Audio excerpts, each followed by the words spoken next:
Happy to welcome you here and abroad. And for the second day of our symposium, we are continuing today with the first panel with 4 speakers. But before I quickly introduce the speakers, I would like to introduce Adria Daraban, actually, which we forgot completely yesterday. And I'm very happy and honored that she takes her time to support me in this way, because I wouldn't be able to manage this whole, especially the panel discussions without her. And I would like briefly to comment. She studied at the RWTH Aachen, and she's currently teaching in Köln at the Faculty of Architecture. But she is, to my opinion, she's an architect, but she's rather really professional, meanwhile, in doing theory. And she has her doctorate degree, and her thesis was about fragments, when I remember well. And recently she published also a series of essays, and among them there is one at the last issue of The Architect. And I think it's about Sharon and the relationship of modernism and fragmentality. Is that right? I hope so. Well, The Architect is a song, but I wrote... Yes, on Sir Johnson, yes, and you brought that in as well. Okay, so thank you very much, Adria. And so then I would like to introduce first Christoph Gantenbein. He is the architect from the Kunstmuseum in Basel. I'm sure everybody knows that. I know Christoph a little bit. I think we happened to know each other at the Biennale when he actually introduced the project before the realization. It was a wonderful exhibition there, I remember, and a wonderful small publication. I still keep it with honor also. And they have a very good and successful office in Basel, Zurich. He's teaching at the ETH Zurich. Meanwhile, he was teaching before in Mendrisio and Harvard, so he's a splendid architect and also a splendid person to, how to say, to work on the question of typologies, building typologies, and especially also they made a beautiful publication, a series of analysis of different major cities on the world, and one of them was also Rome. And also this is, for example, at my chair, one of our most important books to understand the structure of a city with these different typologies in high-rise buildings, one could say. Probably you can mention it later. Thank you very much for coming here, Christoph. Then I would like to introduce Warke briefly, which we just met recently. We don't know each other very well, but he is a very important speaker to us, and because he's educated at Cornell and Harvard, and what I especially find very interesting, that he was studying also with Colin Rowe. So he has a experience of a different generation, a different view on our question today on the fragmentality, and I'm very, very happy to welcome you here. Wow, thanks so much. And he has a practice in the office together with his wife and colleague Andrea Simic, and basically, well, they are together here. Thanks so much. Then I would like to introduce Oda Pälmke. Oda Pälmke I know from my times as a student. We joined together once a project which was led by Kevin Bowen from the Cooper, and at that time we were searching on Berlin just after the wall broke down, so it's really a big span since then. And I adore her work. She's a practicing architect, and she's a professor at TU Kaiserslautern. And last but not least, I would like to introduce briefly Peter Wilson. Peter Wilson I know also as long as I know Oda, because Peter was the teacher of my former husband, Heike Hanada, and he was teaching at the AE at that time. And since then, I also adore his publications, his work, and especially also his writings and sketches. And I think he's a wonderful lecturer as well. So I'm very much looking forward to your speech today. Thank you very much.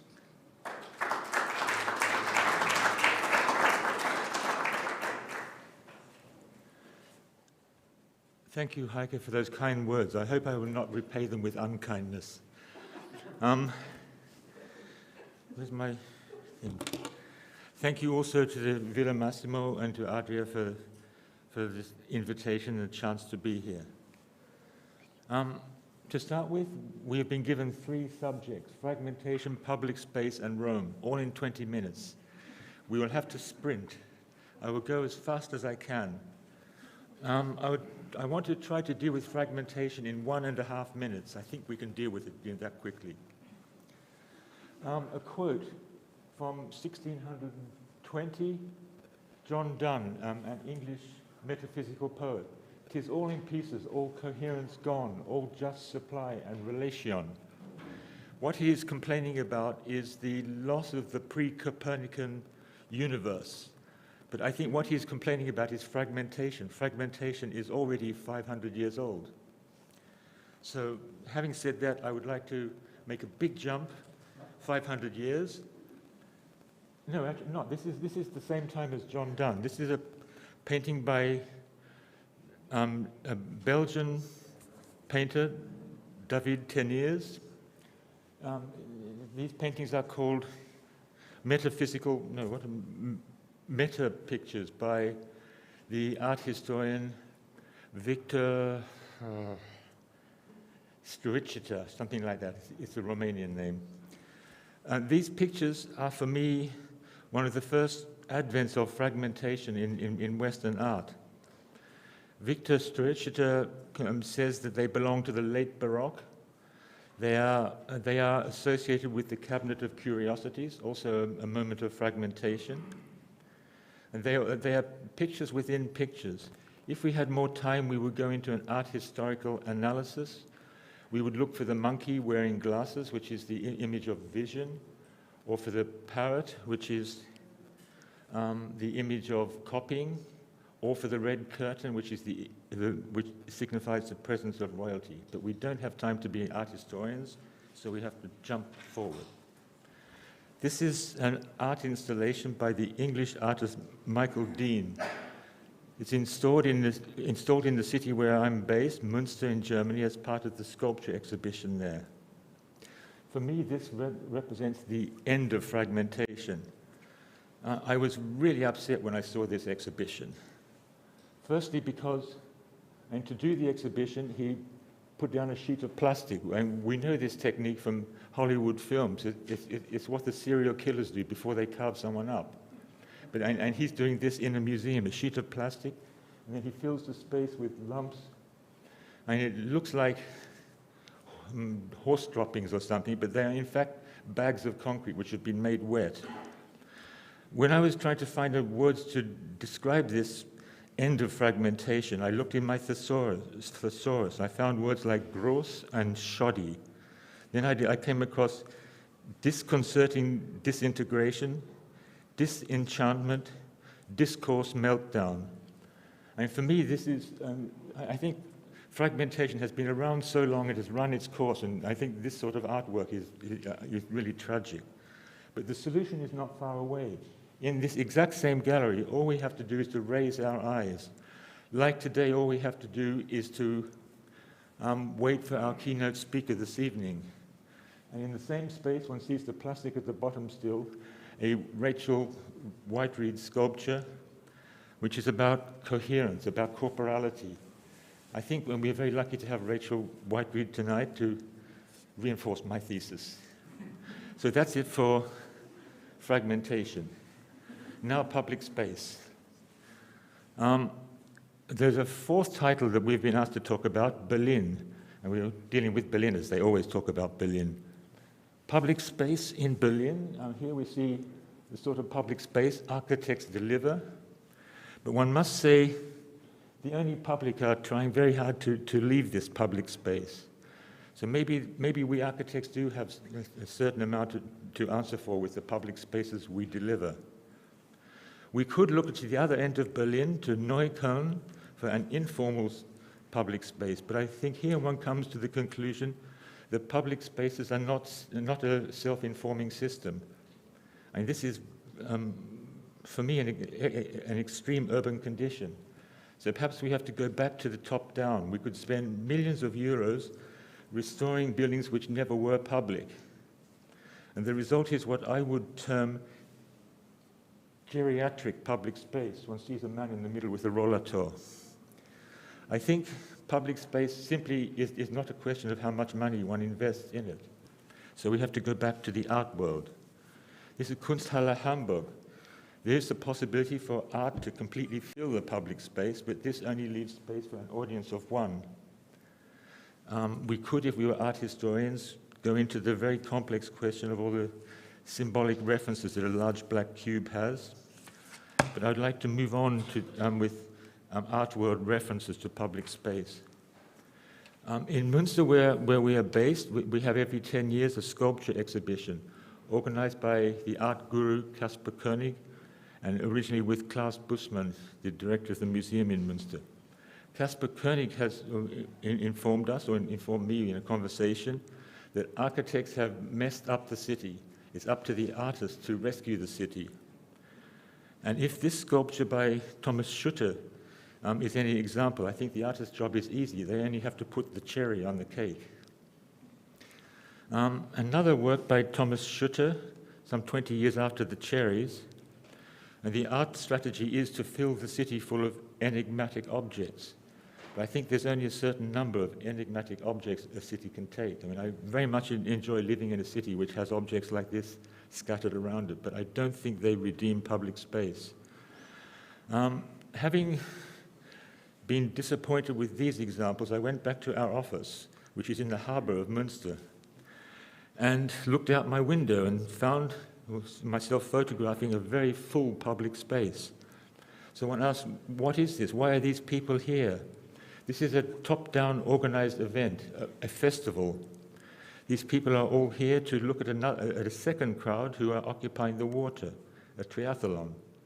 I think this is a form of public space which obviously works today, but whether we can festivalize the city to that extent, I'm not sure. So we go back to the art world. In 2017, the artist Elke Eichmann built an underwater bridge so the public could walk on water. Very biblical. This was a fantastic event. I think a real activating of the public, a real performative piece. When one asked the question, where are the public going? They're going to the other side of the harbour. On the left-hand side, you see it's full of cafes. It's the commercialization of public space.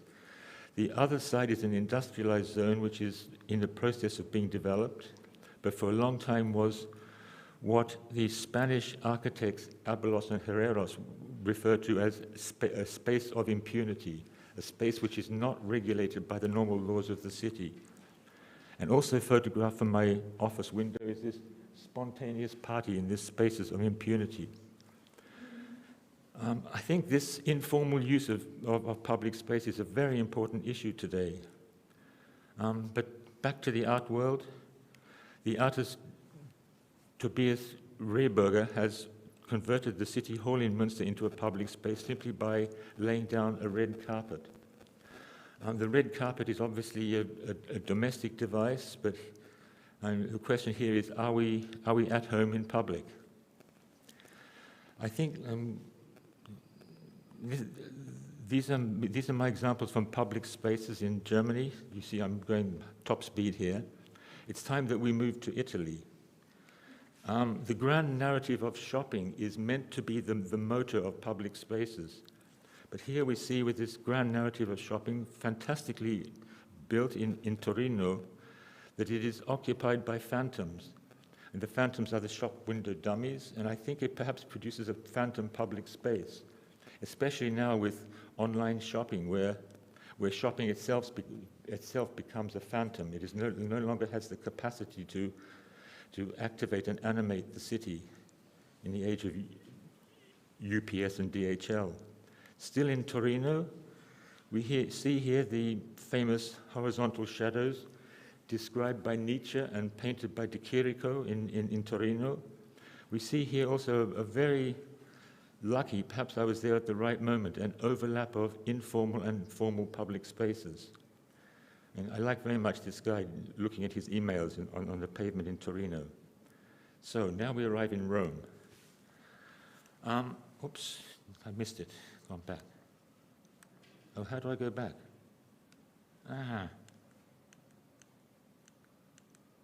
Now we arrive in Rome. Another meta picture. This is 100 years after the Antwerp paintings. This is Giovanni Paolo Panini, obviously fragmenting Rome into a series of pictures. The salon he's painting is actually a shopping arcade for grand tourists to buy a picture and take a fragment of Rome back to their home country. One has to ask the question, why were British grand tourists traveling to Rome? And the answer is very complex. First of all, the English aristocracy were literate in the classic languages. They could read Greek and Latin. And the English universities were not allowed to teach theology after the Reformation in English. In England, theology was scrapped from the university program. So we had a very literate audience who traveled to Italy and could read the codings in classical architecture. And the second very important point for the English grand tourists is that these were exactly the same people who were busy colonizing the world with the British Empire. They were in Rome looking for a template or an empire template. And the ruins that they found from Augustinian Rome were exactly what they wanted as a model for the British Empire. I think this reading of the Grand Tour is for me much more enlightening than simply tourists going there and looking at Rome. That the Grand Tour reached such a stage that after the Napoleonic Wars, Lord Byron in Rome in 1815, it would have been after the Napoleonic Wars, he complained that there were too many too many English in Rome. He said, "Rome is full of staring boobies who wish Rome to be at the same time both magnificent and cheap." I think we're still in this situation today. Turn the page. And having dealt with fragmentation, I must confess that I myself am a survivor of the fragmentation pandemic of the 1970s and 1980s. And this is my rendition of the Panini painting. The fragments of Rome floating as bits, monads perhaps.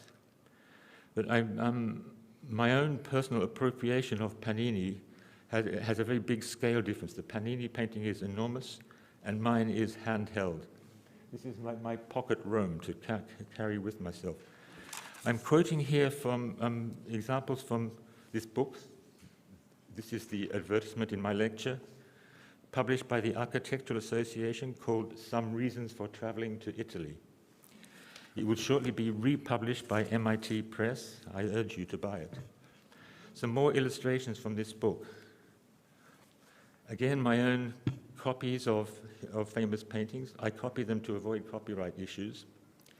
The top painting is by the German painter in Rome, Jakob Philipp Hackert. Hackert was a very industrious painter, mass-produced paintings for grand tourists. He had a brother in London who sought out prospective clients. And the lower half of the Hackert painting is the view of Rome from the baths of Caracalla.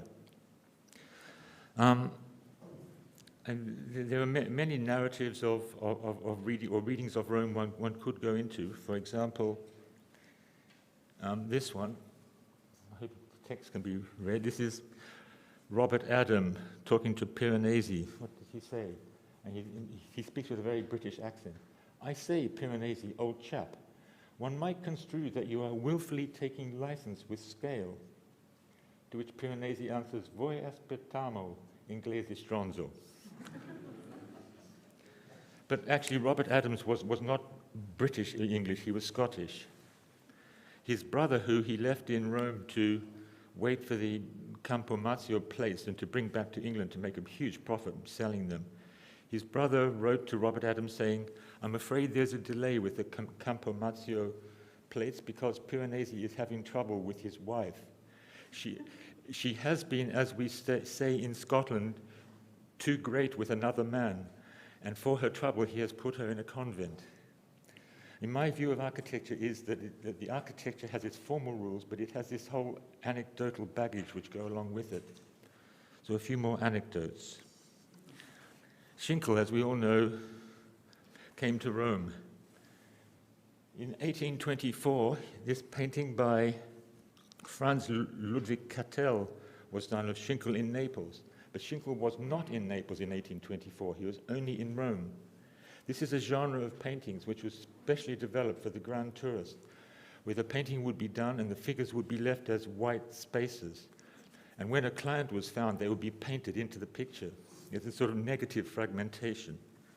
Also, the artifacts here on the left, and they were not Schinkels, they were recent finds from archaeology in Rome. They belong to the collection of the Prussian consul in Rome, Jacob Salmon Bartoli. And they were the sort of latest discoveries, so they were all popped into the Naples picture of the room where he and Catel had stayed in Naples some years before. The Campagna after Goethe. Did Goethe leave a hole in the Campagna?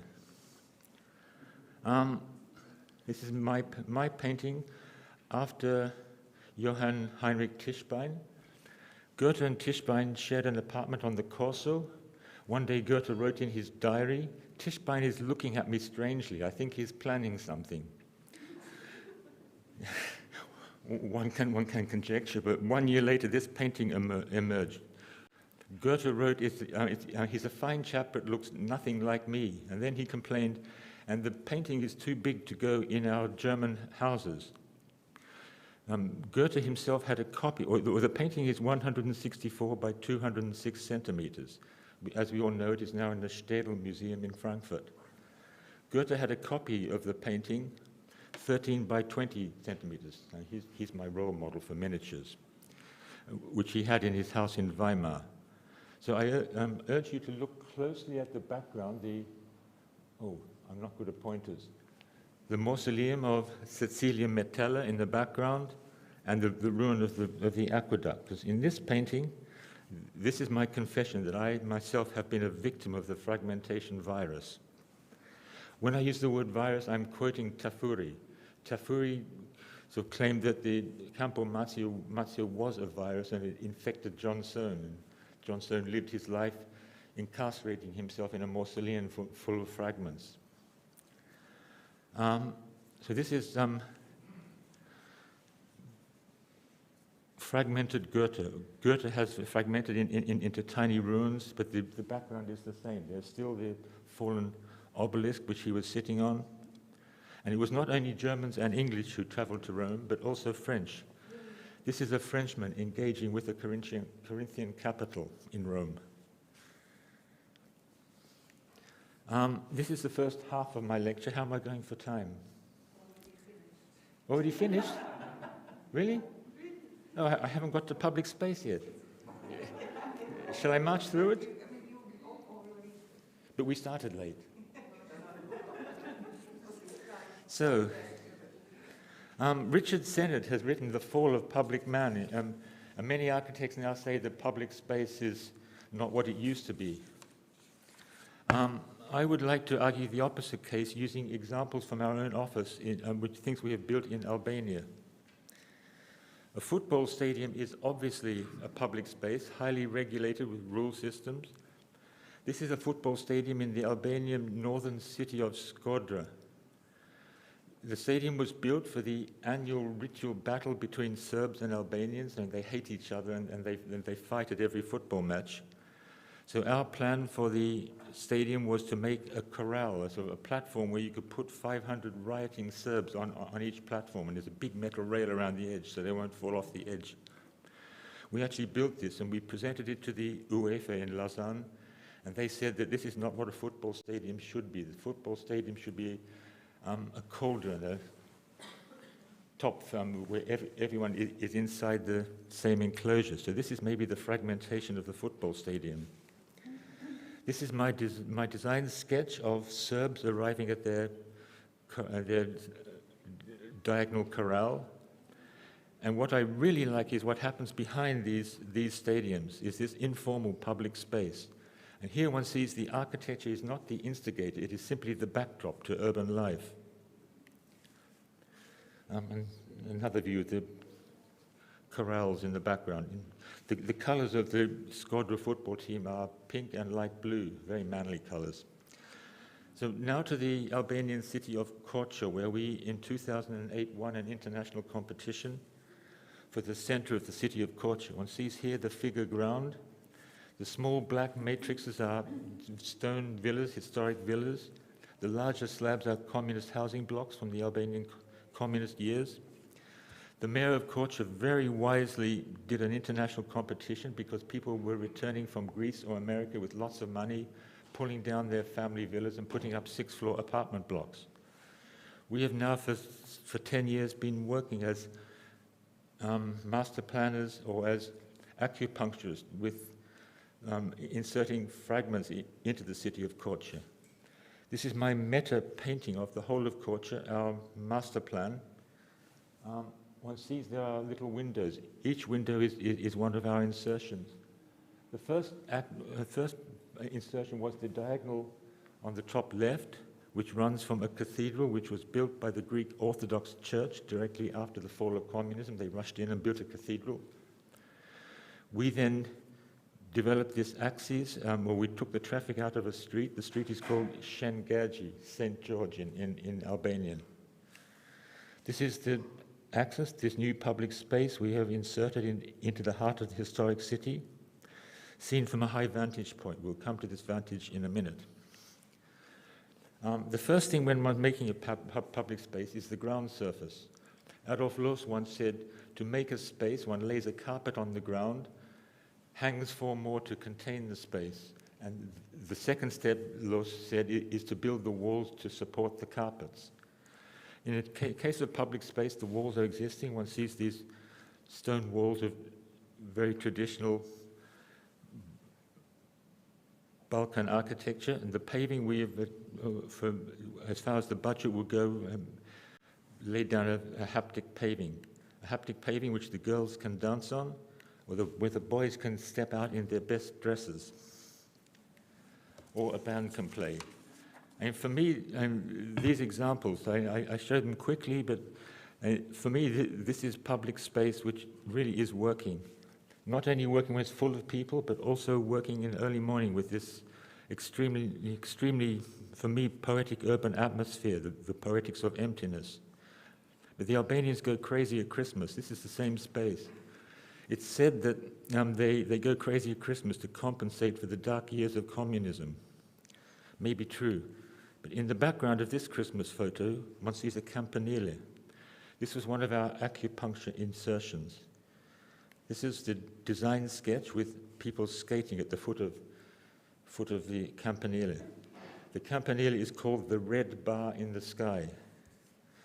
This project was a scandal in the Albanian parliament, where the opposition criticized the government or the Prime Minister, Edi Rama, for having ruined Korçë. Edi Rama's answer was, "This is the first aesthetic opinion I've ever heard from your party." So I think it's very nice to know that architecture can have a political role like this. The ice skating ring was installed by Greek ice skating specialists. One must say this is a market niche, Greek ice skating. And the tower itself is simply a fire escape stair and a lift and a red bar platform at the top. It stands in the center of what is called the theatre square. Another of our acupuncture insertions was to redo the theatre. The theatre had been a present from Moscow when the Russians and the Albanians were friends. When the Russians and Albanians fell out, the Albanians took off the classical facade and made a sort of Balkan Art Deco facade. We were asked to redo the theatre. this is the theatre. As you know, comic and tragic masks signify theatre.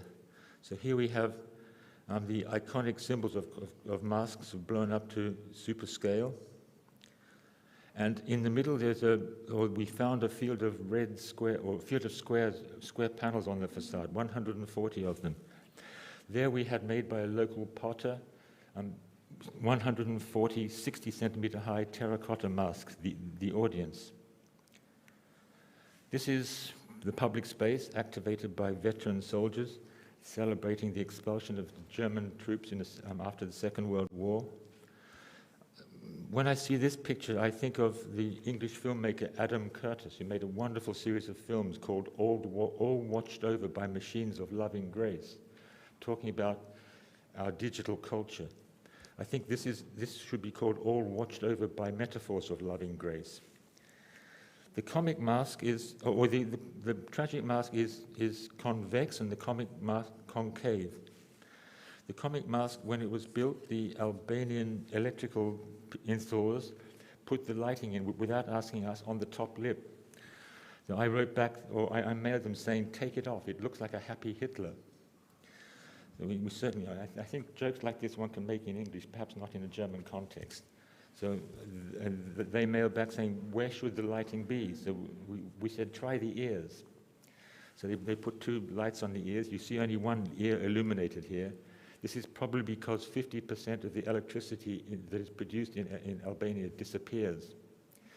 People plug their lighting into the street lights. So there's one ear not functioning. Oh, I wanted to make a comment here about the sublime. Edward Burke said that the one quality of the sublime is terror. I think this Albanian child would certainly not walk alone at night time past this comic mask. Back to the surface of inscription. Our paving on the Boulevard St. Gergi also has a sort of textural quality. The building in the background is the Communist Library, for which an Orthodox church was pulled down, the cathedral was pulled down. The facade line of the cathedral is exactly where the facade line of this pavement in Tazio church facade is.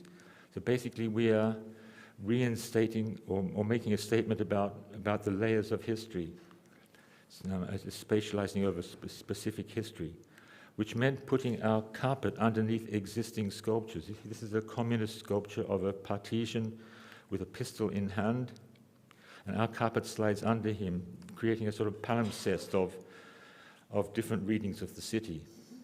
The background is our text in English and Albanian explaining what the facade is and was, undertitled to the city. I'm almost finished, Heike. So having done this public space, we were asked to do 4 more small public spaces. This one is called the Square of the Blue House. The mayor asked us to do the square, but said we have to pull the house down. We said, why? It's such a good form. He said, because it's illegal. It was illegal because they only had a building permit for the ground floor, and the upper floors get bigger and bigger. So the mayor wanted to make a museum of illegal buildings to teach his burghers what you can and cannot build. So we said, if it's a museum of illegal building, everything should be blue. So it became the Square of the Blue House. But then the owner said, I would like to stay in my house. So and the mayor said, is that okay? We said, as long as it's blue. So he put blue glass in his windows, and now everyone's happy. But the Square of the Blue House, we knew might not have that many people in it. So we put 3 sheets of corten steel with non-people in the middle of them. Obviously, a good photographer by chance can photograph a person filling these spaces. And the Albanians very quickly learned the codes of public space. So how to walk past the non-people. And visiting this square with artists from Berlin, they also know the codes. For the Square of the Blue House, they wear their blue shoes. Another public space is next to the oldest mosque in Albania, a paradise garden where we planted plum trees and concrete umbrellas. These concrete umbrellas obviously taken up by the local residents. Or nearby, yet another public space. In the background, the Ottoman Bazaar, a World Cultural Heritage Site.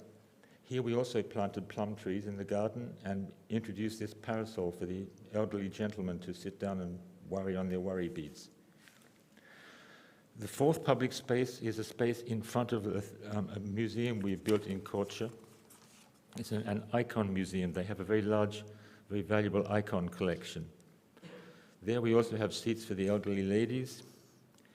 And the final project is the public park in Korce, one of our very first projects, where we reinstated an existing central axis and introduced footpaths and bicycle paths weaving through trees. This, for me, was one of my best experiences as an architect, was visiting this space with the mayor on a summer evening. There were something like 3,000 people promenading here. One sees them all here. Or here one sees even the young people using it for taking a selfie. The young people have not yet learnt the codes of public space. They're standing on a bicycle path. But here are two elderly gentlemen thanking the mayor for this new public space. For me, this idea that the public should rush up to the mayor and thank him for what he has given them as public space is an absolute validation that public space is still a feasible hypothesis. Thank you very much.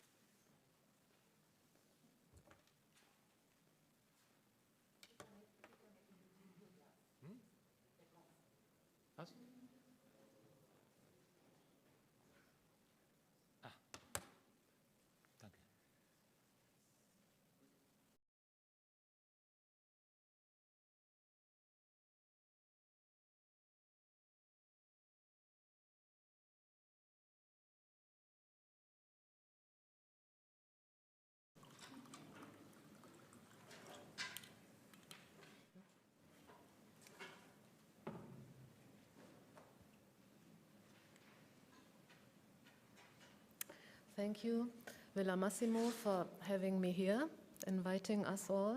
Thank you, Heike Hanada and Adria Daraban, for some good talks on our architectural interests and for letting me finally write down some reflections that I have got in my mind for a longer time.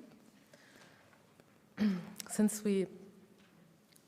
we woke up in a different world, as our foreign minister said, and did this the second time in a row now, I read it maybe kind of different, but it's still the same. So maybe you do it too. What more is fitting than in the eternal city of Rome to talk about Berlin?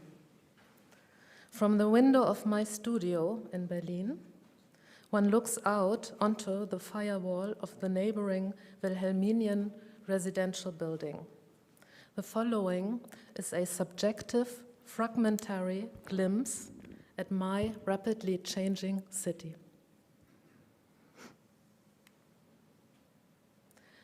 In Rossi's Architecture of the City from 1966, there's a drawing from Hegemann's Das Steinerne Berlin, Stone Berlin, from 1930. Depicted is a city block, which for me served 20 years ago as the starting point for an architectural approach, the design of fragments. In the experiment, the buildings are freely distributed in the white space. Their extraction from the fabric of the urban block transforms them into objects. It's a collage. Berliner Brandwände, Berlin Firewalls, is the title of a booklet from the series Veröffentlichungen zur Architektur, Publications on Architecture, published from 1963 to 1969, long time ago, by the chair of Professor Ungers at the Technical University Berlin. Portrait are fragmentary excerpts of the urban plan with photographs of the corresponding firewalls. Ungers examines the building facades regarding their typological and morphological qualities, and in the empty urban space identifies intriguing both-and situations on buildings. All of the sites shown are in West Berlin. At the same time, in the 60s, in East Berlin, modern socialist buildings are being erected along the newly installed boulevard of Karl-Marx-Allee. While the Wilhelminian buildings aligned to the historic city layout are left standing due to the prevailing housing shortage. The result is a collage. The housing lab, still a fragment of a new idea, the corner building shortly before its demolition, still a fragment of the redesigned urban plan. The anachronismus is short-lived. Even 20 years later, comparably spatial situations can be found in East Berlin. An object of desire, as it were, for the Ungers collection, this firewall constellation is but a sideshow in an aerial photograph of Bernauer Straße in 1984, 20 years later. The complete photograph shows the Berlin Wall, the city's spatial division into two parts built in 1961.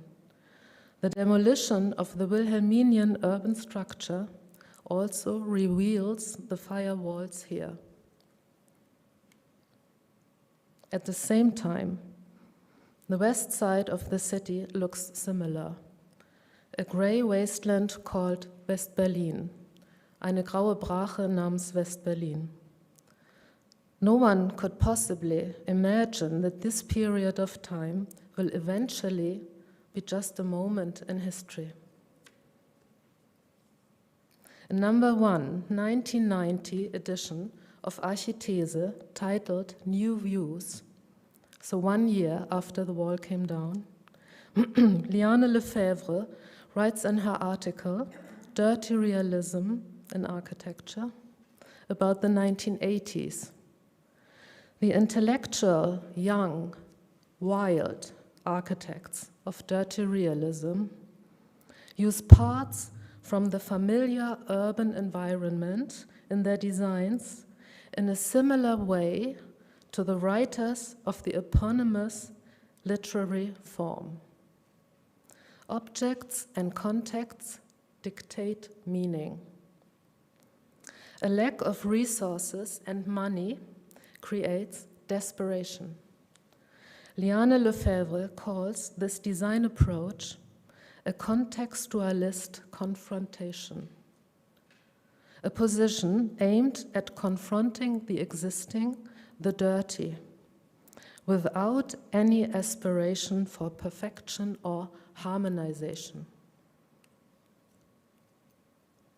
Hans Kollhoff's photograph presents a firewall in Kreuzberg like a sculpture, a monument.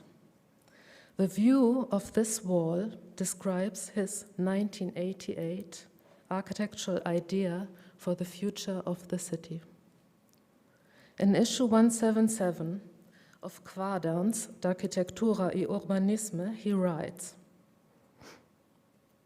"It is precisely the conflict situations that today are the norm, and from which we can create an architectural spark.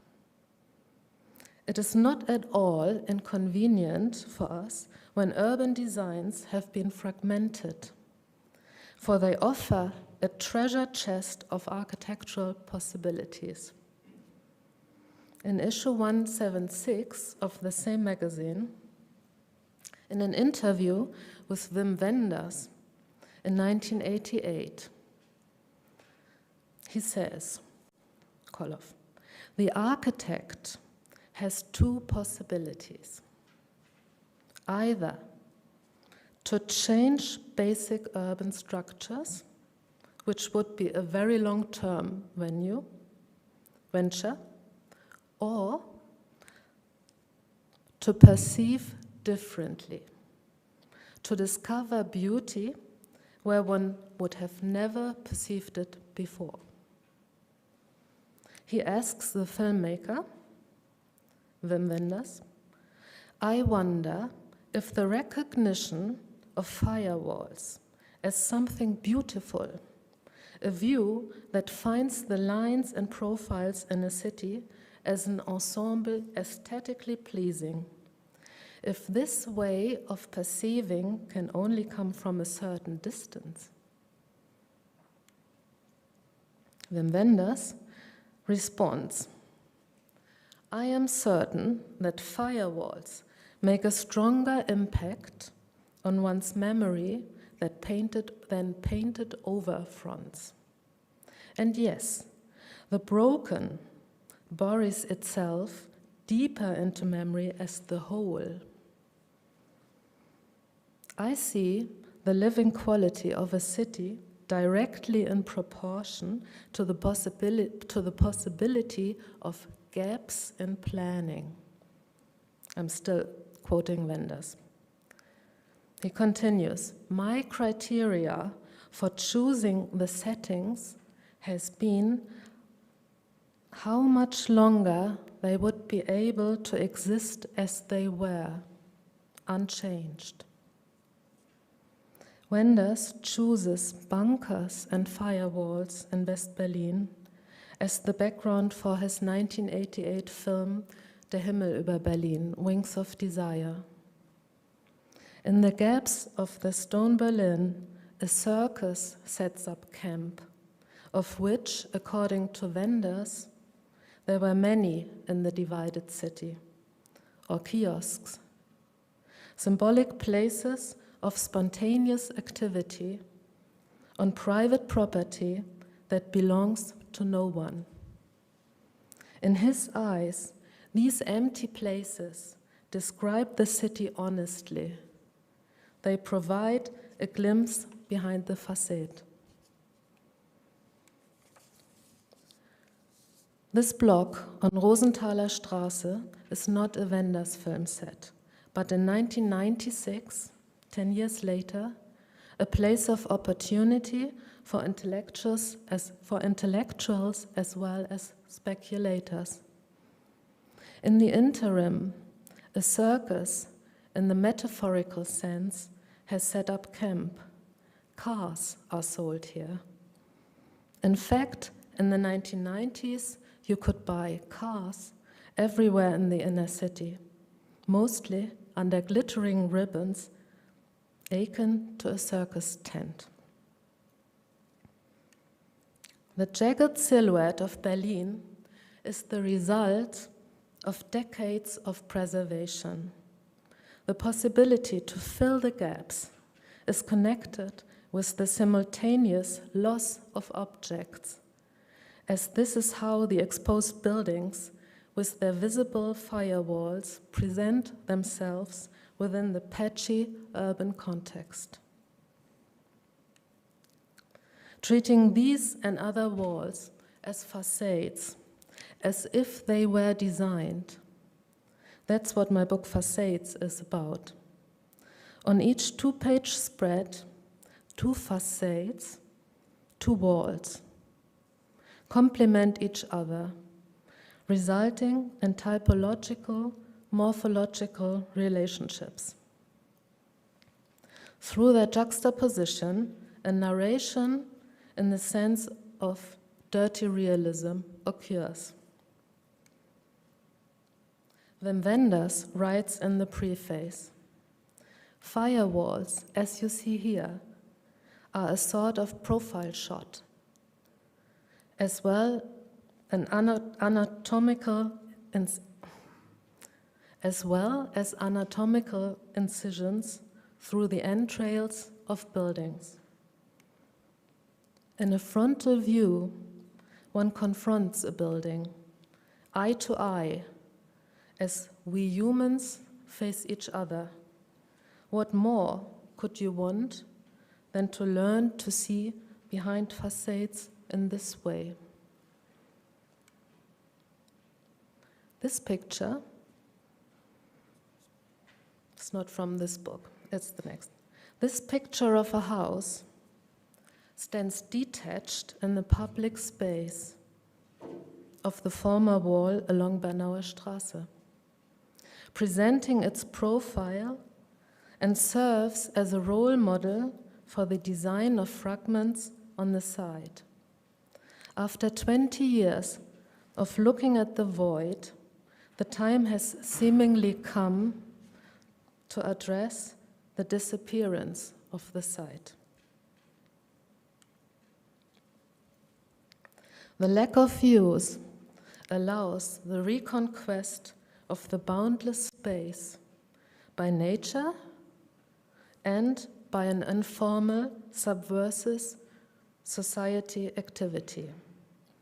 Remember the image of the circus by Wim Wenders. The 2004 Salon Jalon seminar is the unsentimental reflection and elevation of this condition.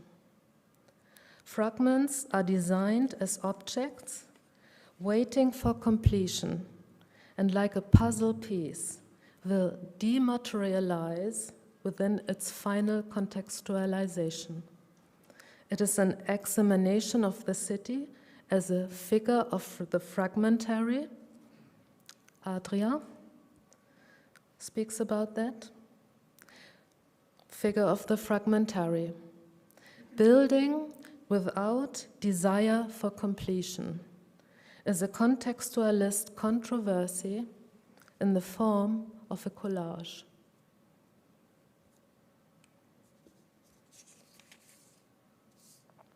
The Post-Republic, realized 2012, brings this idea into the world and shows the transformation of the city in high speed.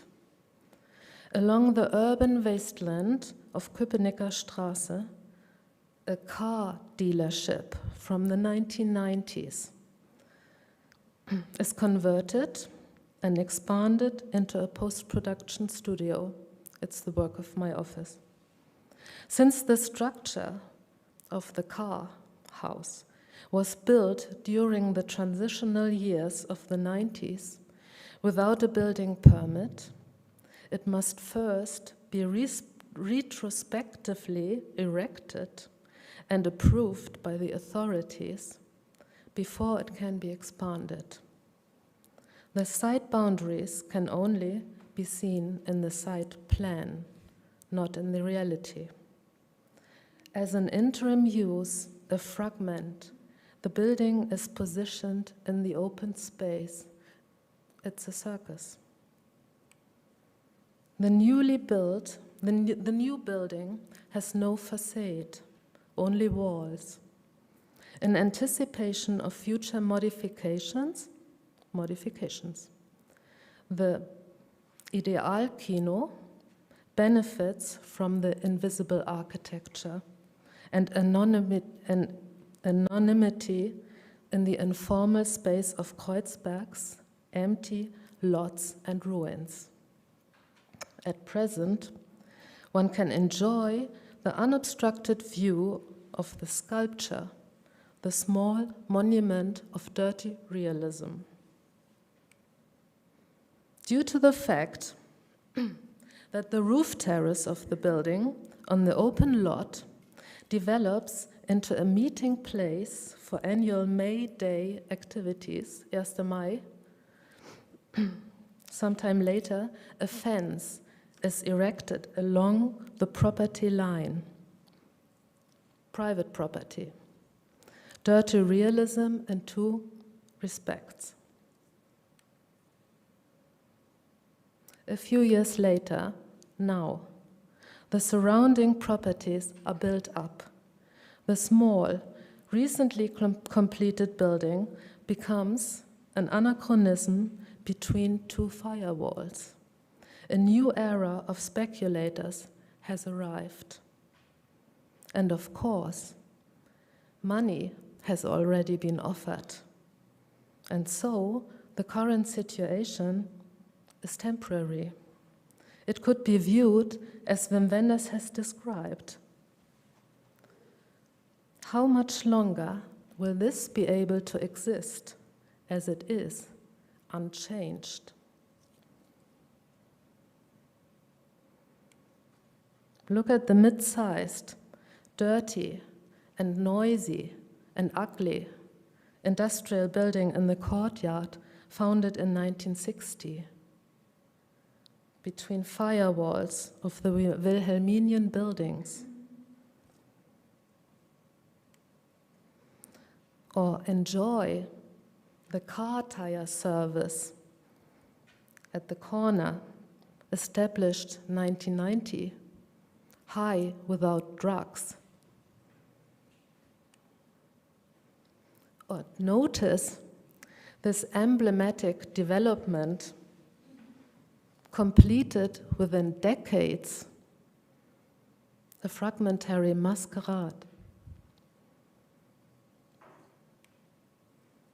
Looking at everyday situations of the city today as if they were locations for a film, places of unknown duration, places that will soon disappear, means to perceive differently, to discover beauty where one would have never perceived it before.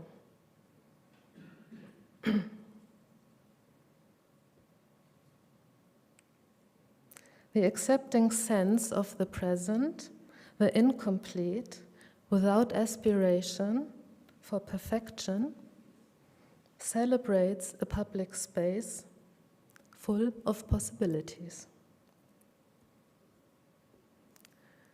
This is my final picture, but I have one as a bonus picture, since the publication is going to be in black and white. It's not in the publication, it's just bonus to show that the gray wasteland of West Berlin plus the 90s were very colorful due to the cars. Thank you.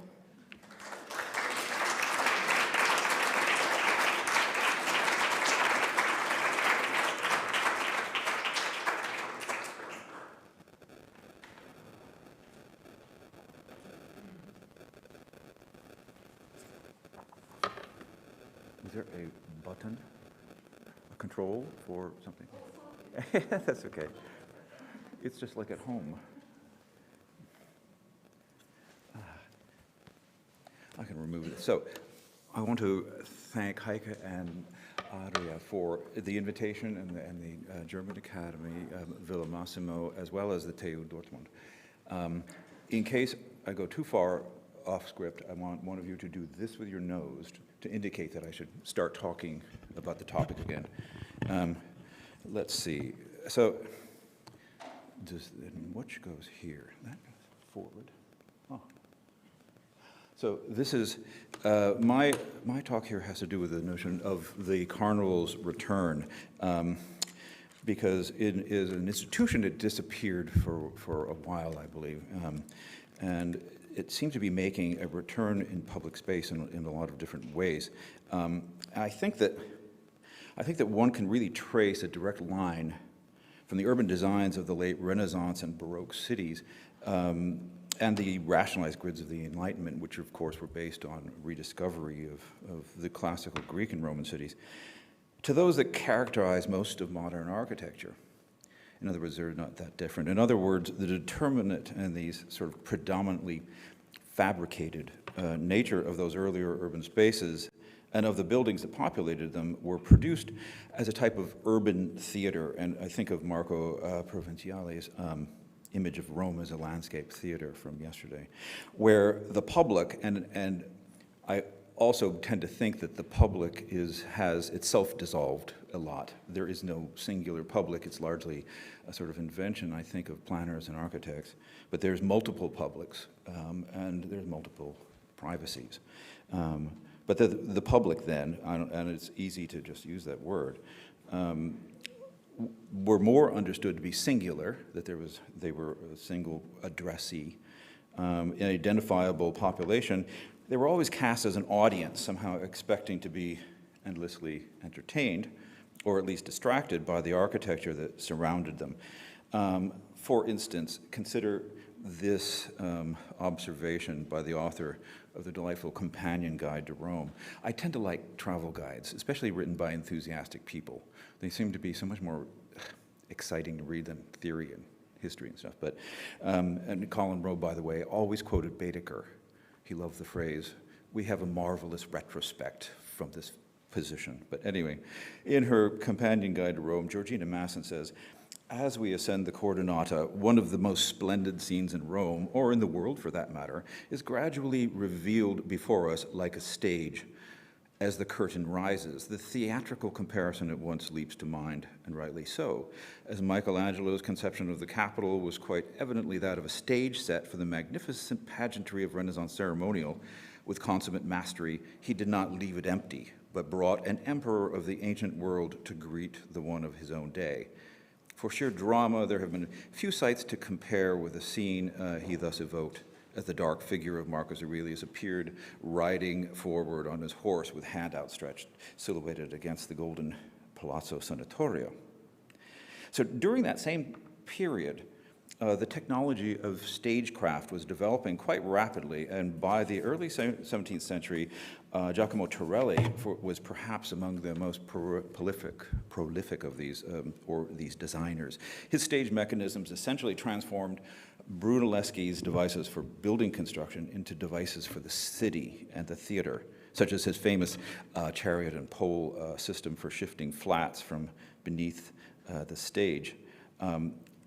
Which was a technique that actually reinforced the predominance of one-point perspective in set design and in the design of public spaces, and undoubtedly in the design of cities. Some of his more bizarre effects that I think were sort of interesting, such as the hellmouth. Hellmouths were a popular part of mystery plays, that were done around the various religious festivals, but in the streets. The hellmouths were typically operated by people, but he developed as you can see, a mechanism for making the hellmouth, where as it went on, and Carnival began to use things like the hellmouth, it wasn't where bad people went. They started depicting it as a place where the wealthy went. The devil was beginning to be depicted as a comic figure in Carnival, which didn't happen, of course, in the religious plays. But the devil was this comic figure who would grab wealthy people holding their money bags and pull them back into this giant gaping mouth.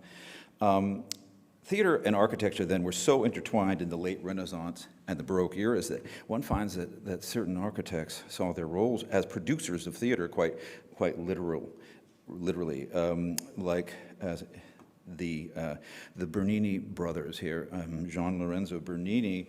The play that he wrote, I Due Teatri, in 1637, or alternately it was called I Due Covielli, which has to do with a minor figure from the Commedia dell'arte, but who usually wore very, very tight garments, but had a big, big nose. He wrote this play, perhaps with his brother Luigi, and it was supposed to be performed in a large double amphitheater, two theaters facing each other, with one half of the audience actually actors within the play. Clearly this was a script for the design of the Piazza San Pietro, and there's that wonderful book by Timothy Cattau on the circle and the oval that describes this. Much later then, the Baroque extravagancies of earlier stage sets and set designs were rubbed out in the early 20th century with the sets designed by pioneers such as the Swiss Adolf Appia and the Englishman Edward Gordon Craig. Despite, I think, their graphic reductiveness, these sets still utilize the language of a liberal use of stairs and columns in their development of a new minimal approach to staging, where the designation of interior and exterior would remain ambiguous, with lighting intended to provide the appropriate genres for the performance and the functions of the space. Edward Gordon Craig, here's his sets. In their designs, the set often was the performance. Craig even believed that the theater should ideally have no curtains, and no elevated stage, that there should just be one continuous floor that had this kind of thing on it, that it should merge with the audience hall. Craig once famously commented that, quote, "I believe in the time when we shall be able to create works of art in the theater without the use of the written play, without the use of actors, that people would walk in and that is the play." These sets seem to have provided the model for modernist strategies, I think, for the design of public space. Much of the notion of embedded theatricality continues to linger in the structures and projects of the modernist city. For example, this. Le Corbusier's Ville Contemporaine, for example, not only seems to be presented as an elaborate backdrop with foreground props and without actors, but there are also echoes of the spaces of the late Renaissance that are sprinkled throughout his design for this, as in his design for the central transit hub. I guess, is this the dot? I don't know. Oops. Well, the central transit hub, which is that thing there. Here's a close-up, which was perhaps one of the most dangerous airports ever designed in the world, but he made it to be he wanted it to look like his version of St. Peter's, located in the center of these towers.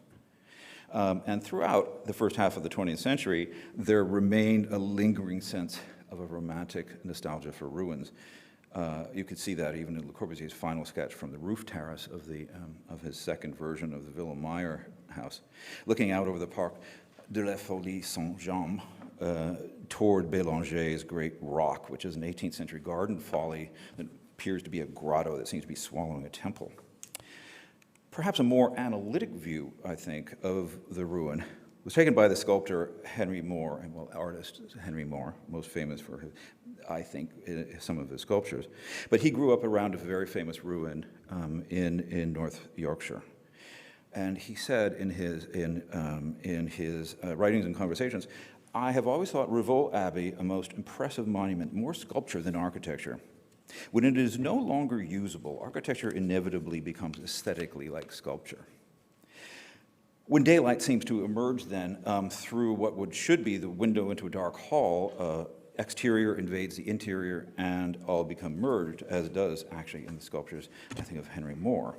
It's especially appropriate then that we should be discussing this topic here in Rome, of course, as we've seen repeatedly. It's almost a cliche to say that the ruins one finds in Rome have inspired artists and architects for hundreds of years, and that the treatment of these same ruins perhaps just as often has infuriated historians and connoisseurs. The special nature of ruins in Rome, Georgina Masson, once again, I have to quote her, this is how she advises English tourists, warns them actually. She says, "Rome is most emphatically not a museum city, preserved in a vacuum as an objet d'art. For one thing, its inhabitants would render this impossible. For appallingly and terrifyingly at times, they have the habit of treating the grandeur of their inheritance with complete insouciance. All through the centuries, they have ruthlessly destroyed the old to build up something new, with the same indifference with which Roman housewives have hung out their washing upon imperial ruins or the terraces of the princely Renaissance villas and palaces which rise above them, and Roman children play football among the Baroque splendors of fountains and piazzas that stand upon the site of classical circuses." Of course, it's this constant cycle of rebirth and vitality that she finds to be responsible for Rome's casting as the eternal city. This is what makes it the eternal city. Rome is a superb example of the evolutionary appropriation and reappropriation of space by various publics, multiple publics, often facilitated by the deterioration of historic architectures and by their reclamation by nature. And so here, making its second appearance after Giuseppe Strappa's image yesterday, is the portico of Ottavia. So never would the Emperor Augustus anticipate that the portico that he dedicated to his sister would become a fish market. Erosion, weathering, and ruination destabilize the determinism that is implicit in constructed space as theater, opening up possibilities of new and carnivalized occupations, and I'll get to that term. Such reoccupations, and there are very many, are clearly the result of acts of carnivalization that are enacted by many contemporary cultures as they're faced with a sense of inhabiting a city, a country, a planet, perhaps, in danger of expiring. Carnival, in one form or another, has furnished an important tactic for living virtually everywhere in the world, and for a very long time. Briefly, to go into this notion of the carnival, in the Western world, from medieval times onward, the parodia sacra, it was called, which was generally very bawdy parodies of religious scripture. They punctuated the cadence of annual religious observances. They grew in popularity, at least among the peasant classes. I mean, parodia sacra would occasionally occur even within churches, that during, during various holidays, for example, they would bring in replication of the famous Mary, the flight to Egypt, they would take the town prostitute, put her on a donkey, and she would often be on the donkey instead of with the baby Jesus, with some old man riding together into the church itself. I mean, this is really sacrilegious, right? But this was the nature of the parodia sacra. And events such as the Feast of Fools spread among even the lower clergy, who would often parody members of the senior aristocratic clergy. The lower clergy, minor figures, would pretend they were bishops and actually perform masses. And it was the extension of this profanation of the sacred that eventually led to the grander, all-consuming notion of carnival. As Mikhail Bakhtin has pointed out, and I quote him quite a bit, I suppose, intrinsic in the carnivalesque, with its conflation of the sacred and the profane, is an entire structure of inversions. It's the word, he says, uses the word, the world turned upside down is essential to carnival. And there is a jolly relativity of everything. For this reason, carnival seems to revel in images of death, of the grotesque, the lurid, and the sexual, which, seen through the carnival lens of inversions, actually begins to stand for something that death is reborn, the ugliness, the grotesque is beauty, the lurid is soothing, the sexual is chaste. Because in carnival, they begin to mean each other, they reverse. On the surface, then pre-Lenten carnival ostensibly provided an antidote to the upcoming austerity of Lenten devotion. But in its enactment, it represented an opportunity for the various publics to safely parody the dominant institutions of their time and to reconstrue the world in which they lived. Carnival is essentially anti-theater. In carnival, there is no stage, there is no curtain, and there are no footlights. And which is where then this kind of thing comes in. You see a carnival here, you see, and we were talking about boundaries yesterday and thresholds. The porch, for example, seemed to have been a very important, ambiguous threshold within the medieval city. And then shops began to assume some of these things. But when, for example, you get an actor on a stage who's portraying a mad king, imagine something like maybe Richard III, you know, a horse, my kingdom for a horse, that one, where you get somebody on a stage and this person is performing this role, the audience sees the portrayal then as being a singular event, that an actor is portraying a mad king. A king's madness then occurs only within the proposed reality of the play. But a central aspect of the carnivalesque is this mirrored relationship that I've put in these funny diagrams here. And Bakhtin uses the terms familiarization and profanation. They're two sides of the same coin, I suppose. If one takes the crowning of the town fool, which is what happens, and you see it in this, where two different guilds have taken their own town fools, their own nominations for these characters, and crowned them as kings. If you do that, it's an act of familiarization, because all of a sudden you're taking somebody familiar and you're making them, elevating their status into this notion of they're the king. And they could actually, during medieval carnivals, make dictates. They could actually insist that strawberries cost as much as last month's fish, which is what got them into trouble in certain situations. But what happens if you do that, there's a reciprocal and profane implication. The fool is the king is a fool. something that you couldn't otherwise do, something that, a kind of relationship or commentary that wouldn't otherwise be able to escape the public.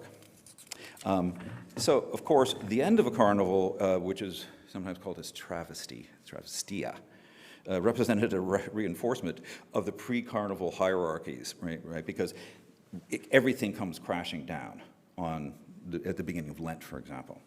But then, as the church, the royalty, and members of the aristocracy became more intent on consolidating their various powers, and as the peasantry began expanding the range of carnival and its activities, sometimes it would go on and on, start earlier and not on time, carnival's risky subversiveness became a lot less tolerated and required more control and ultimately more suppression. And there's a great account of a carnival gone wrong in the city of Romans, France, where that ended in thousands of people being executed because it just went too far, perhaps. And that's where a lot of the carnival began to be eliminated. But eventually, carnival became almost completely eliminated, except where it could be heavily controlled, legislated, permitted, right? You have things like that, even in Brazil, Trinidad, Tobago, those kind of things. Bakhtin, however, though, believed that it merely became repressed, and that it's always prepared to bubble to the surface, again, somehow. The current prevailing attraction to ruins, I suppose, especially in most Western countries, is toward industrial and institutional ruins, it seems. There seemed to be a fascination for the misoccupation of structures that were, until very recently, monuments to the prominence of certain industrial, social, and ideological institutions. But in their ruination, they offer various publics the opportunity to revel in the failures of those institutions.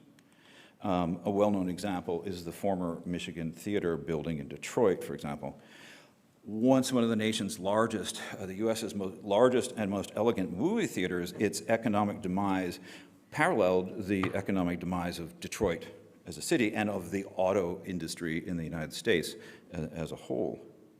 So it was considered impossible to demolish because there are so many other buildings that counted on its being there structurally and everything, that it couldn't be demolished. So they had to figure out what to do. They tried various incarnations, the usual suspects, a museum, another kind of art center, exhibit, but none of those things seemed to take place or take hold, and certainly couldn't generate a profit.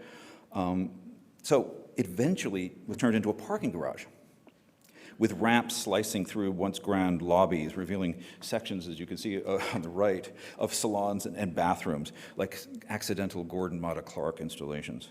And with fragments of this once grandiose movie hall, as you can see on the left, suspended from the ceiling like shards of like plastered parachutes. You can see, for scale, the basketball hoop that's on the wall.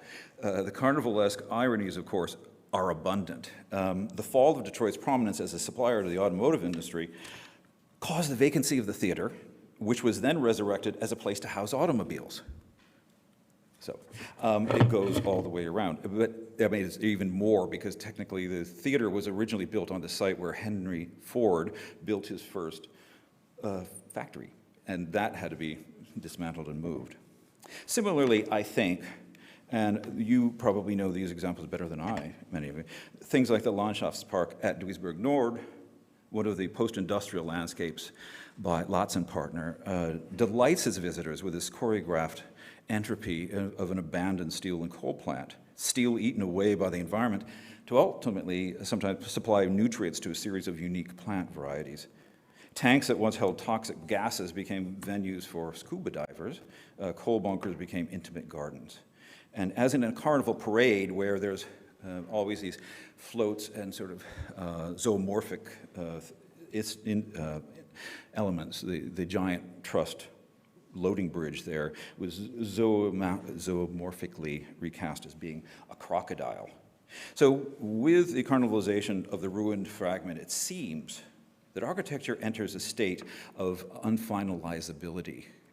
Really awkward word, but unfinalizability isn't incompletion per se, and it's not, it doesn't mean that something is just not finished.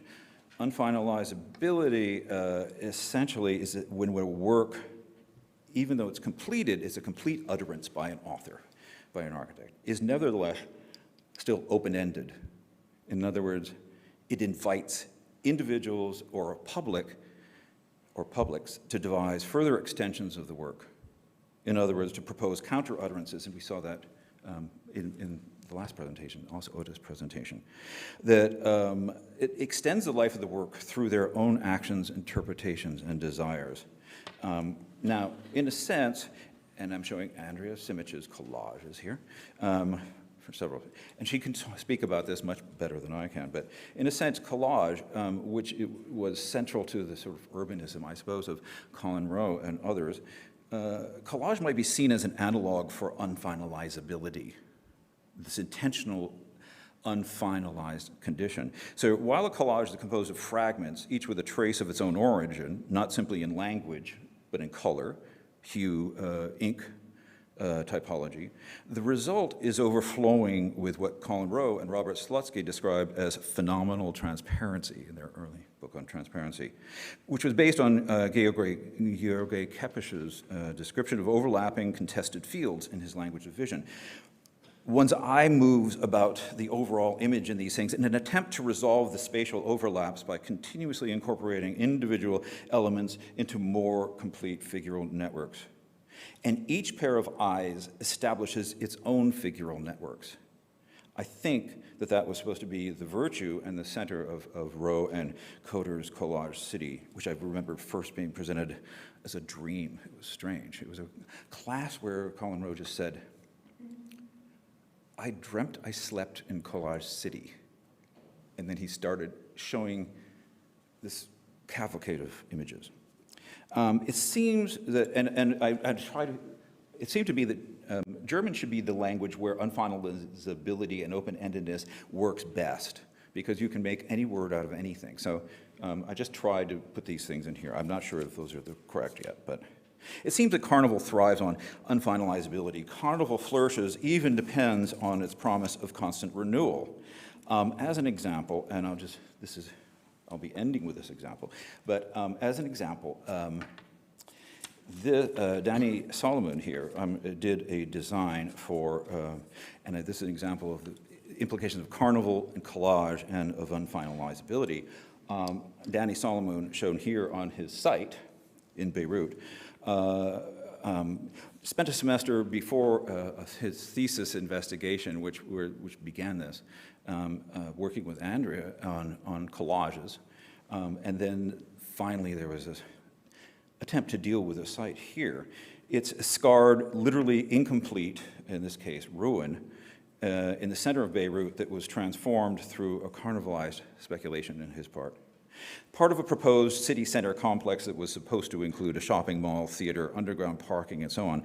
The fragment, locally known as the Egg, has been used was able to survive bullets and bombs and resist attempts at demolition, since many groups consider it to be a symbol of Beirut's perseverance. And its central location makes it highly conspicuous. Its owners had hoped it could be incorporated into a new project, and there have been a lot of attempts at this, including renovations as a theater, as a camera obscura, as a civic center, as a massive convention center, and so on. Solomon began with montage maps that locate the fragment, which is the little red dot there, as a node along what had been the Green Line, which was a no man's land between, that separated the religious factions in the aftermath of the Lebanese Civil War, and at the nexus of Christian and Muslim neighborhoods, which you can see on the right.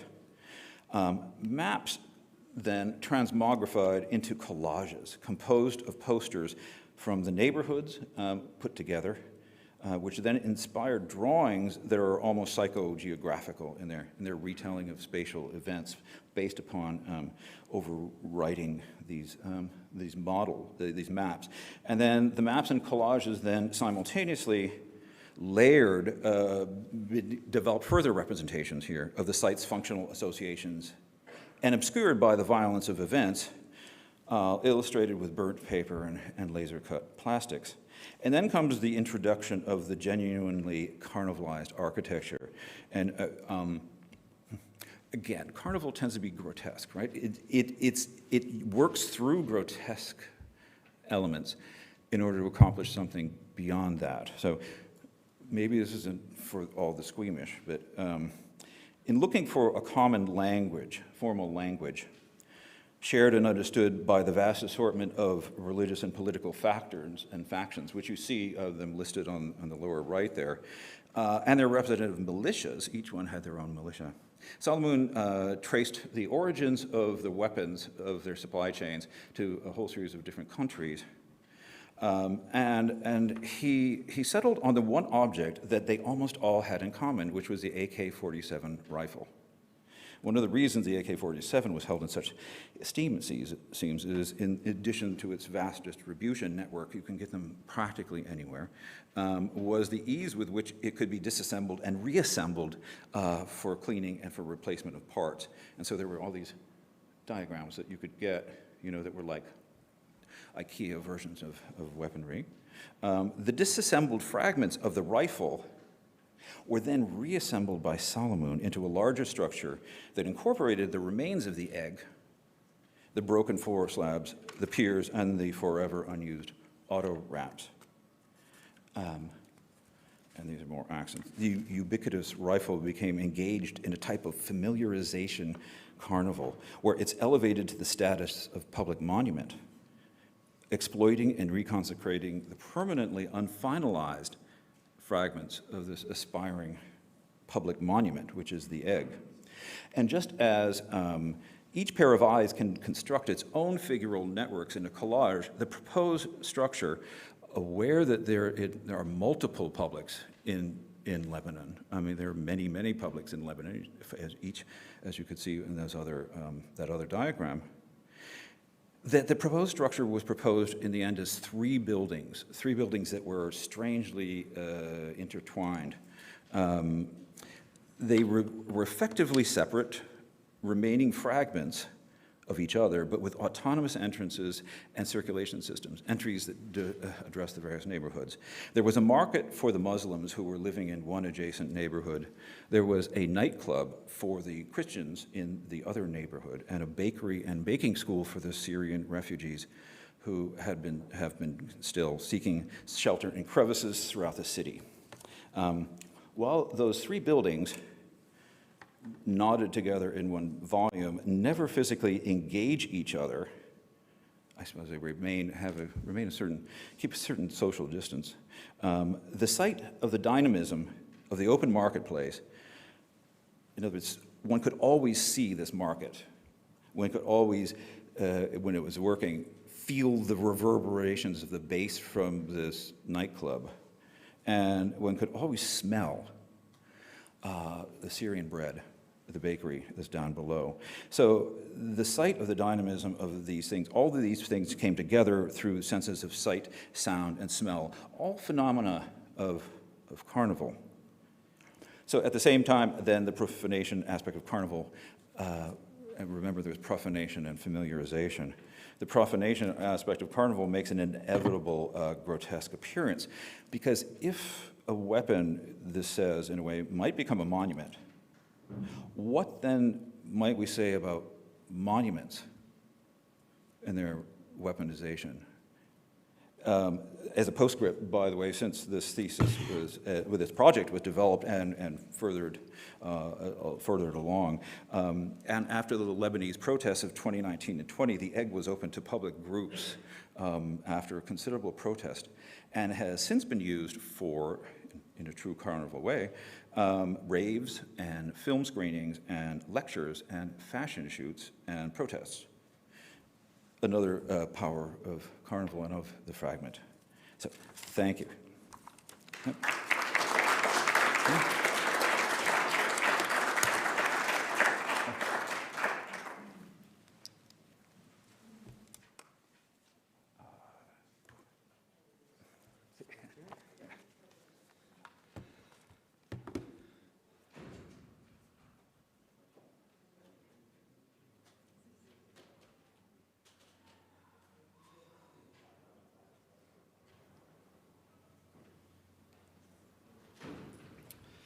So, good morning, everybody. Thanks a lot, Heike, for the invitation, and Adria for also then for the talk and sharing the ideas.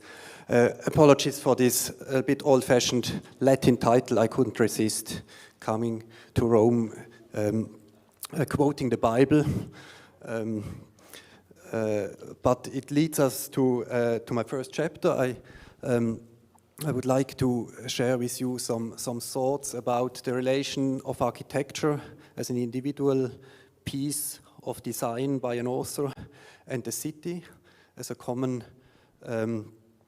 ground, a common built structure, and the importance, I think, of this being aware of this difference for the question of the coherence or maybe the dissolution of public space. Let's start with the collection in a very kind of autobiographical way. Let's start with the beginning of our practice as architects, when we really, in the first year of our practice together, Emmanuel and me went to Italy. And so the Grand Tour, we already heard about the Grand Tour. The Grand Tour is at the basis of our work, which could be now questioned. Why do these youngsters go in the 20th century? It was 20th century, not 21st, but why would they kind of take on this tradition of the Grand Tour? But we did it, and we published later on for an exhibition in Berlin, in the Architekturgalerie. We published this book, which is a collection of images, of these pictures from Italy, as we called it, pictures from Italy in a juxtaposition with work which we had done in the meantime. So it is about a kind, I would say, learning about architecture by studying architecture. Now, this might be a very obvious thought, but we still think it is actual that we have to look at architecture and we have to learn very simple things as architects, as a basis for our expression as designers. When we design architecture, it is also about understanding and the sensitivity of proportions of architectonical topics, as for instance the sockel. And I don't say that we learned from the Villa Farnese by Vignola on top of this fortress and its position in this very small village of Caparola. There is no direct relationship, but the sensitivity, which is crucial about the topic of, for instance, tectonics, about a sockel and how a sockel can relate a building in very different ways to its ground, which then appears in this building where the public ground was very scarce, and we had kind of diminished the footprint of this building to provide space for traffic and so on. So there's a lot of this kind of juxtapositions, which is a kind of ex post composition. We didn't talk necessarily about the sarcophags in Ravenna while designing this small extension for a single family house, where we translated a kind of a tectonical structure into a kind of a monolithic one. But coming back then for this exhibition, studying these images, we found that topics like the petrification, like abstraction or the detailing, like question of tectonics and monolithic construction are topics that are kind of continuous in history of architecture. We are convinced that these topics, as I said, for instance, also like the depth of a surface. No, is a wall, is a closed wall, or does it give kind of virtual access? Is it open? Is it transparent? Or is it a wall? That these topics are constant questions that we are faced with when designing architecture. So these are topics, these are fragments of topics, also of proportions, of how a material is set in a framework, how a space is defined by a floor and a wall, by hierarchies of furniture and a space. So all these fragmental topics, how space and material come together, are then, of course, in every project put into a new narrative. So the narrative is always new, is always contemporary, and is always kind of unique. But the question remains how, for instance, is an opening related, or the shape of an opening related to the structure of a space, and how is an opening related to the view that it provides? Or what is the physiognomy of a building that by its distortion gets kind of a individual expression. So I end this series with this last image, Rome, the Palatine, where this building is a kind of a collage growing out of the ruins of these palaces. And this is our very first building that we were planning when doing this trip to Italy, which is a kind of a collage of industrial building elements. No, it is a housing in a kind of a posh suburb of Zurich, but it is, as it is built, a kind of a collage of industrial architecture, showing industrial elements, not kind of resolving in an elegant way, but putting them together in a kind of intentively pragmatic way. So these are somehow the fundaments, the fragments that we collected, and which then were in a second step confronted by a different set of thoughts, which we call typology. We started studying Hong Kong, and then at the end it was 8 modern cities, amongst them also Rome. As we say, Rome is basically a very modern city. The kind of Nolli plan is very small in relation of the today's footprint of the city. Basically grown after it became a capital, which is very late in the 1870s, then under Mussolini with the restructuration of the center, and then again after World War II with the Marshall Plan. So we did this research, we published it in this book, and there is a second book. The first one is about Rome, Hong Kong, New York, and Buenos Aires. And we focused not only on the modern architecture of these cities, so the architecture which was developed after 1900, but we also focused on the kind of the gray architecture, to come back to Berlin, the kind of the normal case architecture, the architecture out of which the cities are built. One could also say somehow it is the hatching in the Nolli plan, these buildings which are unspecific, are not kind of the exceptions within the texture, but the buildings who create the texture. And we were interested in how come that these buildings look like that they are. So at the beginning in these cities stands a kind of a series of images when we walked through the city and said, which are interesting examples. For instance, this one, you might know the left one. It's the beautiful building by Sabatini here around, not very far from here. But the ones on the right-hand side, you might not know them, as they are kind of part of this anonymous mass of the city. Or this one, I will come back to it with a floor plan later, which is a huge courtyard system from the late 19th century. Or this one in the outskirts, also in the outskirts, but after World War II, so from the 1950s. So now we look at them as kind of individual architectural designs. But what are the rules behind? For instance, this one, you might also know, this is the Testaccio. And if we compare it to the next one could say, yes, that's Rome, that's how we know Rome. But somehow, when we look at it more precisely, we see that these two housing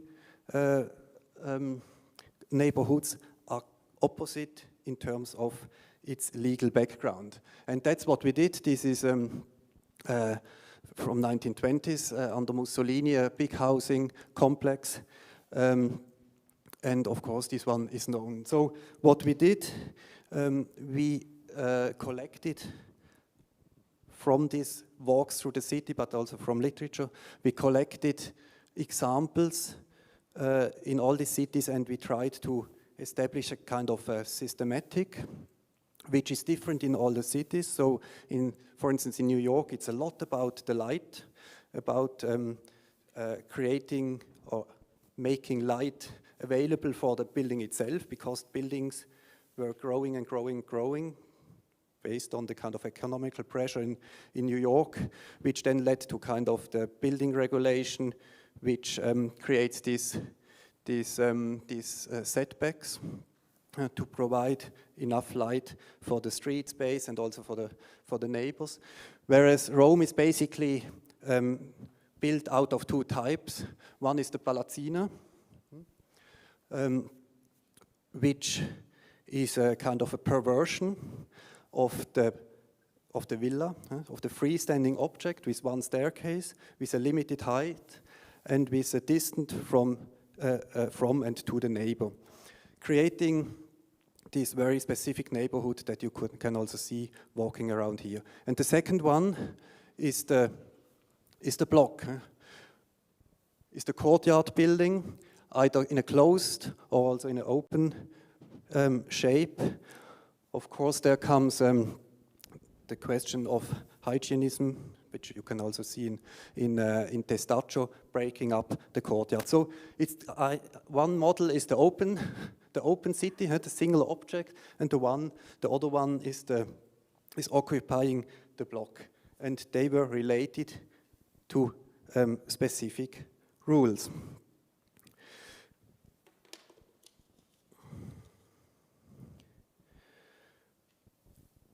So we did this catalog, and the selection was made also on the argument of the architectonical quality, I would say. But we developed now an interest in how this legal framework relates to the architectonical expression. So, for instance, you can see here architecture which is fulfilling the rules of this Palazzina,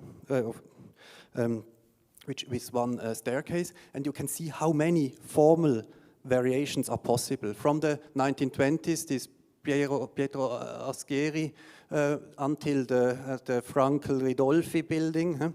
So the architectural expression, the scenario of this living, of these apartments, small scale, big scale, rather kind of very representative apartments. So the architecture deals in each individual case with the very general rules of the Palazzina, of this regulation. So here comes a kind of the general normative force of the rules. I talk about the building regulations. Of course, it's also cultural, it's technical, it's economical, it's topographical. So all these kind of framework conditions lead to different architectures in these different cities. But at the end, it leads to a kind of uniformity in this neighborhood when you walk around. Even if the architecture of all these individual buildings is very specific, what at the end is the result is a relatively coherent neighborhood. And this was very interesting to us. Now I show you the example of Rome, but it is very, very true also for Hong Kong. That coming from our studies with Hans Kohlhoff, where somehow the 19th century urbanism was the recipe how we could create a kind of the coherent structure of the city. That we found modern examples, not only from early 20th century, but also in Hong Kong from late 20th century, from the 1970s, 80s, where thanks to a kind of a normative character of building regulations, a coherent city would develop. And so for us, this was also kind of psychologically important that coming from Hans Kohlhoff and of course appreciating him as a teacher, we could also kind of overcome this inherent cultural pessimism that after 19th century only fragments of cities would remain by discovering these examples. I quickly go on. So another two examples of these palazzinas, and then two courtyard examples which you might know. We already have seen the Sabatini courtyard here, and this one, and also public housing from the 1920s, developed by this EGP, the kind of the public housing activity here in Rome, which was very active and a very high architectonical level. So this catalog shows variations within the system. I was already mentioning, for instance, this is a very interesting example, no? The block in the Testaccio, which is opening up. So hygienism is one input, breaking up the courtyard for ventilation and to provide light, and at the same time also economical pressure, which is always a reality when we are talking about the city. You know? Economy, economy, economy, and somehow this example brings this extremely interestingly together, that by breaking up the courtyard system, the traditional courtyard system, you can realize more surface that you can sell. At the same time, all the courtyards are open, which enables a better ventilation. And so this is interesting, that these kind of rules, the constraints, and of course I talk also about out of my own experience as a practice, that all these constraints then lead into a kind of a formal solution and into an individual architecture. These are further examples that we collected here in Rome, to the very modernist ones, and in the while working on this typology, we discovered, or we read this beautiful text by Raphael Moneo on typology, 78, which we also published, then republished in our second edition of the typology. And I would like to read together with you this kind of the second section, which talks about that. On the one hand, the work of architecture has to be considered in its own right as an entire entity in itself that is, like other forms of art, it can be characterized by a condition of uniqueness. From this point of view, the work of architecture is irreducible within any classification, and so on. And on the other hand, in the third section, on the other hand, a work of architecture can also be seen as belonging to a class of repeated objects, characterized like a class of tools or instruments by some general attributes. From the first hut to the archaic stone construction, primitive architecture conceived of itself as an activity similar to other kinds of craftsmanship, and so on. So this is somehow the extremely important message to ourselves, and which I would like to share here with us, this kind of duality of architecture being, of course, a design in the individual case, at the same time also belonging to a group. And I think this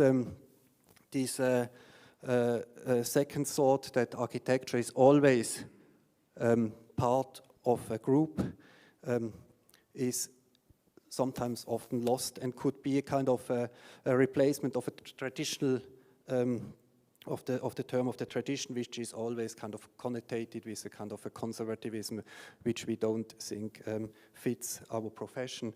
But being aware that whatever we do, we are in a kind of evolution of something, like a tool that is constantly improving and adapting to changing conditions.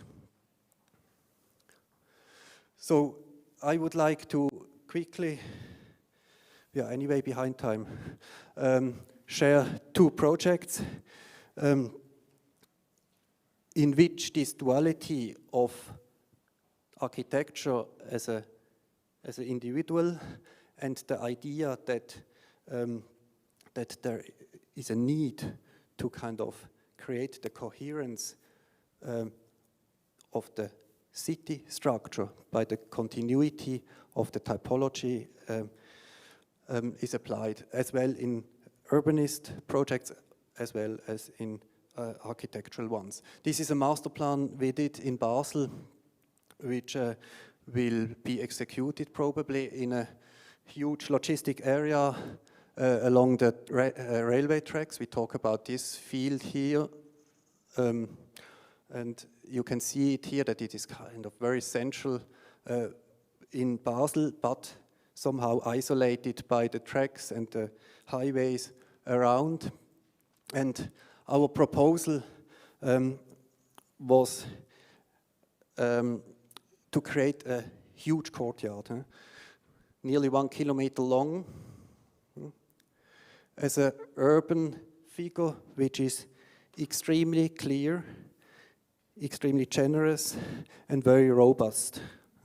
So it is an urbanistic project which understands itself as an urban structure and not as a built architecture yet. So other contributors, for instance, they were working with kind of high-rises and a constellation of buildings and different so-called public spaces. And we said at the beginning, it is the form which is related to the form of the city, of course, here to the railway, and is robust enough to be then kind of built out of architecture. So the strength of the urban shape allows us to integrate existing buildings. For instance, these are historic halls and a historic railway station, which is listed. Or for instance, this one is a huge 1970s logistic building, which we say it would be unreasonable to destroy for ecological reasons. So this understanding of the difference between the urban structure and then how it is built, how the individual buildings that create the urban structure, by stressing this difference, we are also able to accept and even to enhance a variation of the architecture that will create these buildings. So this is the model that shows that there is a certain variation possible and even needed in the architecture, also kind of realistically needed, because investors will come, they will never follow the plans that architects originally did. So the urbanist structure has to survive even if the architecture will be uncontrolled in a certain degree. And these are visualizations that had to be commercial, apologies for that too, but that show that the space at the end, the architectural open space at the end has to be composed of different architectures, to use architecture in a plural form. And I skip this one for time reasons and go back to, again to Basel, to the Kunstmuseum, where I would also like to talk about the relationship of the city and the urban structure and the architecture itself. So even when we do a building, a singular building, the structure of the city in our project is crucial. We cannot even design, I would say, a building when not without having an idea of its understanding within the architecture or the structure of the city. So this is the existing Kunstmuseum in Basel on the right-hand side with this courtyard, a kind of Italian typology. And on the left-hand side, the extension. So there is an extension which is not physically attached to the to the historic building. And the extension is, as you can see, on a very narrow plot, and also in a difficult situation, geometrically in a difficult situation. So the question was, what is this building? Is it a monument? Is it a freestanding monument? Or is it part of this, the grey hatching of the Nolly plan? And of course, as a museum, it is somehow a freestanding monument, one would expect, which it is. It is detached from its neighbors. At the same time, the difficult geometry of the site doesn't kind of allow to create a monolithic and very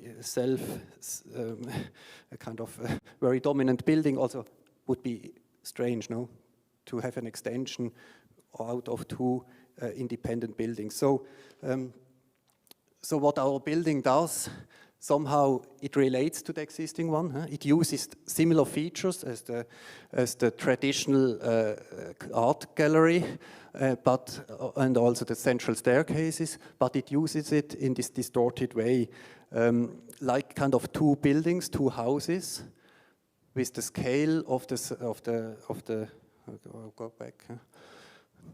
Somehow applying also the scale of the adjacent traditional houses. And we found this historic image which somehow already shows this typology of the site, of two houses standing at the street and creating this kind of negative corner situation. So the geometry of the site, the structure of the neighborhood around informs the building, and the building really intends to be as well a monument relating to its bigger brother, as well as being part of the texture of the city. I think this duality should be in every project. And of course then, on this typological basis, when this is defined, then within this typological basis, architecture as a formal expression is then up to design. For instance, then comes in this brick facade, which you will discover here in Rome, in the Roman ruin.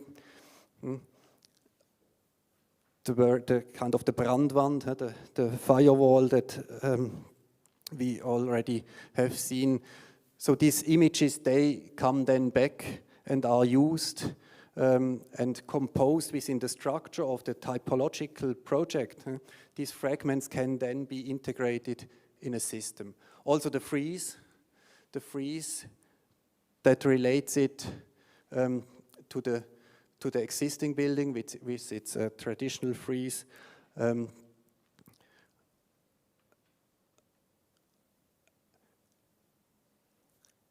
then in the interior, this typology of these distorted two buildings with its intermediate staircase develops this very expressive staircase, the space between these two buildings, which is then expressed in a kind of nearly, I would say, nearly industrial way. So, and typologically creates this contrast between the contained, controlled rectangular exhibition spaces and this kind of leftover staircase in between.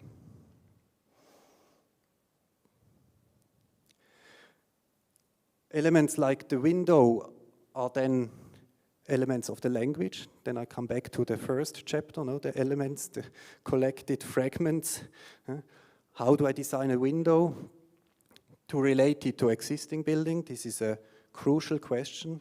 How do I understand that I'm in a building that belongs to the other building, that they belong together? So, for instance, the proportion of a window is then part of the architectonical language that is applied. And of course, the window and also the shutter are then elements that build up a relation to the surrounding, to the kind of the gray structure of the Nolli plan, and prove or want to prove that these buildings belong together and create a kind of a coherent structure of the city. Thank you.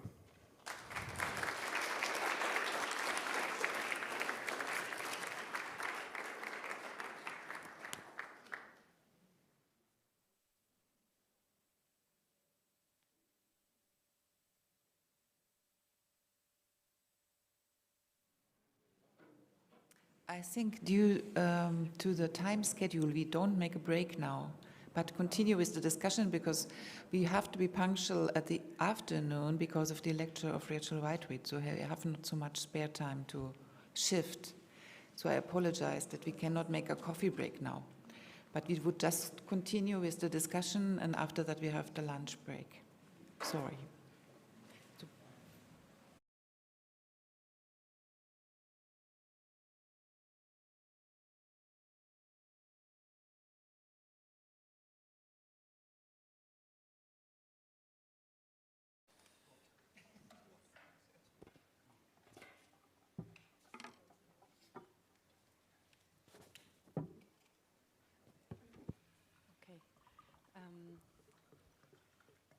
I propose to start with Peter Wilson's critical view on the fragmentary virus, citing Tafuri, which is an inspirational point in order to maybe make a basal difference in between two ways of understanding the idea of the fragmental, and maybe that will help us also engage in the discussion of the notion in an architectural specific way.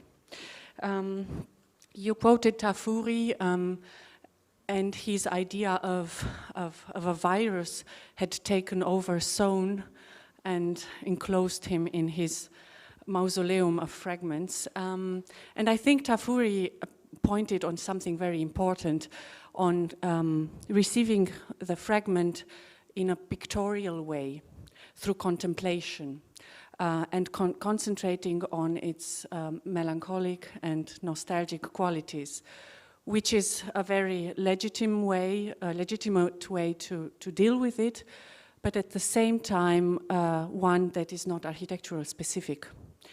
And maybe that is something that our discipline has always dealt with. On the one hand, being very attracted by this notion, and on the other hand, dealing with it in a pictorial, contemplative way. And the critique that has been established on the ways of the architects with the notion of the fragment is also, in the meantime, an old one, and also legitimate. For example, Mary McLeod was speaking about excesses of the fragmentaries in the 80s, trying to develop this difference. But at the same time, all your lectures were pointing to architectural specific ways of dealing with the fragmentary.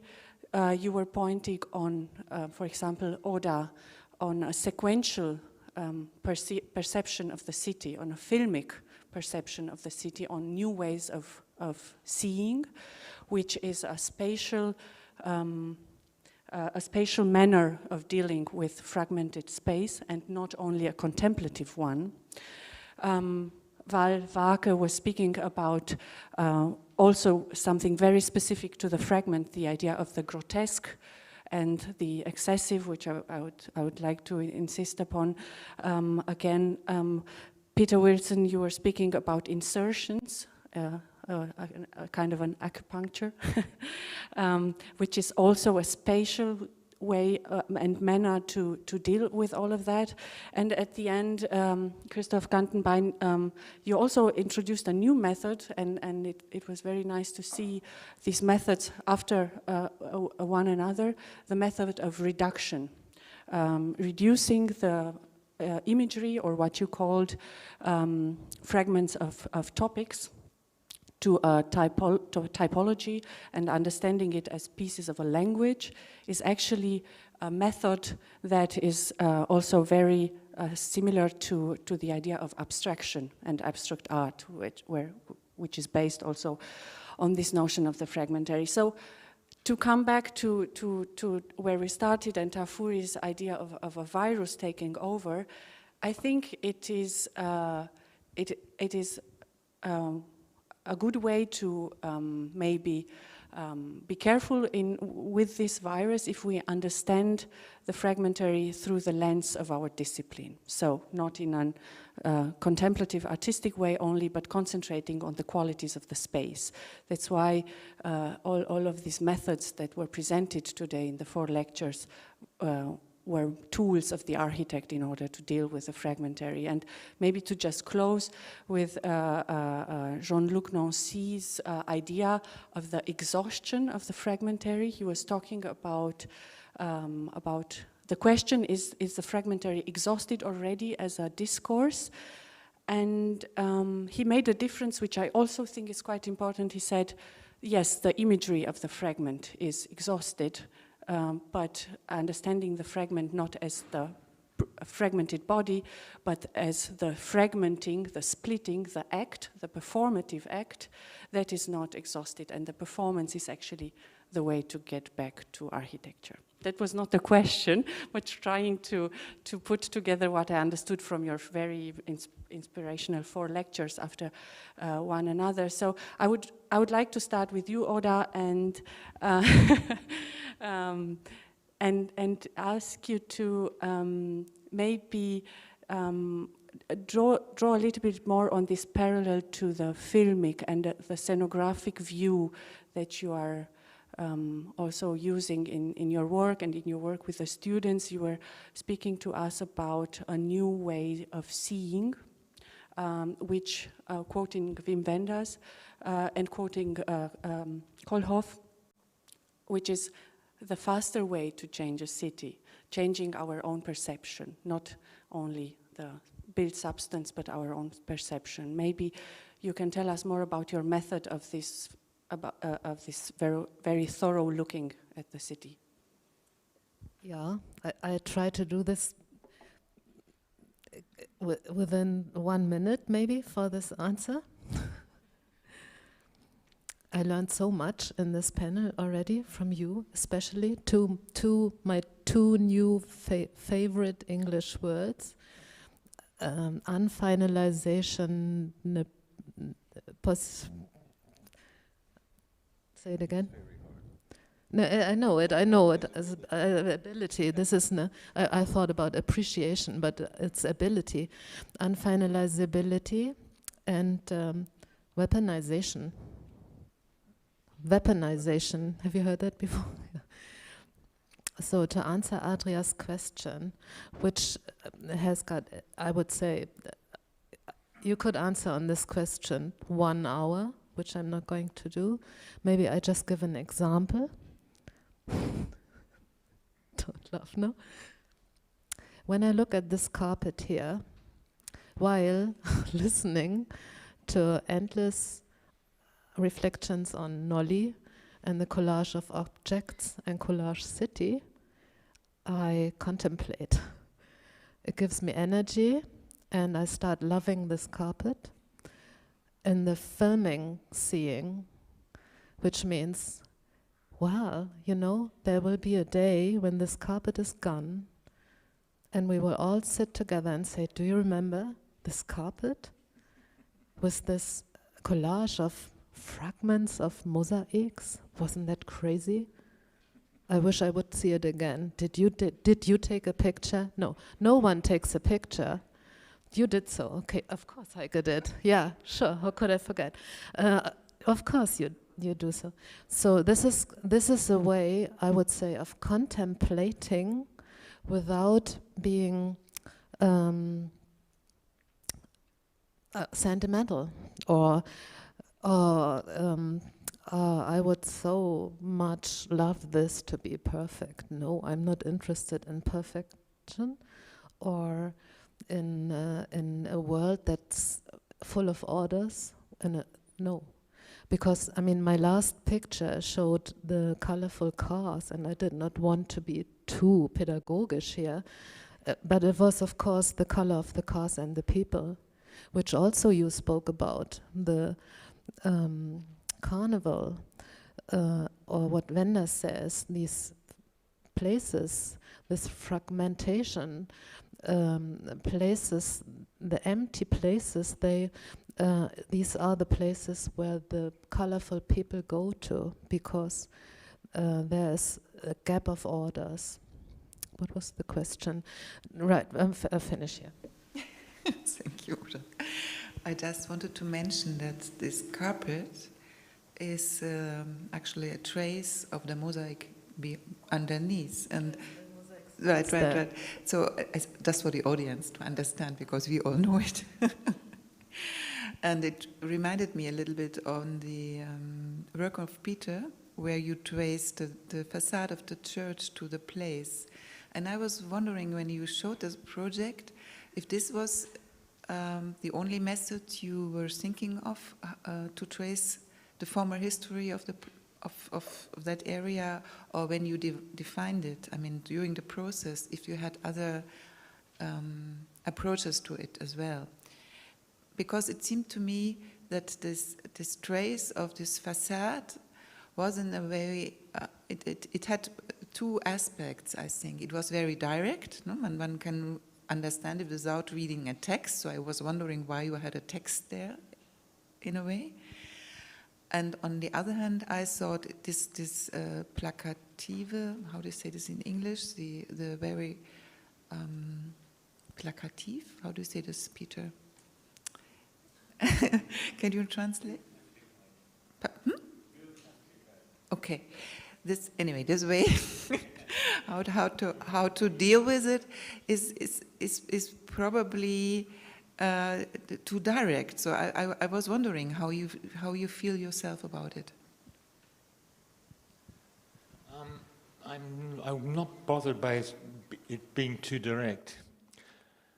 Basically, it's a very simple image, a very literal image, but I think the message is not just the one image. The message is the overlaying of images, the palimpsest. The fact that there is a writing on the city by the communist time and a writing on the city by the historic inheritance. I would like to come back to the question of acupuncture. I think the question of acupuncture, it only makes sense if one has the concept of the body which is being acted on, which is a coherent body. Short statement. Can I throw another theme into this conversation?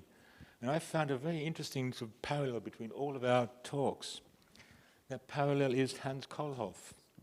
He seems to, from Oda we heard about a completely avant-garde Hans Kohlhoff, and from Christoph from a completely conservative, highly methodological Hans Kohlhoff. And Val and I had a conversation about Hans Kohlhoff last night in terms of Common Road. I mean, are we talking about the same person? or how does each encounter with Hans Kohlhoff relate to the other one? If he listens here, we talk about a person who has sailed around the world.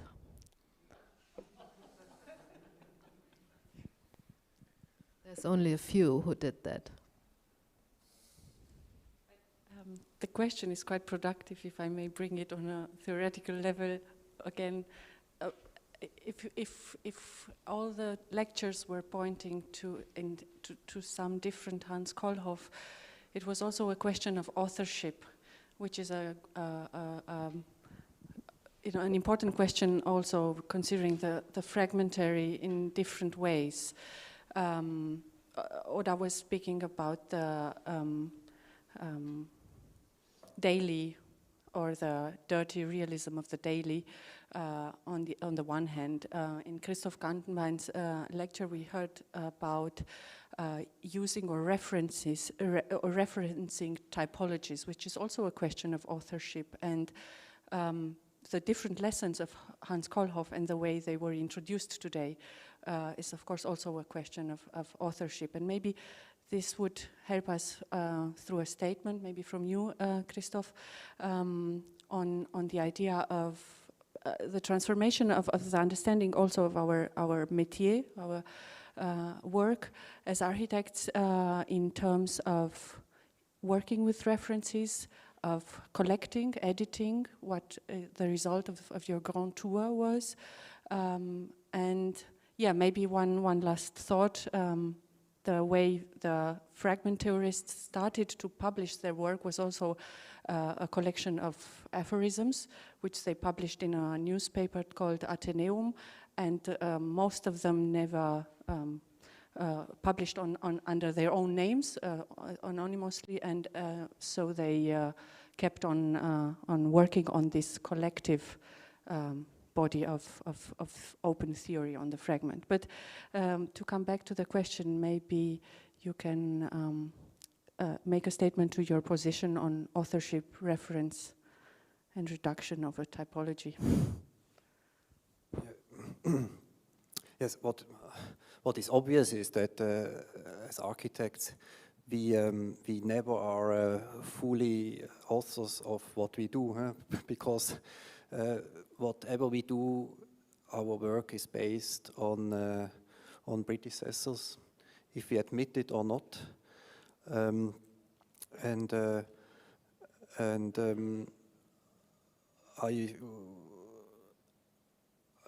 Moneo writes very beautifully about that.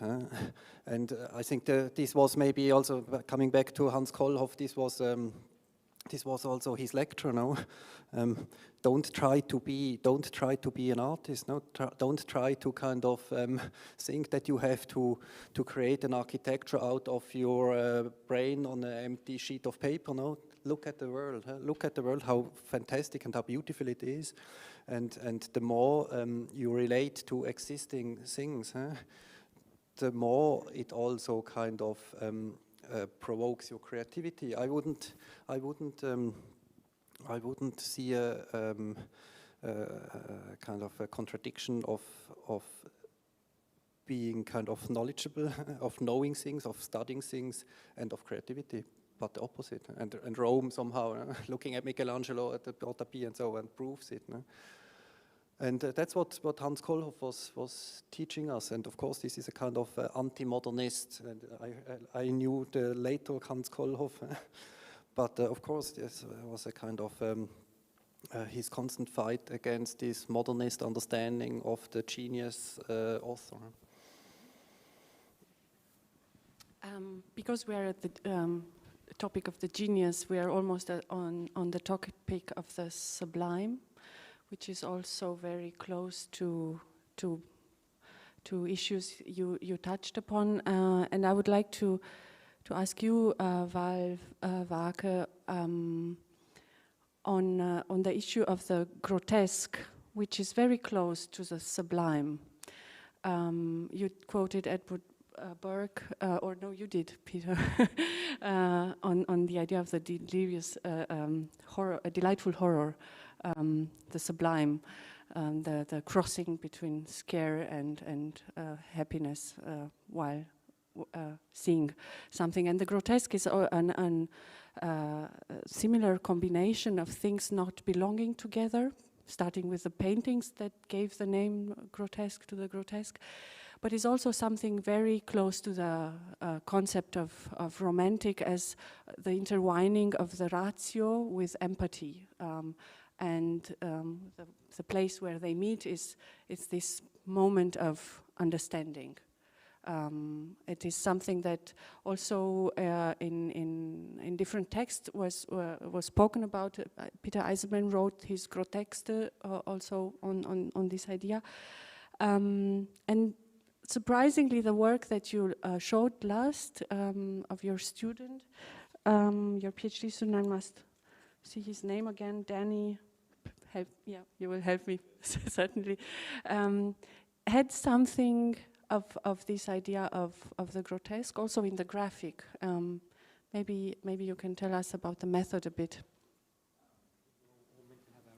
Yes. Is this? Yes. Yeah, I mean, it's difficult to talk about the sublime today in the same way I think that it was in, the 19th century and 18th centuries and things like that, especially the 18th century. And sublime had perhaps more to do with a natural sublime sometimes, often. But the thing is that there was this horror. There was a kind of fear about the sublime. I think that was important. And that's where the grotesque maybe comes in. Edgar Allan Poe refers to one of his great phrases, the fear of the delight of the horror, as this sort of thing that happens where there's an attraction and a repulsion almost simultaneously. And sometimes the grotesque is almost necessary to initiate an idea, perhaps, of certain kinds of sublime. To get to your earlier point about authorship, which I think is also really very important, is that when I talked about unfinalizability or open-endedness or those things, the whole point there is essentially for the author to the author, I guess, initially has a sense of an addressee. In other words, who is being addressed by the work. Now, there's a number of them. There's critics, there's partners, there are clients, there are users, and it goes on and on and on to list in architecture. But all of those people eventually disappear if a work lasts very long. And the architect begins to dissolve also, I suppose, to a certain extent, as a step backwards as an author. The goal of the things like unfinalizability and open-endedness is to initiate a system where virtually anybody can be a co-author. The person who walks through the space, the person who uses the building, the person who sees the drawings or something on the wall, that they are challenged or invited to co-author the work, so that the presence of the author should theoretically begin to disappear as the thing goes ahead. Is it the same as Cedric Price with his open-endedness, or what did Cedric call it? Indeterminacy. I suppose so. I mean, that was certainly a high-tech version of the thing, and but certainly with his Fun Palace, yeah, you got almost a literal version of that, where the stage was erased. Yeah. I think we have now on the table two quite different traditions. We have the English empirical tradition, like Cedric, of making it up as you go along, and we have a sort of European analytical tradition of studying typologies. I would like to ask Christoph, the typological research, is that done in the first place for yourself, to like a form of bodybuilding, or is it done for students? Is it a teaching tool? It was a teaching tool. We started with the students in Hong Kong. But it was really, and we also applied it. We went to Hong Kong, for instance, collected and described these buildings, and then we did this kind of very didactical semesters, Hong Kong in Zurich, where we tried to kind of collage floor plans from Hong Kong into Zurich to kind of check out what happens if kind of such structures would be confronted within a different city. Because the typology as a kind of abstraction of this architecture makes it available and controllable, and therefore kind of usable as a design tool. It sounds like surrealist collage. Being Swiss in Hong Kong, I mean. Yeah, it was not the intention to be surreal. It was somehow understood, of course, with all the critical question that you can ask about how much it can be transferred, because it is kind of developed under very specific conditions, for instance, climate-wise. On the other hand, it always existed. The kind of the system of Paris as a city fabric was, and as an architecture, 19th century was exported to the whole world. And just, of course, a type, as we understand it, is not the kind of the Aldo Rossian understanding of the type as a kind of petrification, like a monument to architecture which is dead and which kind of is kind of conserved in time, but as a very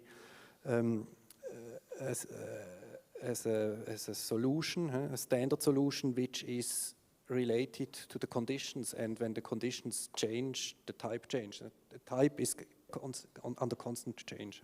It's not the stability; it's the opposite. It's evolution, and therefore when it comes in a collage in a different context, questions arise that would also then lead to a further development. I have a problem with this criticism of the genius designer. I think that the genius designer is the sort of 19th century, it's sort of Nietzsche, sort of Übermensch, etc. But I think, and there is the question of subjectivity, which is lurking underneath there, which I think that's a question of individual perception, Wahrnehmung, and I think that this is a very important function or facet of architecture. I agree, and I must say I think that the issue of subjectivity is in this fragmented methods being split between the author and the perceiver. The subjective perceiving of places, spaces, or objects, also the way Oda showed it in her method of thoroughly looking at things. This is a very modern issue about involving the beholder into the work. This is something that you do by also as reducing your role as an author and addressing typologies, but this is something also that you address to the beholder, which is enabled to complete a typology to a new and put it into a new context. So it is always a dialogue between beholder and creator, and it is based on subjectivity and also addressing the subject in this way. And I think this is maybe the most modern substrate of fragmentary techniques, and that's why it's put as a signal. I would trace it back to the English landscape garden tradition, or the picturesque. Yes, yeah. Richard Payne Knight, who did his grand tour with Hackett on Etna, in my book. Richard Payne Knight, I think, or the picturesque was a very important transfer, that the meaning is brought by the perceiving subject and is not inherent in the object being viewed. I think this is a very important cultural transition moment. Yeah, I think the comparison to the landscape architecture principles is quite helpful, also because it's addressing this idea of the scenographic. They are working with scenes. It is a theater of emotions that are addressing the viewer, the beholder. Brings me again back to the first lecture. I was searching in your beautiful little book, Salon Jalon, from Oda, for the right quote. I didn't find it immediately, but at some point you were talking about putting order, addressing the incoherence of fragments. And then I had to think again about the description of Mark Cousins. The name was not Mark Cousins wrote a beautiful text on the ugly. And because we spoke at the beginning about the fragment also as a method of questioning the aesthetically beautiful, so also very modern thought, Mark Cousins was talking about the ugly as the overcoming of incoherence. Ugliness at the first glance is something incoherent. Being able to overcome it is it's bringing us to a higher placed term or notion of beauty, and that's something that what happens in between is the subjective perception. So putting order into the incoherence would be to describe as the subjective or the job of the beholder, that what we are supposed to do when we go through the city and put it in order in our conception. But what I would like to insist a little bit upon is how do we manage to make the transfer between this method of perceiving the city, looking at the city, and then make it operative, using it as a design tool. Warke and also Oda showed us direct links between that with the help of the work of your students. Maybe both of you after each other could tell us a bit about the way you make the step between teaching your students how to walk through the city and then how to design with these new learned methods. It's a kind of a complicated question. Yeah, first I teach myself, and it's not just the work with the students, it's also my own work in my studio, like for example the Post-Republic. I look at the world and I think about what I do not have to do. So what I just do not have to do to bring order. So, and this takes time. This is what I teach my students then. Look at the things longer than you think you need to have to look at them. It's like sports. Do it longer than you want to, and then you will feel joy after a certain time. This is answering your question, but I would like to have a small loop back to the talk 3 minutes before. I would say, and generally, there's two types of people: those who fight and those who collect. Usually it's a gender thing, but people who collect usually don't go fighting because they beware. This is a fact. It's not my opinion, it's a fact. So, and then we spoke about this idea of the genius designer, but the people mentioned by Liane Lefebvre in the content of dirty realism, and I mentioned other names as well, Rem Koolhaas and Zaha Hadid, and their position was designing against the genius design against the white sheet of paper, because they said we are contextualists. We collect forms, but we do contextualist confrontation, which is then not collecting and trying to fit in, but is confronted. And so then, to me, this was so important when you said, well, when I can turn a weapon into a monument, this might be dangerous, vice versa. And I think this is also the moment when this dirty realism Protagonisten felt, oh my goodness, once we turn the monuments into weapons to give ourselves the possibility to design dangerous stuff, great forms, interesting objects, because we find them and get this contextualist confrontation, I think at a certain point you feel there's too many weapons in the house.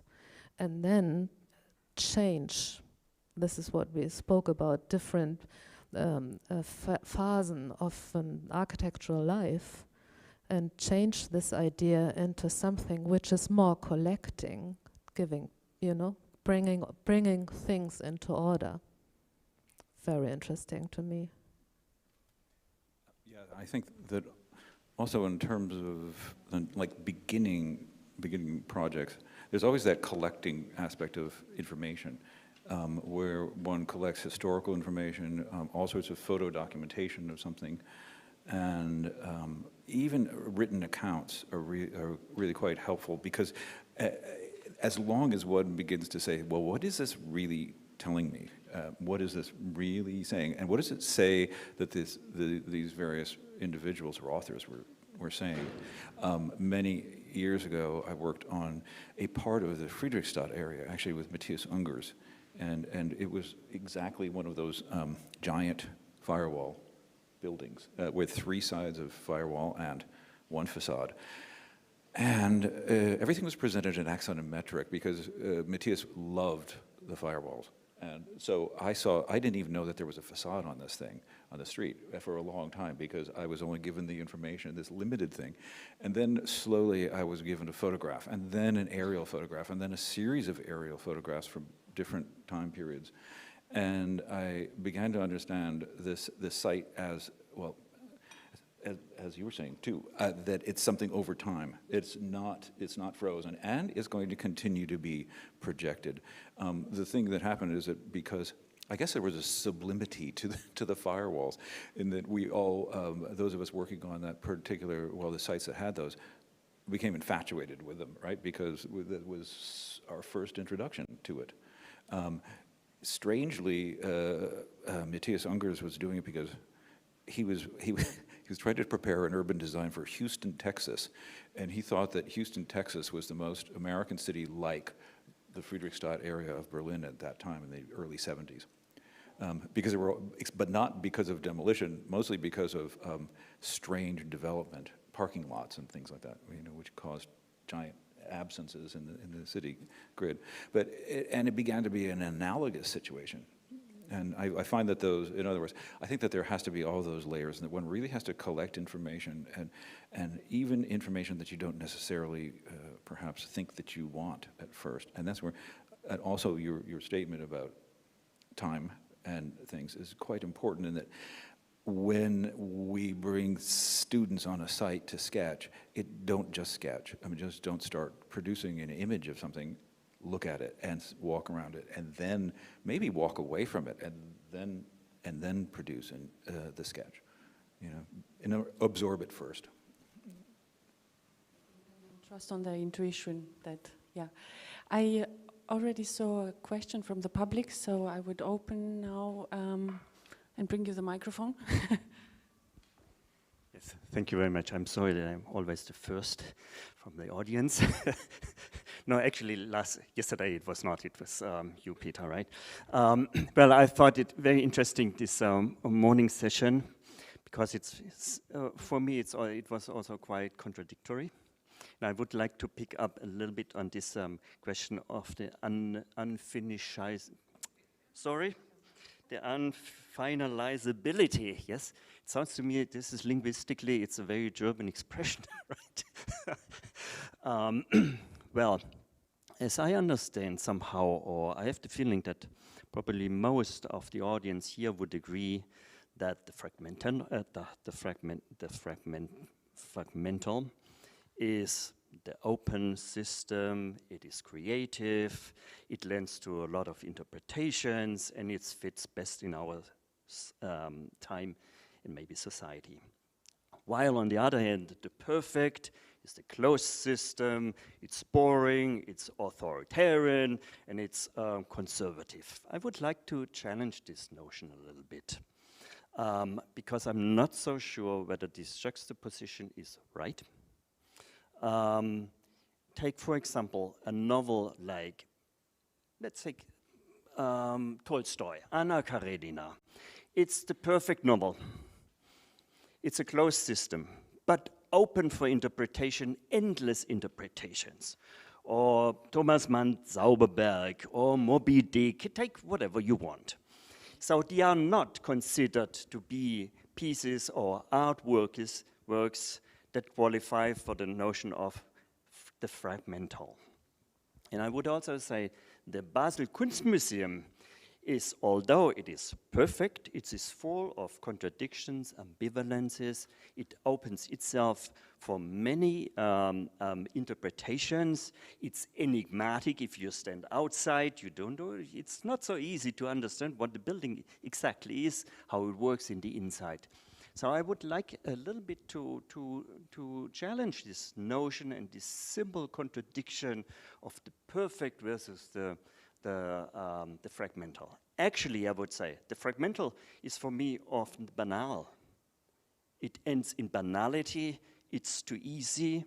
And if you take really artworks, let's say of Braque or Picasso, the collages, whoever they did, they are not easily made. There's an underlying system, and they're following a certain rationale, although it might not be so easily detectable. That would be my comment on this, because I had the feeling that we are going all the way to an easy interpretation of the fragmental, while it is a little bit too, for me, too simple.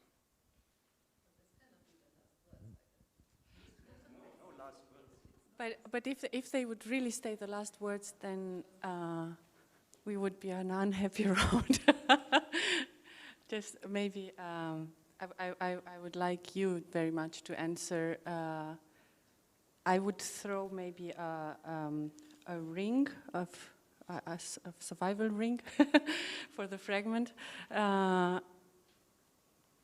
And I would say we must think about the restorative intention behind the fragment, which is most of the times a form of detour to a holistic understanding of the world, and it's also part of the theory of the fragment. So I don't think this duality is the end of the story, the whole and the fragment.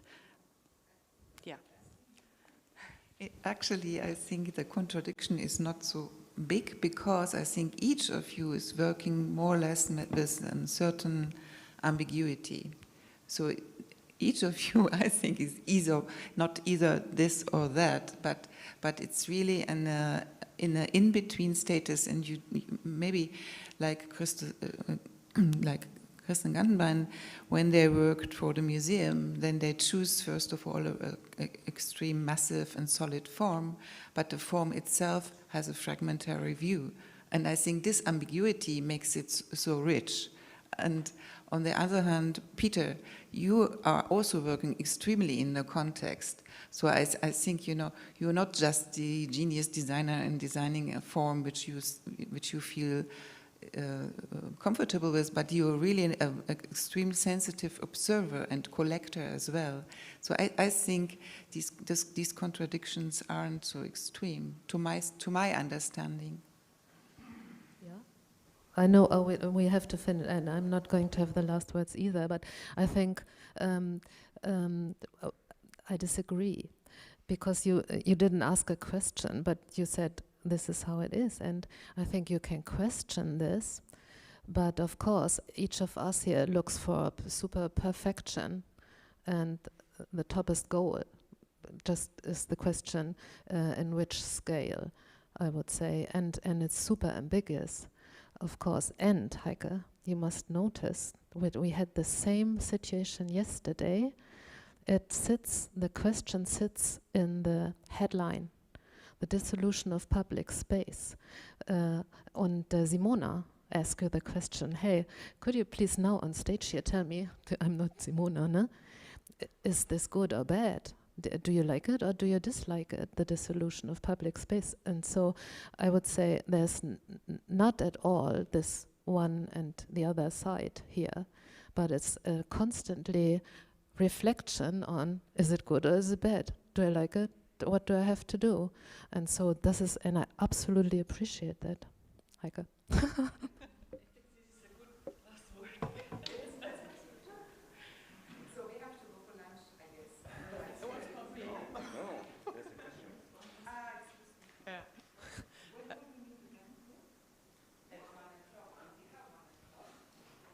Yeah, I was given the micro, so I'm not going to be long, but I think we should be very careful with words. We spoke about this yesterday evening, because we get completely confused when we speak about fragment, and some of us is thinking about a fragment object, so a physical object. But I mean, in space, and how this works or not works, but it's not just physical. I mean, I think, I mean, this is so complex. I mean, there are fragments in politics which have very much to do with the physical result. There are fragments in economical aspects, and there are fragments in our perception. And so we really have to be precise to get any result of what we say. Otherwise, it's so confrontative. I mean, looking at it in a physical way, and this is not all we can do.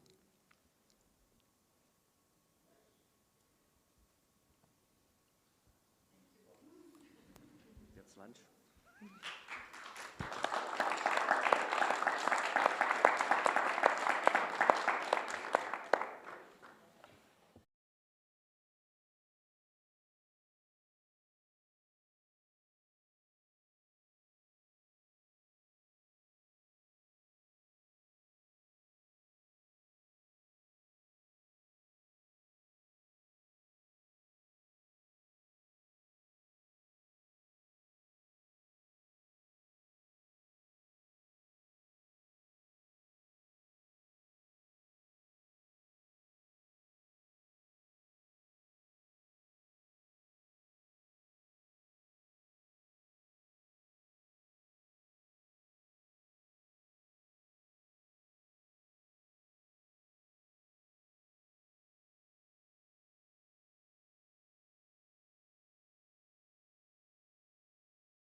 our third and last panel this afternoon. I have the pleasure of welcoming in this panel our generous host as one of the speakers. Heike Hanada will be presenting also her work, and I'm happy to also make a small introduction on you and your biography. Heike studied architecture at the HDK Berlin and at the Todai University of Tokyo. In 1994, she founded her studio Hanada Plus in Tokyo, and 2007 in Weimar. She works as an artist, as we've seen last night, and an architect in Berlin. In 2007, her work received international recognition through a competition that we all know of, the extension of the Asplund Library in Stockholm. She was teaching before at the University of Applied Sciences in Potsdam, and since 2018 she took over the Department for Building Typologies in Dortmund. Heike did not only receive the Prize of Rome, which she's now sharing with us, but she was also a winner of the Thuringian Architectural Prize for her recently opened Bauhaus Museum in Weimar. Together in the same panel, the last panel tonight, Job Floris will be also speaking. Job is an architect and the co-founder of Monadnock. He obtained his master degree in architecture in Rotterdam at the Academy for Architecture and Urbanism, and followed up with his studies of visual design in St. Jost in Breda. Currently, the practice of Monadnock is building a substantial amount of housing project in the Netherlands and in Germany. Floris was a visiting professor in various universities throughout Europe, just to name some, Karlsruhe, Leuven or Graz. And right now, or I don't know, Floris, if it's still actual, 2020 you have been teaching at the fall studio at Harvard. Following, Verena von Beckerath, also a Berlin-based architect. She's a co-founder of the architectural practice Heide and von Beckerath. Very interestingly, you studied sociology, art theory and psychology in Paris and Hamburg, and then architecture in Berlin. After the studies, you were teaching as a research assistant at the UDK in Berlin too, and after the awards, a fellowship at the Academy of Schloss Solitude followed, and then the Rome Prize Villa Massimo 2013. You were a visiting professor at the TU Braunschweig, Cornell University, and at the moment, starting 2016, you took over the chair for design and housing at the Bauhaus University in Weimar. And our first speaker in the panel, Philippe Dujardin, who Heike was already talking about today, also involved in the predecessant symposium on the monumental with his work. He will be joining us with his artistic work as a photographer and visual artist.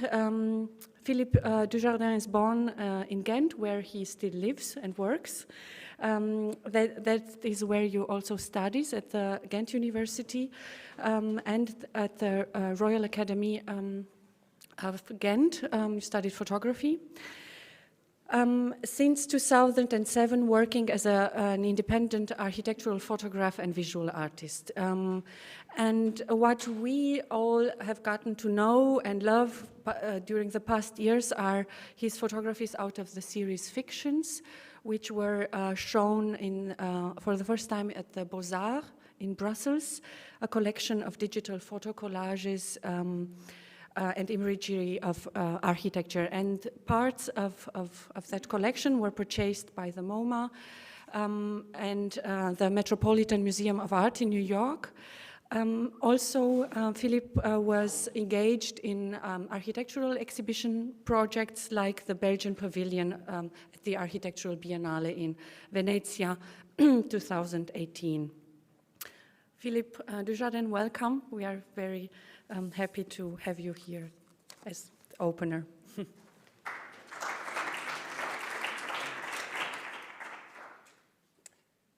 Thank you for this nice introduction, and thank you, Heike, for inviting me in this beautiful setting of the villa. Today, in this presentation, I will show in a very fragmented. In a very fragmented way my work. So it's in bits and pieces. I hope the general idea is clear.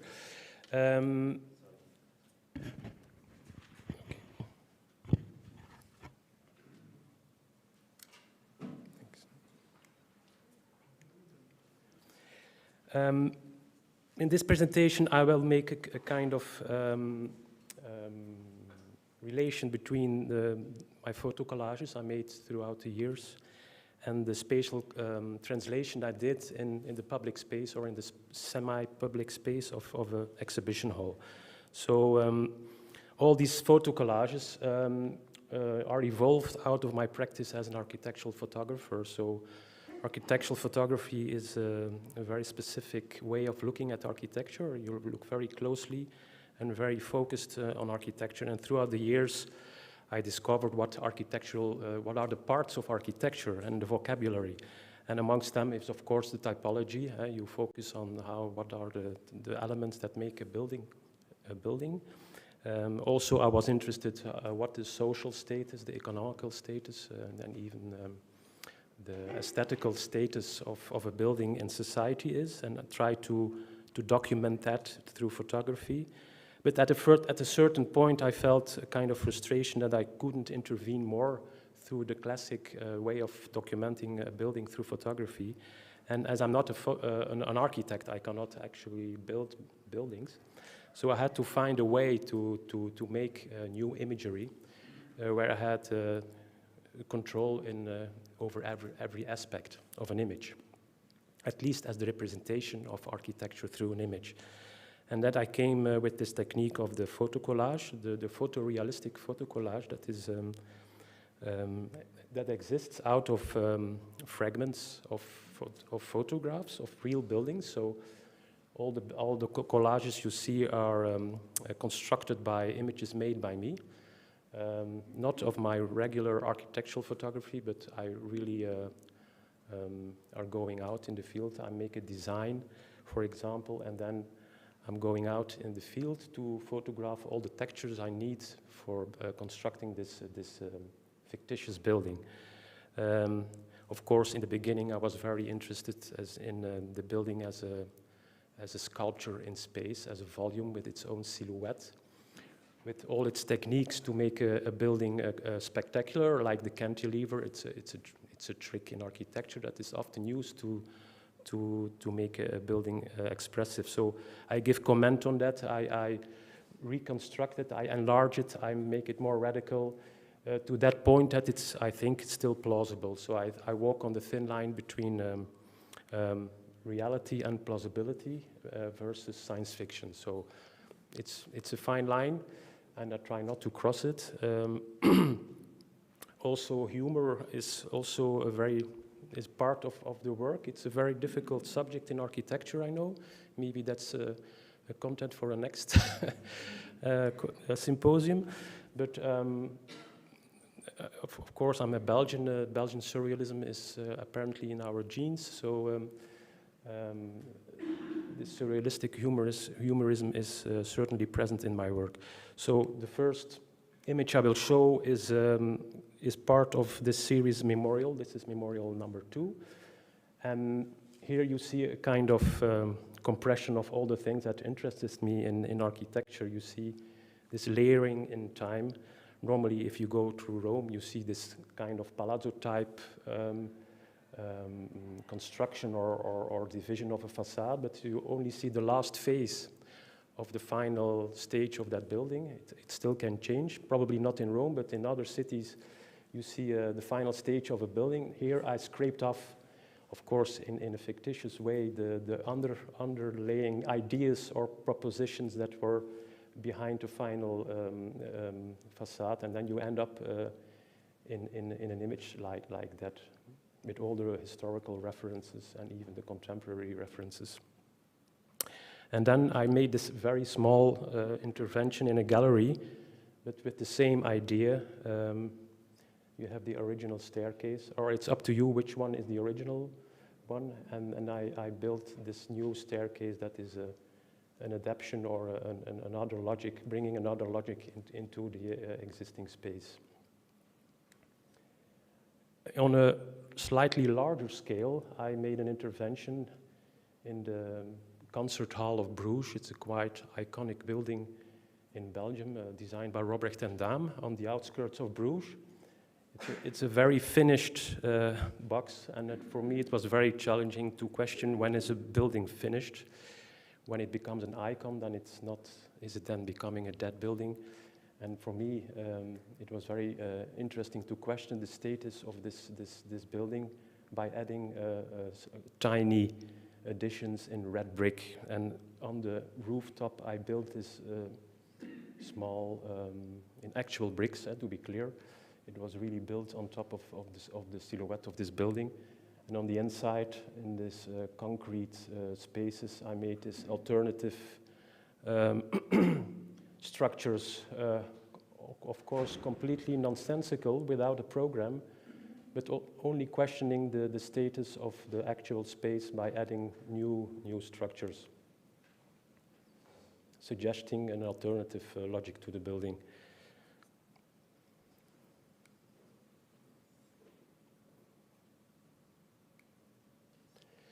Another collage is a comment on the so-called modernism in architecture, or the modernistic way of stacking uniformal boxes in one building, like this existing apartment building in Ghent.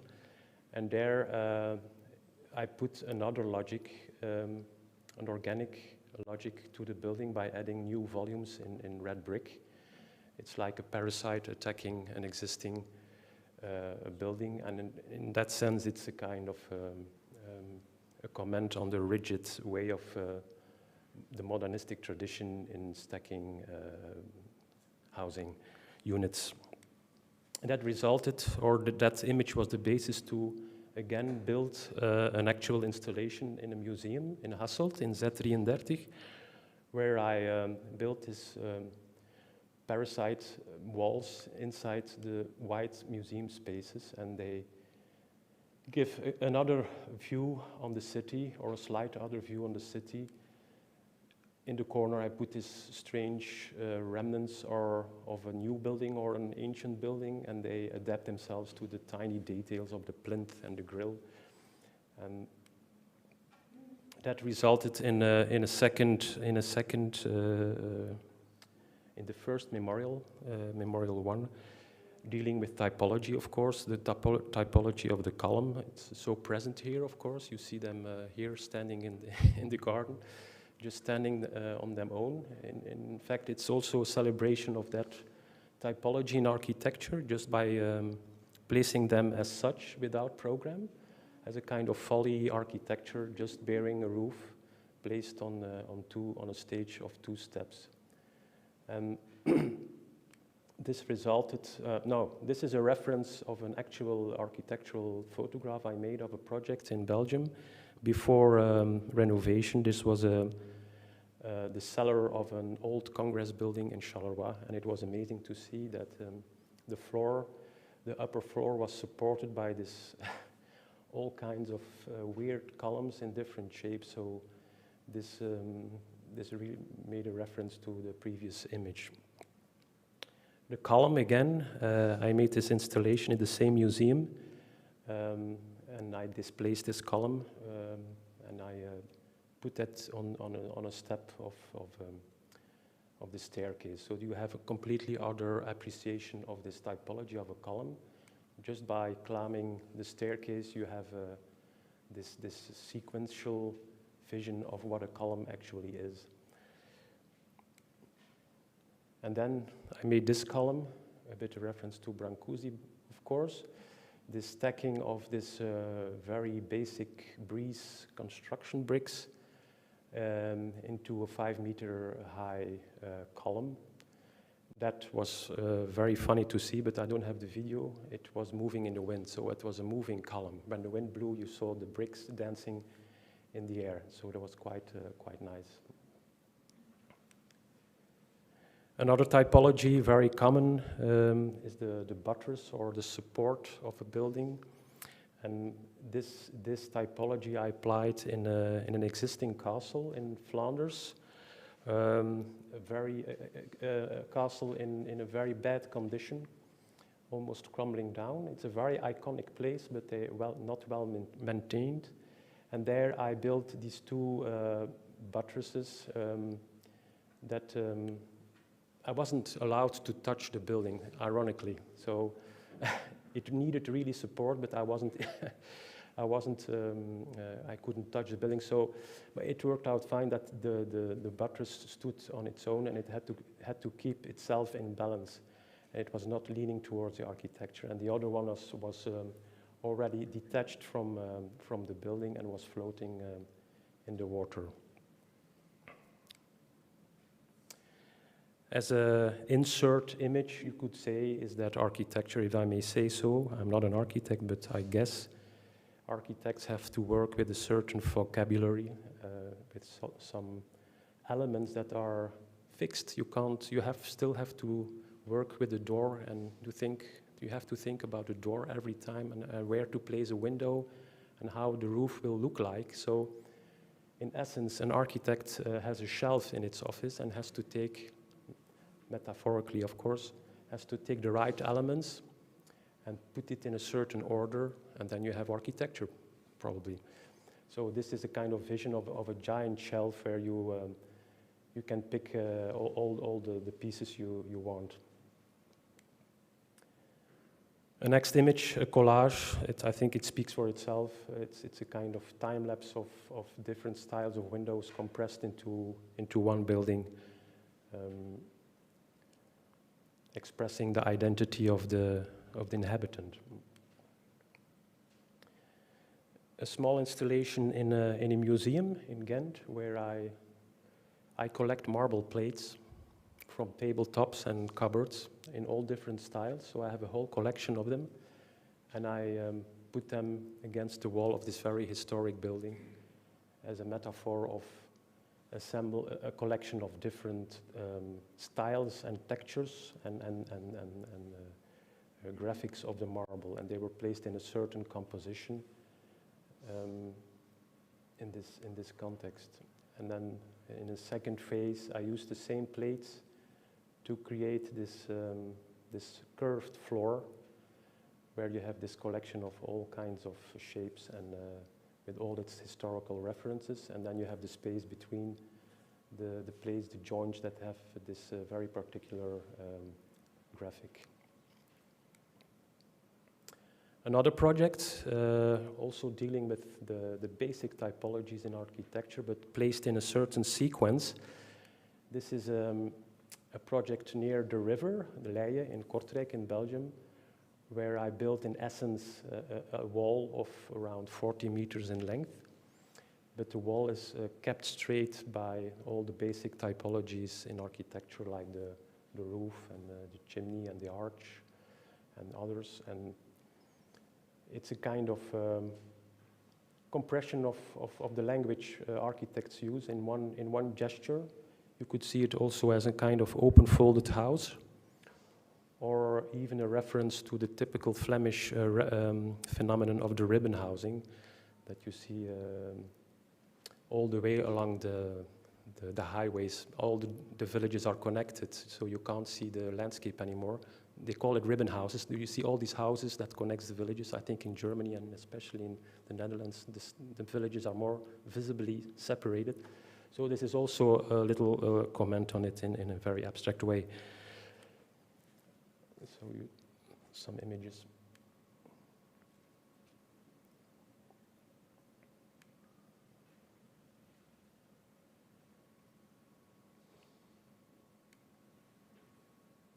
Of course, the roof has the fifth facade of a building, a bit underestimated often. For me, it was interesting to make an image like this, and then that resulted in another images on a bigger scale of a Dutch city, Middelburg, and where I compressed. I made several views of the city and compressed them in one image, so it's not so dense in reality. And then I erased all windows in order to strengthen the focus on the different types of roofs. And here and there I did some little accidents, of course, like here. This is added.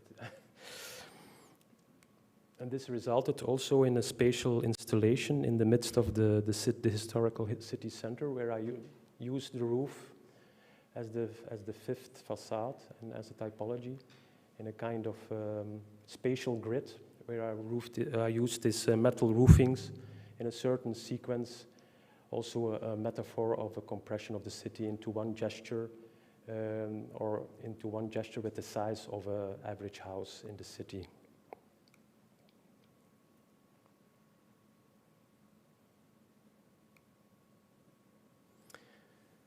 Of course, architecture, as you know, of course, that it's all in proportion and proximity and the silhouette. And for me, it was quite interesting to explore how an ensemble of maybe not so interesting separate parts, but if you put them together in a certain sequence with a certain proportion, it's getting exciting. The same is going on here. It's also exploring tectonics of building. It could be a high-tech building, but it's executed in a very low-tech way. So this contrast between the planned and the improvised is also quite present in my work. Even on a bigger scale, this is the an inventory of some Chicago towers, but placed in a different grid, and they form this silhouette of a big house. The same is going on here, this time lapse of 2 or 3 periods in the history of the high rise in Chicago. You see this, maybe you recognize the original shape of the Willis Tower, executed with the previous phase of the first generation skyscrapers. Also, thinking about nature, culture versus culture, or nature versus architecture, and all the zones in between, the transition between the city and the nature, and where it collides.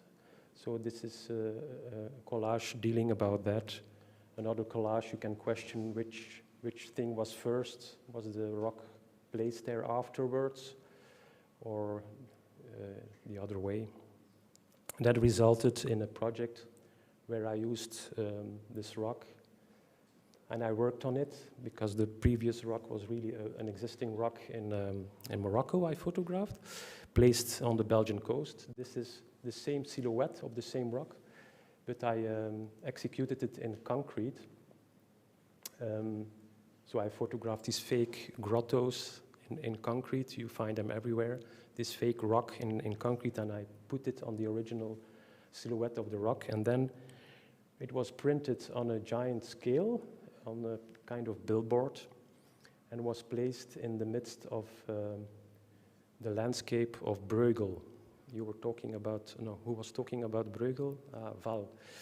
Yes, this was for a project for the anniversary of Bruegel, who worked and lived around Brussels in this typical landscape. So he painted that landscape with rocks. So he was a kind of Photoshop artist avant la lettre. So what I did, I used the same technique as Bruegel, and I put a rock in midst of this landscape where it doesn't belong, of course. It's a Fremdkörper. And I make it in 2 ways even more artificial. It's in concrete, and it's flat. So this is even an emphasis on the artificiality of the landscape in general, and in specific the Bruegel landscapes.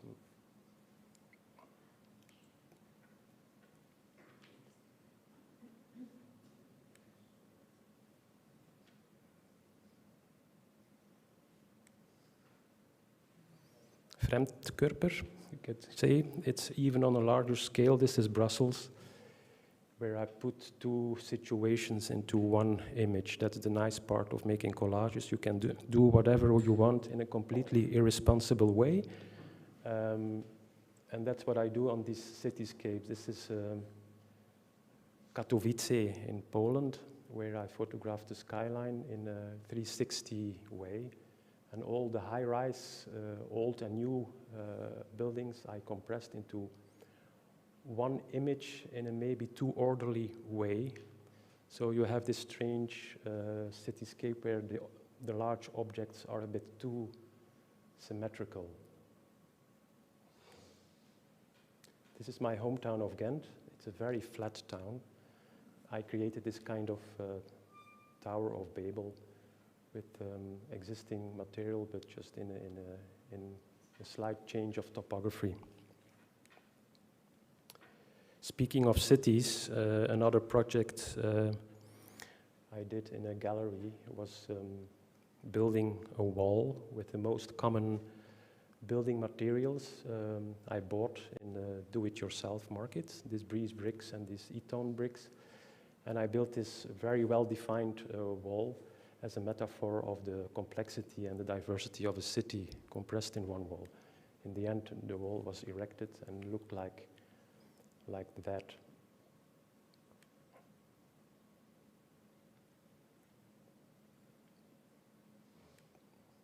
It reminded me of the Piccionis architecture on the Philopapos Hill and the Acropolis Hill in Greece, where the architect used remnants he found on site, old remnants, and he built this beautiful pathways, and he built a new wall around an existing church. And this is a fragment of this this church wall. Another one in Greece. This on the island of Paros, I found this incredible building existing out of fragments of ancient Greek buildings, and were later on stacked in a different way in this amazing tower-like building. And in the end, I think a lot of the fate or the destiny of a lot of architecture is to be crumbled again to dust. Not in Rome, but in some other places. I made this virtual pile of building debris where you can see, if you look very closely, all kinds of references of contemporary concrete, but you also see these ancient columns and statues. So this is a kind of compression of the architectural history in a very deconstructed way. This ended up in a new installation. A friend of mine bought this little farmhouse, and before demolition, I had the idea to stack the debris in a certain geometric form. So it's the same building, but in a completely other form. It was really nice to do it. I did it with my own hands. This resulted in a small object I did, amongst others, but that's the only one I showed, this little bowl made of also fragments of building debris.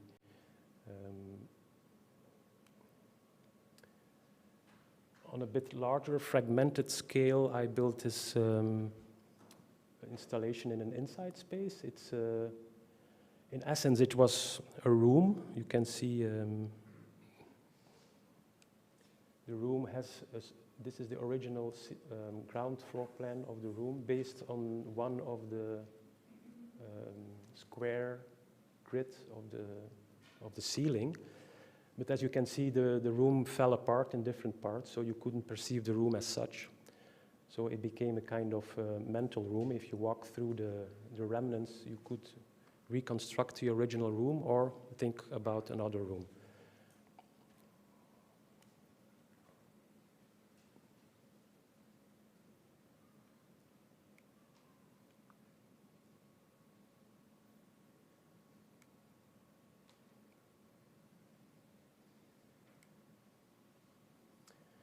And then out of the rubble, new architecture emerges.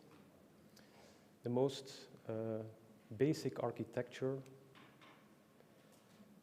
as I heard already, it's creating a void. If you build a wall, you have a boundary. You create an inside and outside space. I did it in a very private room. I built this tiny wall around the chair. The work is called The Guest, but you can't sit. You can't sit on the chair. It's just a very basic way of showing what architecture in essence is. It's creating inside, outside, private, public, and the execution of the joints on the inside was very rough, and on the outside it was much smoother. And then to celebrate my fascination for the brick, or the breeze brick in general, and the potentiality this pixel of architecture has, I made a replica of this red breeze brick into the Italian Carrara marble. Thank you.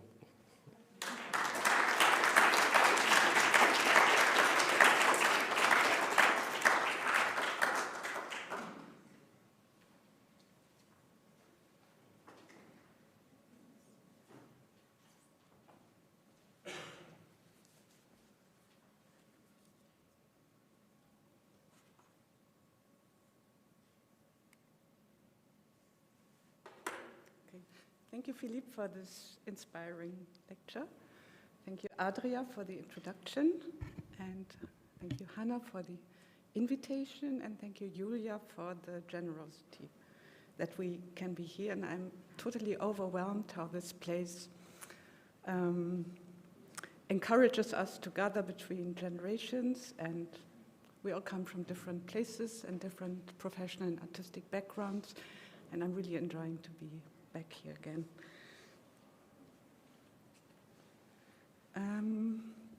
The title of my lecture is Not Quite But Close, and I will unveil later where this comes from and where it refers to. My thoughts begin with an observation during a 3-month stay at Villa Massimo 9 years ago. Spending my first weeks going on long walks through Rome, I was eventually drawn to the periphery of the city. The extensive Parco degli Acquedotti, which links into the park at Via Appia, was equally fascinating as the 1950s residential areas from the Ina Casa program by Saverio Muratori, Mario De Renzi, and Alberto Libera. So the image you see is a building by Libera at Tuscolano. On a rainy day in early May, I came upon 4 women from Romania who were celebrating Orthodox Easter in the shelter of an overgrown arch fragment of an aqueduct. They generously offered me a share of their cake.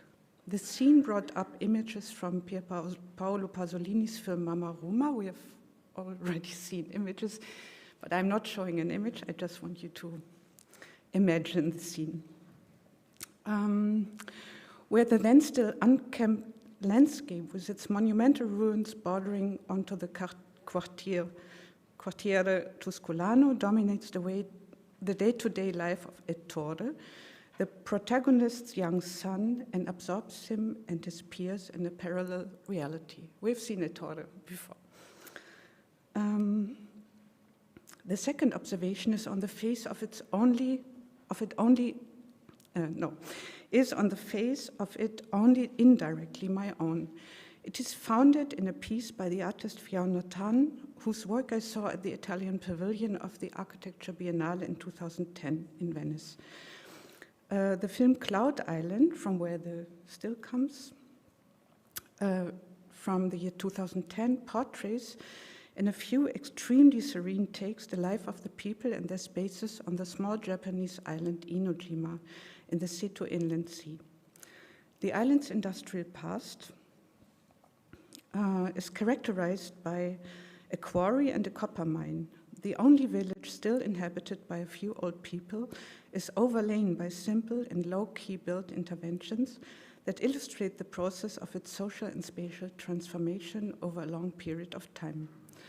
When we visited Enojima in September 2017 during an excursion with students from Bauhaus Universität Weimar, a botanical garden had only recently been completed, with a greenhouse in its center, vacant for a long time, and now rejuvenated. Responsible for these interventions is the Tokyo-based architect Kazuyo Sejima, who had been commissioned by the Benessi Foundation in the context of the Setouchi Triennale and the Enojima Art House project. The botanical garden had been created by her in collaboration with Akarui Heya, including the flower designer Yutaka Kizaki and community garden planner Atsuo Hashizume. Not only is it a particularly beautiful garden, I will show you the garden. Not only is it a particularly beautiful garden, but a productive one that connects the island inhabitants' knowledge about the cultivation and use of native plants with activities for both locals and visitors. On the day of our visit and during an unexpected workshop with a chef who had come from Tokyo, the life garden on Enojima became a collective space. Now there's a quote. "A garden opens up space for making and experiencing. It ritualizes our existence and gives it meaning. Attention and care weave living nature together with our human condition. The garden is a mirror of the maker and the user, in whom it is reflected simultaneously. The garden is a social space for family, friends, and companions, in adversity and, therefore, as an emancipatory and liberating power. As an effective space, the garden transcends its own boundaries. As an experimental space, it represents a place in which the world can be known and understood." So the quote was from Eric A. de Jong in a text called, titled "Forward Like a Mirror" in a book titled "On the Necessity of Gardening." It was recently published, so you might have seen it already. The environmental crisis and deepening political and economic division in society lend the concept of the public, as well as the Anthropocene, or rather the Stulocene, as Donna Haraway puts it, or suggests, a central position in artistic and architectural discourse. This gives the transformation and adaptation of existing built structures and spaces particular significance. The observations on the southeastern periphery of Rome and those on Enojima justify discussion about shared spaces beyond the city and its buildings, streets, and squares, not without casting a glance back to them. In these transitional spaces, architecture and nature coexist, absorbing forms of everyday and public life alike. Are these spaces with their specific characteristics and forms of appropriation an expression of an increasing dissolution of the public realm? This is for Heike, sorry.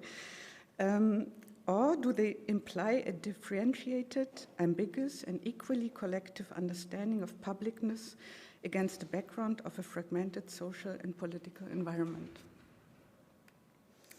So I'm now presenting 3 projects, briefly, only aspects of them, but I would like to transfer the idea which I suggested when presenting the idea of the garden to our projects.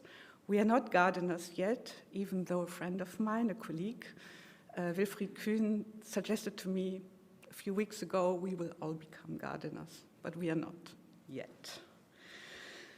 The Michel Mayeros estate contains the estate and archive of the Luxembourg artist Michel Mayeros, who died in an accident in 2002.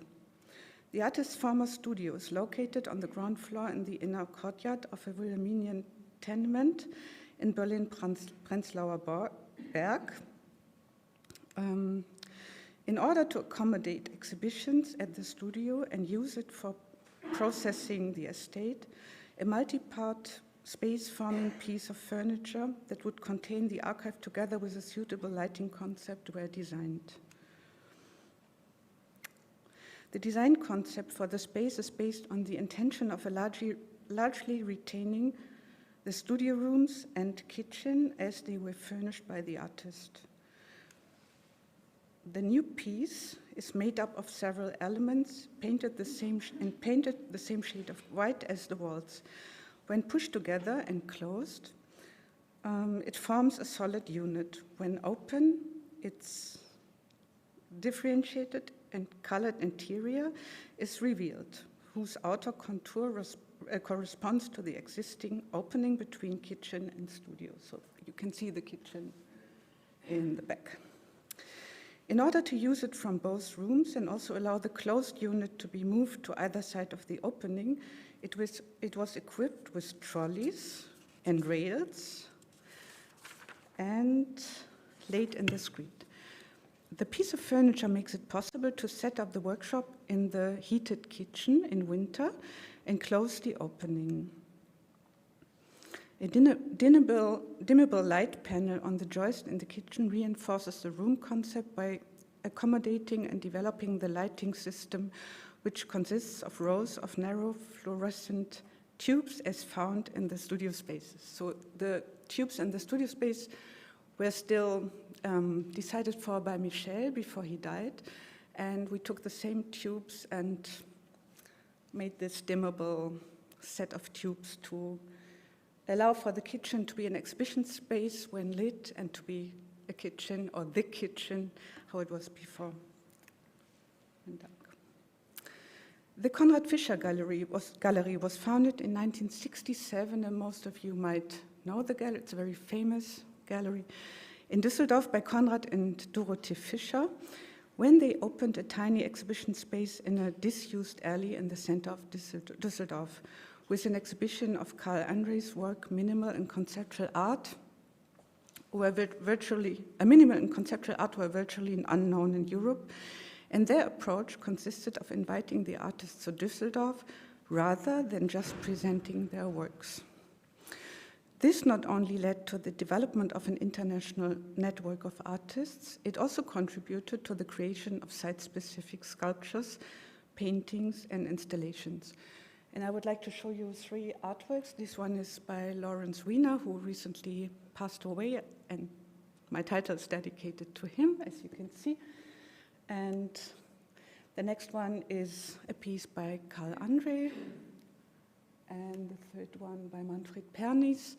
And the interesting thing about these 3 artworks is that they were implemented in the building before we started to transform it. So the plans were already there, but it was a very precious moment where the building was presenting the artworks without being transformed by architecture. Some people said we shouldn't touch anything, it should stay like this forever. But we couldn't, because the gallery needed neutral spaces and white walls. And what we did then was the following. The building in Berlin-Mitte was designed by the architect Hans-Heinrich Müller in 1928 to accommodate distribution facilities. The listed building was later used as a substation, which had been disused since 1998. Its facade of red blend brick and the vertical bands of narrow windows behind which a sculptural staircase leads to the utility stories are clearly visible from Neue Grünstraße, as the original front building no longer exists. The transformation envisaged, I don't know how to pronounce it, a change of use in the former substation and its grounds into an art gallery. To achieve this, the building was gutted and its steel skeleton exposed in the process. So we didn't touch the staircase, and with the people who were responsible for the Denkmalschutz, we discussed that we would protect the facade and also the space behind. So it's a kind of 3-dimensional facade that was protected, but the room behind was transformed.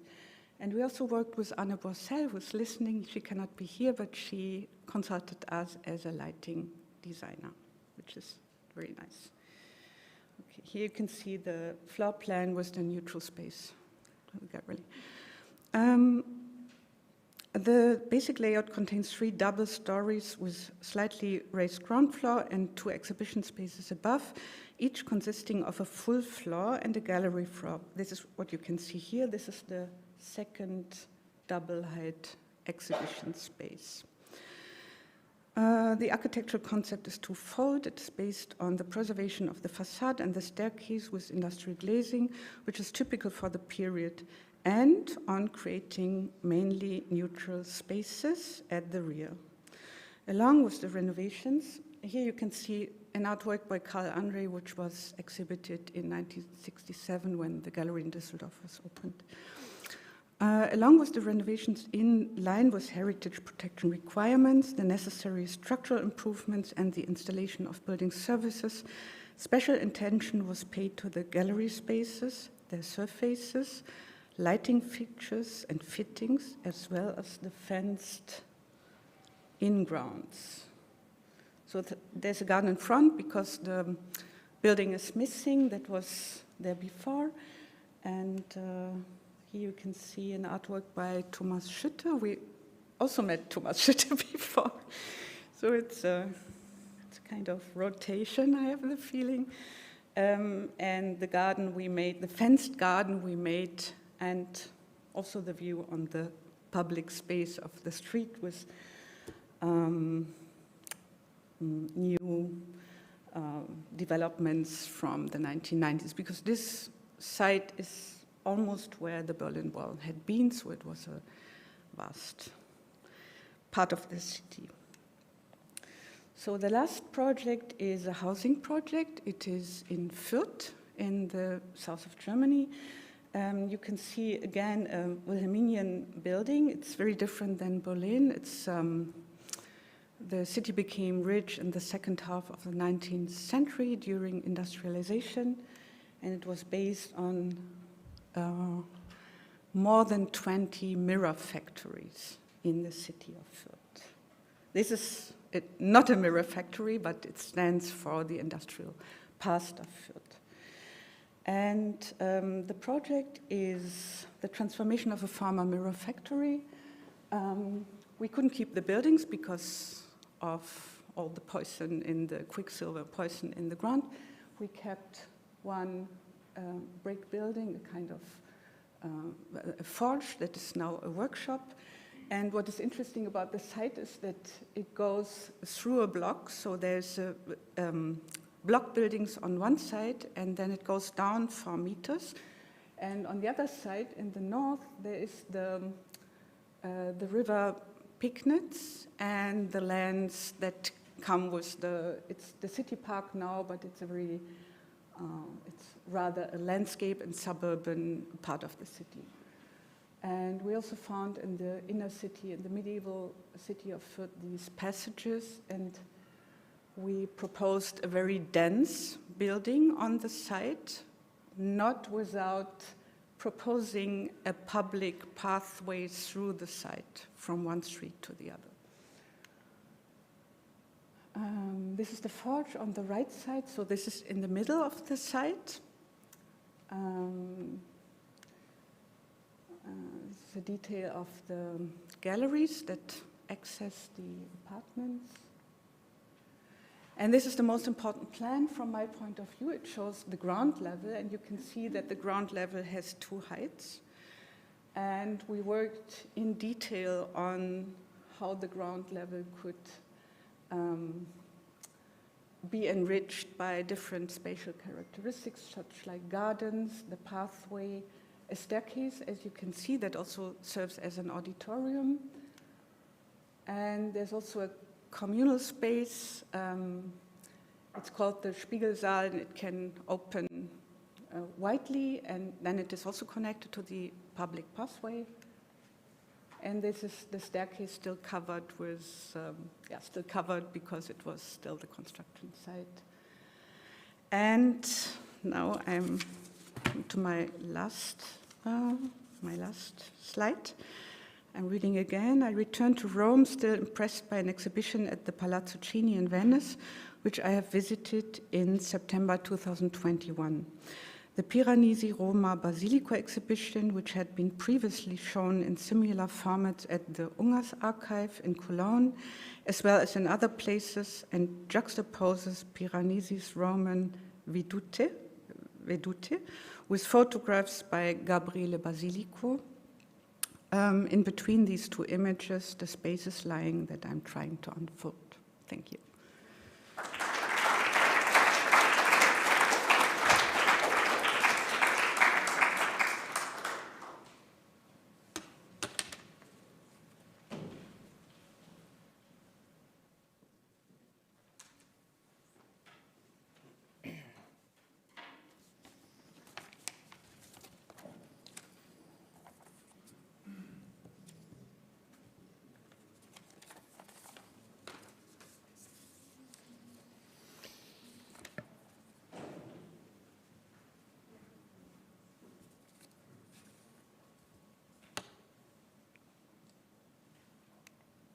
So, thank you, Heike. Thank you, Adria, for inviting me on this very special day. I'm very happy to be here and to take part in this event. Thank you, Verena. So here we go. In a world that seems to develop more and more towards transparency, quantification, and photorealism, the act of consciously being suggestive and incomplete rather becomes a challenge, while architecture, among other disciplines related to the arts, is a cultural act. I believe this requires a suggestive narrative in order to survive. And a fragment, by definition, incorporates a suggestion of a bigger whole and should appeal to a certain level of imagination from the observer. We wouldn't like to end up explaining what tongue-in-cheek exactly means, do we? So I will share some considerations on the fragmental and the suggestive. For this, I will use two of our projects for visual pleasure and for charging my arguments. For today, I would like to distinguish two types of fragments. The first one are the particles, or small singular objects connecting to a broader whole. There's a small building we realized a couple of years ago. Its name is The Landmark, and for this occasion I will explain it as a folly, as its main function is to be there as a beacon, as a gesture, or as a symbol. Because the landmark has brought structure to the rather undefined fabric of this small new town called New Bergen, and brought the sorely missed character to this place, aiming for a quality that Aldo Rossi managed to achieve in several of his projects, to enhance a sense of place by just one singular building, to change the reading of a place by a singular building. And of course, this particular building was for some way too artificial. For others, it was way too nostalgic. And for others, it was too complex to comprehend. Also, we have experienced aversion by fellow architects for the level of figuration instead of abstraction. Abstraction, which so much seems to dominate the expression of architecture since modernism stepped into the arena. So nowadays, we find architecture that aims to detach, behaving almost like a standalone, turning away from any clue of what has been there before in architecture. While I think figuration helps us so much better to build up narratives, and the fragment is a helpful tool, being a container of knowledge, referencing to other worlds, giving a hint, suggesting and referencing is a transfer of knowledge, one we need to survive as a discipline. And although we believe the landmark building is charged with civic intentions, like almost a compact motor block, gallantly performing the role of a civic beacon, there was a certain discovery that slightly changed our reading of our own project. So it was here in the old cemetery of Bergen where we found an old tower structure. To explain a bit or elaborate a bit, Bergen forms the authentic town on the other side of the provincial road, and that was there first, and later in the 60s, on the other side of the provincial road, the town of New Bergen was realized, and that's where the landmark is situated. Forms a sort of modern mirror. This ruin of a Roman tower originates from the 13th century. It used to be a complete church, which was destroyed and rebuilt several times throughout history. Now only the tower remained, not only offering a beautiful irregular silhouette, but also has a rich bouquet of various stones and bricks and pieces of mineral, compiled throughout time and locally crafted, revealing a type of growth over time like the annual rings of a tree. This, of course, offers a welcome moment of reflection. For us, it was a missed opportunity to make a relation with this building because we did not know that this building existed. Because it also addressed the eternal, you could say. One type of beauty is involving the suggestive by means of decay. Ever since meeting this opposite pole, we wish for our tower building to also become a beautiful ruin. The second way of thinking about a fragment are, I would say, lines. When solitary fragments are charged with suggestion of something larger, they could also be able to enclose a certain monumentality, a promise of a bigger entity which never succeeded to get finished for various reasons. When this promise turns out to be strong enough, it's able to resonate and inspire for a long time. This brings in mind a specific work of Palladio, when Palladio was commissioned to design and build the Palazzo Porto Breganze in 1571 in the city of Vicenza. He must have been ambitious in the making of a large building with a public character. Fortunately, he did not succeed in this specific case and left us with the beauty of a suggestion. It's a beautiful example of the power of the unfinished and the suggestive. As the result was completely not intended as such, it raises the question whether architects are even able to fully embrace this idea of implementing a suggestion by means of incompleteness.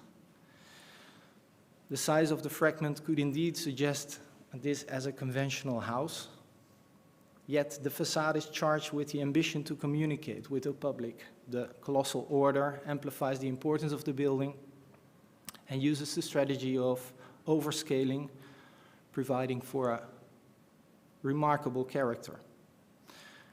And I think it was shown already by somebody else yesterday. In many occasions, I have expressed my love for a particular building of Borromini.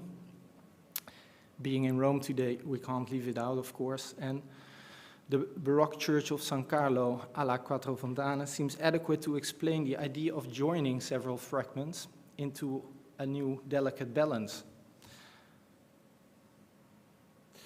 I think this elaborate building forms a corner piece, which seems to be able to perform on many levels at the same time. As it obeys to the rules of the street, it's confirming its perimeter, and it also provides for a classical corner accent and makes two completely different faces merged into one.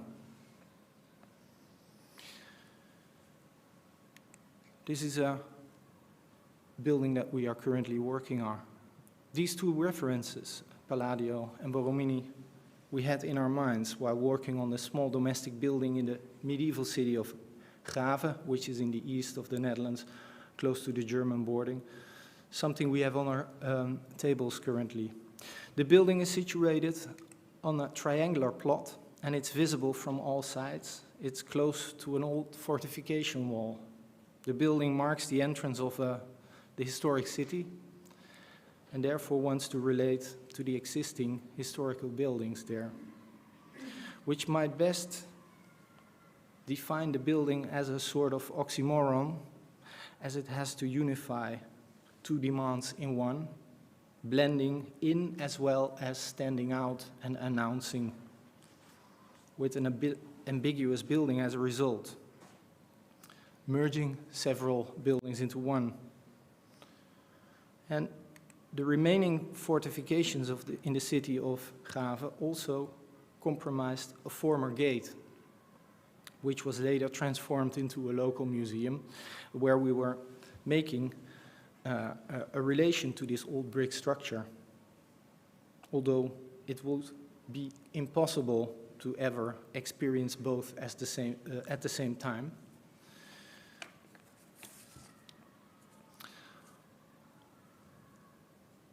And among several questions for us, the most prominent was how to act in public, although initially fit for a domestic function. Simultaneously, the aim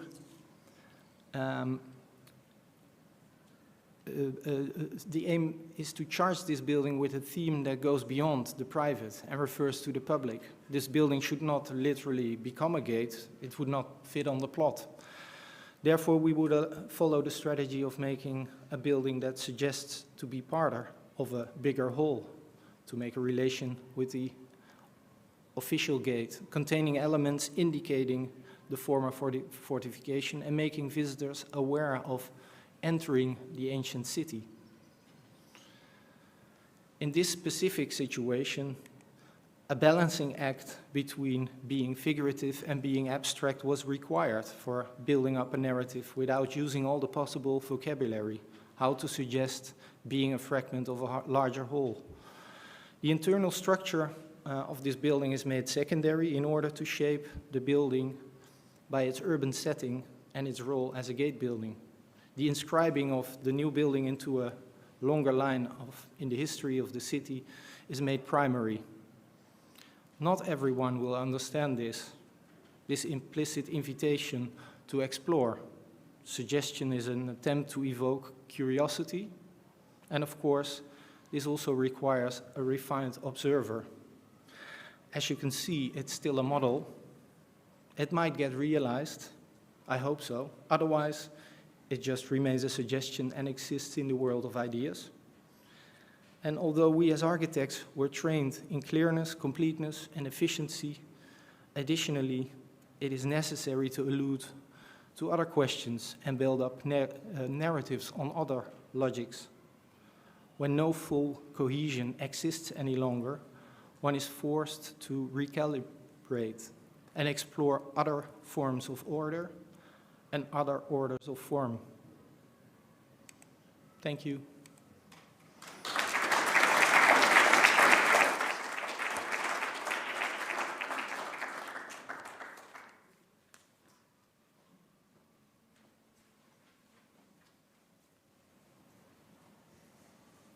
Thank you very much, Job, and all the others. And thank you, audience, for the patience. So I will try to be as short as possible. I have to say, when I prepared the small presentation, I decided to divide it in 3 parts, and it was too long. So then I cut off the first part, and I show you of the first part only one image. The division is called, the first part is about islands, the second one about the wall, and the third part is about fragments. So the left part of the islands is just this image of this video I showed just now at the exhibition, because I think it's for me a strong desire to reflect our relationship to nature and this invasion of starlings, which is coming back every year in autumn to Rome, and it seems to grow from year to year, made me think of how we can find a different way how to let nature how to let nature be part of our daily life. And as you can see here, the starlings are, this is a still from this video, and I made this video here in the Villa Massimo one evening when they just came back from being outside during the daytime. They are in the surrounding areas of Rome, and at night they come back to settle down and to find a place to sleep. And their movement, and this maybe you can see in the video, is rather like they are escaping from tree to tree because they are not yet sure where they could find a place to rest. And this is kind of forming to me like an island, so they look for something where they find a place. So the second part I want to start with now is about walls. And since I'm studying architecture, walls have a certain impact on me, and maybe also because of what Oda today mentioned, because of the huge fire-resisting walls in Berlin. And in fact, when Oda and me have been in the same course, at that time I made a collection of photographs also, I'm sure you still remember, and tried to make a project out of it, which wasn't easy at all.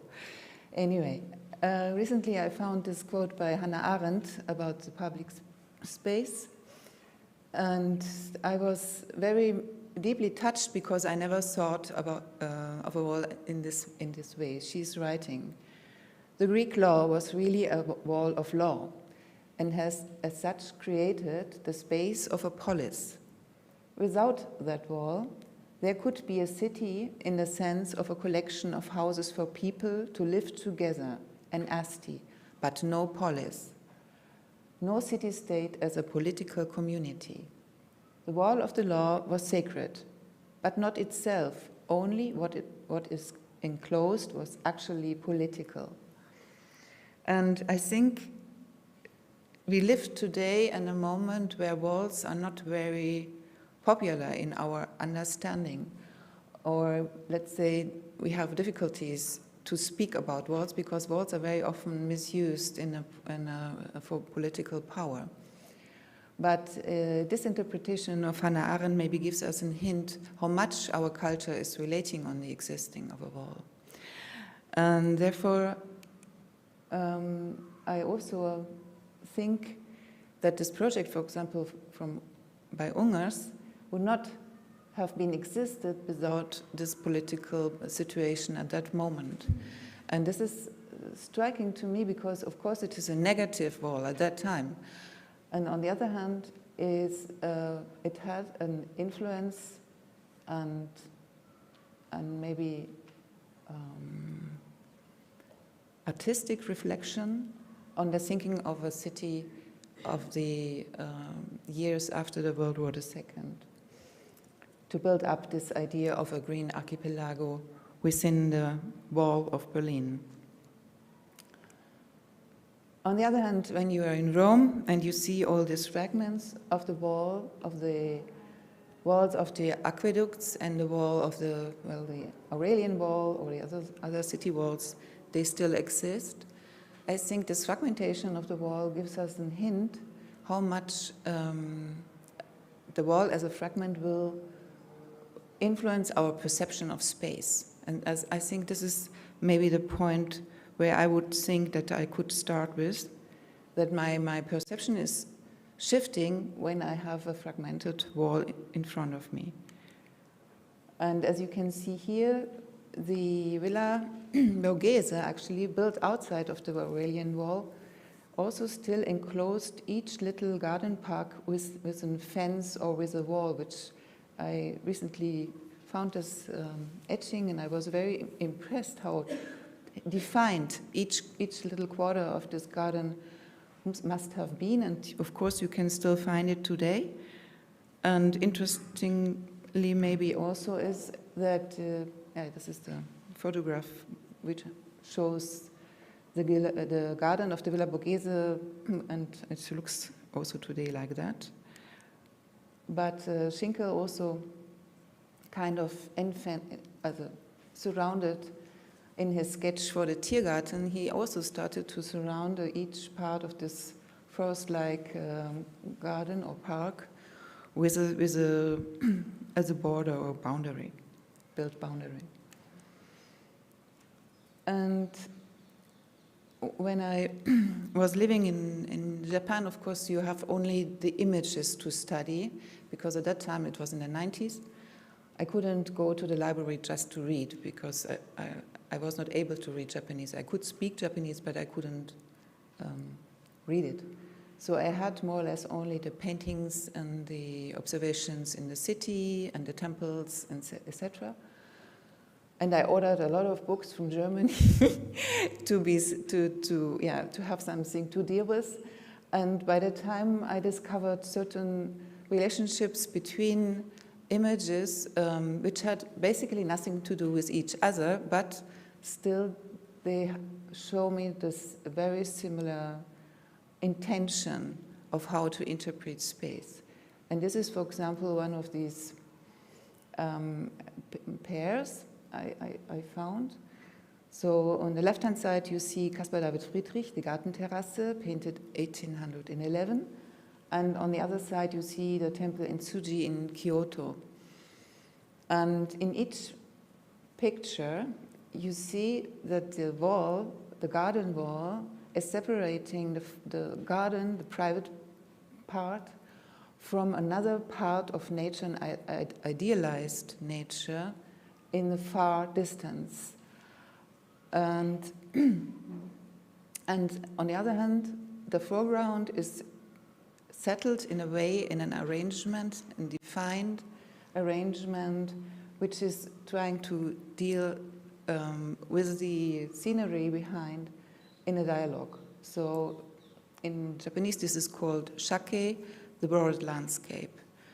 And this kind of dialogue you can only, I think, develop when you perceive something in a fragmented way. That's what I believe. Otherwise, it would be just enclosed. But by this lowering down this, for example, in the case of Tsuji, this hedge, so that you have actually this middle ground supported by the trees, and then the view through these tree stems towards the distance. I think then you start to change your perception. And a similar image I found recently in a museum here in the park of Villa Borghese. And this painting by Giacomo Balla maybe also shows us this kind of distant view, or the distance makes us perceive the space in a very abstract and modern way, as it already does with the painting of Caspar David Friedrich. And if you then compare it with the collage of Mies van der Rohe for the sunken garden of the National Gallery in Berlin, also you feel that there is this relationship between the interior and these layers of space he always used to define the space, and the space behind this actually now higher garden wall to really enclose this inner space of the sunken garden. And I was also very impressed how dense he imagined the space beyond this garden wall would be, because it's suddenly a jungle. It's this Tiergarten, maybe, just overrolling the place, and you can see it in his site plan from the time 1963, that he was actually thinking to just surround the National Gallery by a kind of forest, which is an interpretation of mine, but I would say it is clearly drawn. And then I very often went with my students when I was still teaching at the Fachhochschule in Potsdam to the National Gallery to make them to start to photograph. At that time I was a teacher for Gestaltung, so it was one of the exercises we did together. And this is a photograph of my students. And it was in an autumn where this garden was so beautiful. And it was just the year before the National Gallery had to close because of renovation and reconstruction. And to my sad experience, this whole garden disappeared because of several reasons. But what I think about what happened here in the sunken garden is something what really misintended.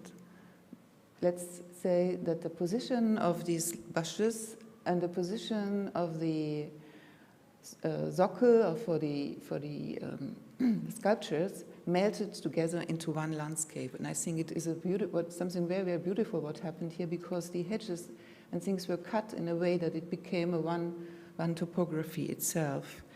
And I wonder how it will develop in the future, because this all had to disappear, mainly because the stepping stones were not safe enough anymore for, I guess, for the insurance companies, for the people, because they wanted to make the space accessible again, and then therefore they had to take it off. That's so far as I know. But however, when I come back to my exhibition here in Rome, I started with this idea, because I thought maybe we need some spaces in the city which are not untouchable for human. And this is meant by this collage with the ellipses, black holes in the city which are not penetrable, betretbar, not, we can't go in. And so this is more an idealistic point of view. But on the other hand, I think it would be maybe a method that we reconsider ourselves and our relationship towards the other species. And of course, these ellipses, Dartmouth Venus is actually an idea which comes from Herman de Vries, an artist who already built that in Münster. I'm sure, Peter, you know it. And it's a project he did in several places, but as far as I know, each time rather in a garden scenery.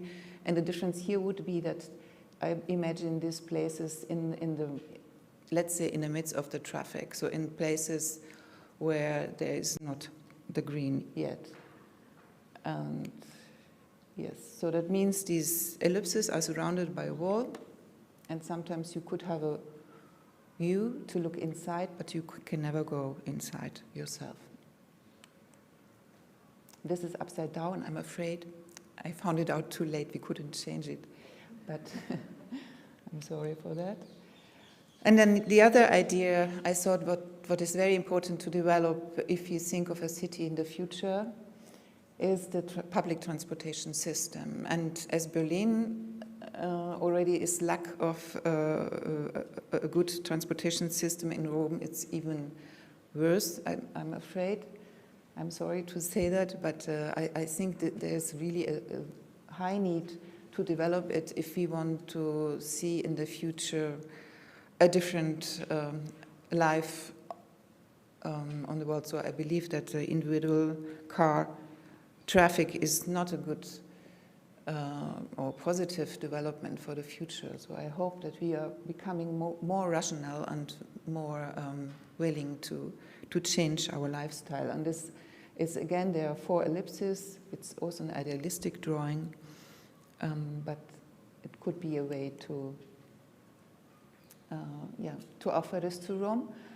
And in the second step, we decided then to stick on the Aurelian wall. So that means this blue line here.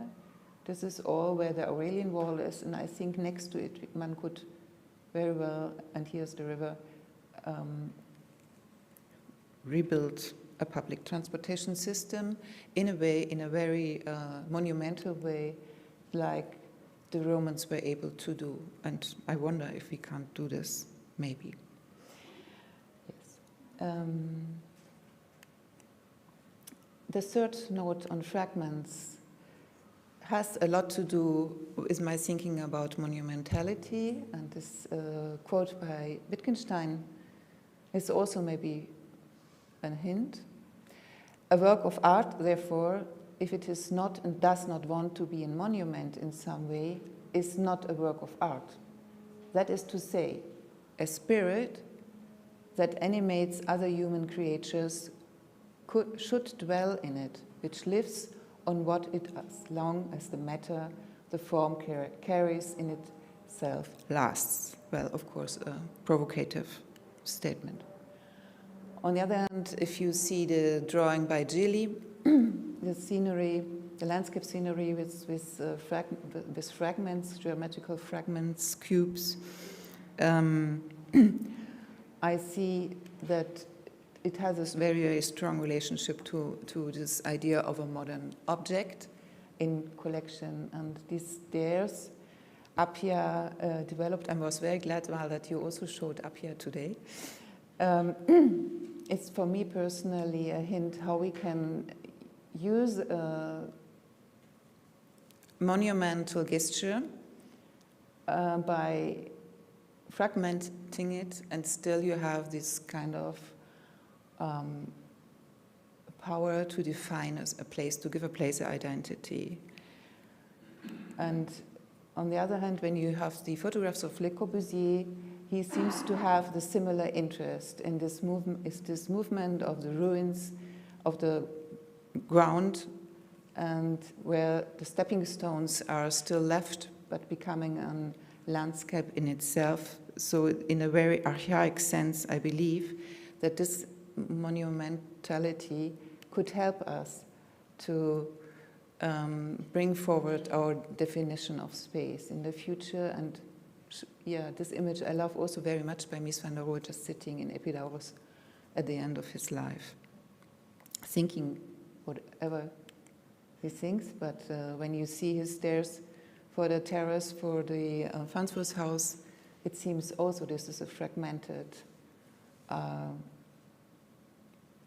classical movement of stairs. And on the other hand, of course, I always have in the memory, in the mind, some Japanese definitions of space, and one of the most impressive stairs I know are these stepping stones of Villa Katsura in Kyoto, because they're not at all comfortable, but somehow really defining each stone as an object, each stone was fragmented in this grassland for this main entrance. And this was very important when I developed the bench for the Bauhaus Museum, because the Bauhaus Museum is a very enclosed, massive building. It has almost no windows. It's a solid enclosure, and everything inside seems to be more or less secret or hidden. But I wanted to break this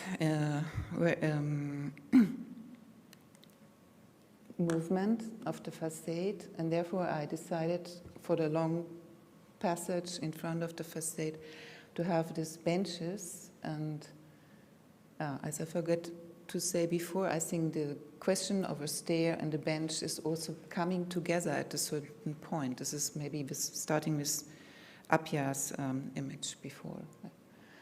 So here you can see it also at the entrance in detail. And of course it has something to do with the, for me, extremely important work of Rachel Whiteread. Therefore I'm so happy and honored that she will come tonight to talk to us. And here you see one of her sculpture works she did. She showed that in Berlin at the Guggenheim Museum some years ago, and I think by turning it down and this play between positive and negative space,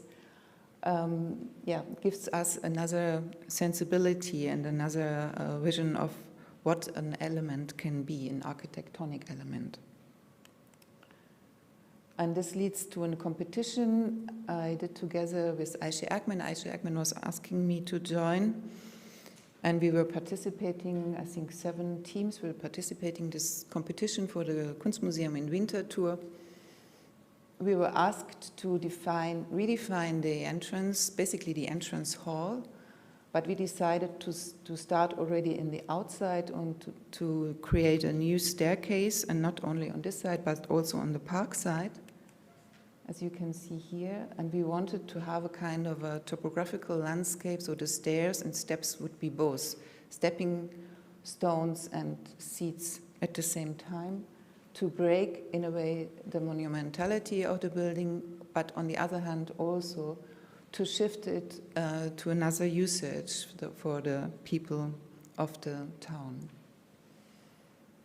And here you can see the black part is the building, and on the south you have the side of the city, and on the back side, north, the side of the park. And of course we had also to deal with the problem of a ramp, but I think it worked quite well now how to combine it. And here you see how the space is flowing through from south to north through the foyer, and here these elements are also in the same concrete, meant that there's this memory of the stepping stones outside, bringing it inside the space, and this is then the interior perspective. So we are hoping to realize this project in 2024, I think. We have to wait because there is a big Caspar David Friedrich exhibition in between, so we are now finished the design phase, and now we have a stop, and then we will continue again. And as a last project, it's a competition I never won, but somehow I thought it's rounding up the lecture. It's a competition for the Einheits- und Freiheitsdenkmal in Berlin, for the Monument for Unity and Freedom, it's called. So they asked in front of the Humboldt Forum, which you see here, the castle. So this, I'm talking about, oh, it's so difficult for me, this part. To redefine a Sockel, which is left over. It was left over. So I'm talking about the Sockel of this huge monument of Kaiser Wilhelm, which was destroyed during the war. And as you can see here, the water is flowing through this Sockel. And when I read the program for the competition, I thought it's impossible to think what is a monument for freedom or monument for unity, because, how shall we define it? And the only thing what I then remembered when I was still living in Berlin before opening the wall was maybe this feeling when you could reach a roof and then you were suddenly underneath of the sky, and you had this kind of feeling of to be free and to be alone. So I thought it's an experience which is maybe solid, so you feel more on an island, not too much in a public open space where everybody can see you. So what we decided to do is to design a very organic landscape above the Sockel with several staircases going in, but it would have been surrounded by a wall. And yes, you can see maybe here in the upper section, you see this tunnel where the water goes through, and then basically we just tried to double the volume, and you can see that this volume would have also hollows where you could enter. And from the outside, you would not see anything. So, thank you very much.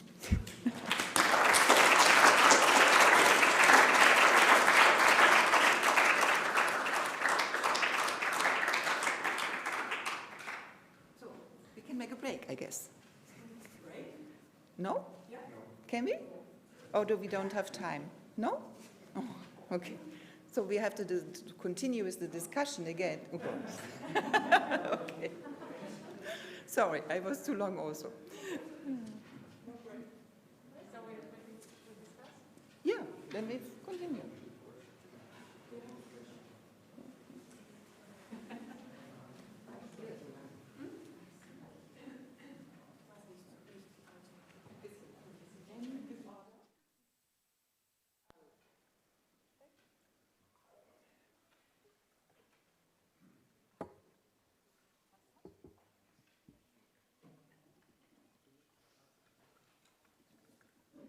So we're almost there.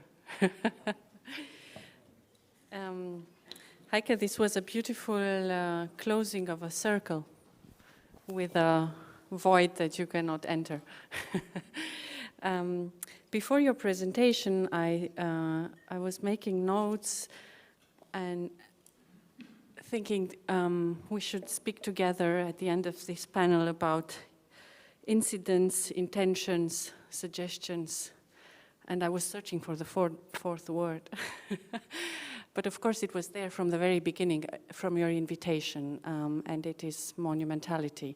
Because monumentality is something that is able to enclose in a very certain way issues of meaning, of an idea, and somehow in your methods, what you presented, through the construction of incidents or impossible realities, or the idea of suggesting realities that are either not there or will never be there in terms of being finished or not finished.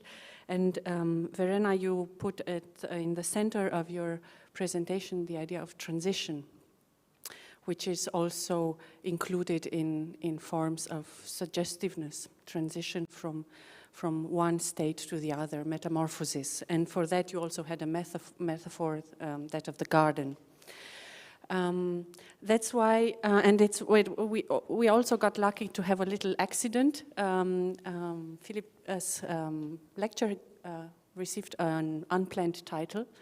It was called Playing in the Ruins, but actually his intention, it was Verena's title. I know, something happened in between. So, nevertheless, it is an invitation actually to make a precise definition maybe on the difference between intended fragments and non-intended fragments. And I think this is one topic that we haven't reached yet. And starting with this accident, but also more than that through the content of your 4 lectures, I would invite and would like to start with you, Filip, to think together a little bit on the idea of intentionality, because a lot of your works, the ones that you called compressed, you were using the term quite often to show us this means of trying to reach the essence of things. That is what happens through compression. You leave things out, or you reduce them to something that could be their essence. And you do that in your collages, and even more impressive than when the collages become space and you build them, they become even more suggestive, but they do that because you leave things out. That was the difference that I realized in your lecture today. When you are collaging as a photo artist, you are working quite different as when you are building these sculptures, because you are putting a lot of things in the collages, and when you are building objects, you are reducing. And that's why I would like to start with that and ask you about the intention behind things, and how much you imagine already when you start your work, and how much happens in between while doing it, while working on it. What was the last question? These long questions always. the last part. It was about your intention. How clear is the image of what you are realizing when you start, and how much happens incidentally in between when you start a collage and. Well, in general, I want to have a clear view on things. Yeah. Yeah, as an architectural photographer in the first place, I want to analyze a building through the frame of a camera. And then I even want to explore more my understanding by creating my own kind of architecture, by creating these digital photomontages and putting things together in my order, not in the order by somebody else, but in my composition, in my construction. And that's I'm not an architect. Maybe I'm a failed architect. I didn't study architecture. Maybe I should. Or no, I didn't. No, I envy. I think it's a very hard job. It's in some cases I'm very happy I'm not an architect, and sometimes the architects envy me for that. That I have this freedom to create whatever I want, without constraints and so on. So no, it's a longing to build in some way, to understand architecture, and in the end I had also the longing to construct in real space, and that's the process. You could say that in the first place I document reality, then it becomes fiction by creating these montages. And that it becomes reality again by building real structures in public spaces. And maybe a fourth phase is that I photograph these again, and it becomes a fiction, in a sense, a fiction again, like the picture of the column on the staircase. I show it as an autonomous artistic work. So this wave of reality becoming fiction. It becomes reality again, and then becomes fiction again. So this is what's driving me a little bit. Yes, I switch from one to the other. You switch between idea and gestalt or body of things. Execution. I want to see it because my montages are reflecting my longing to see such structures in real life. They do exist in parts, of course. And they inspire me to make these montages, but as such I don't see them. And they are still plausible. They could be there, but they are not there. They are not science fiction. You can see, of course, if you go to Russia, or you see some glimpses of this really communistic, weird buildings. But yeah, the way I make them, I would love to see them in real, of course. I cannot translate them in the real, so I have to be more abstract. That's why I built these little walls. But in essence, it's the same idea, that I want to translate the things that are going on in a much smaller scale, of course, but that's, yeah. I don't know if you agree after seeing so much Piranesi in the last 2 days, but some of your works have something very strongly Piranesian. A lot of your the works with the collages on the roofs of, was it Ghent? No, it was Middelburg. It was a Dutch town, yes. Because it could be Ghent. It could be Ghent. It could be everywhere. It could be, yeah. Everywhere. Just as Piranesi's carceri could have been everywhere because they were nowhere. They didn't exist as such. And it was actually, your method is not only compressing things, I thought it was like imagining you at an equalizer of reality and driving reality higher and lower in the direction of fiction or not. And that is a way of creating narration or narratives. Upon things. And one problem that one has with theory always is that it is invisible. It's an invisible discipline. But looking at your works, you were talking about the repertoire of the architect by building your shelf, and it was illustrating theory. It was beautiful to realize that theory doesn't have to stay invisible. Yeah. And if we go further on this idea of intention, and that's why I was very happy about the way you closed, Heike. I think monuments have something very decisive in the way they work with intentions and the way they communicate things. And we have been talking a lot about the openness and ambiguity of fragments, but monuments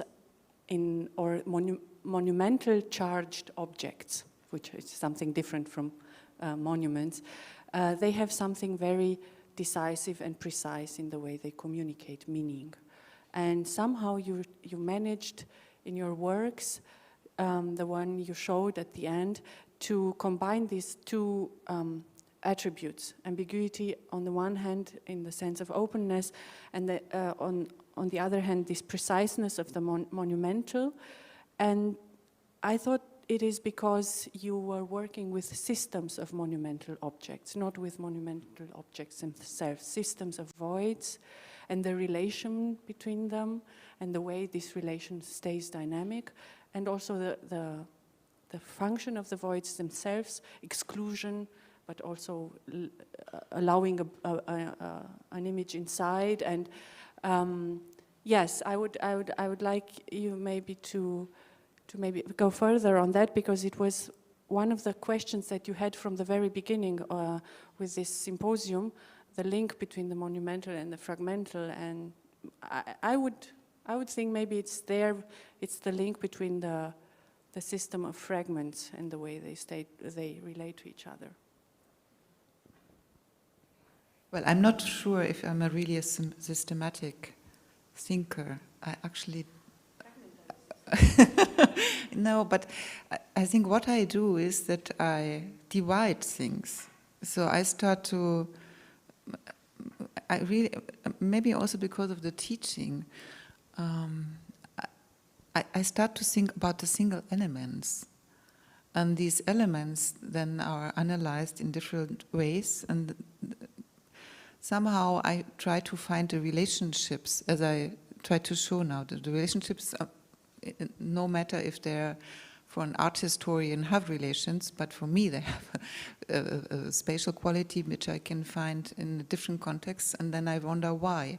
And by that I think I learn, and I by this analysis I try to figure out what the intention, what the being of this single element is, and then how it is in relation to the whole.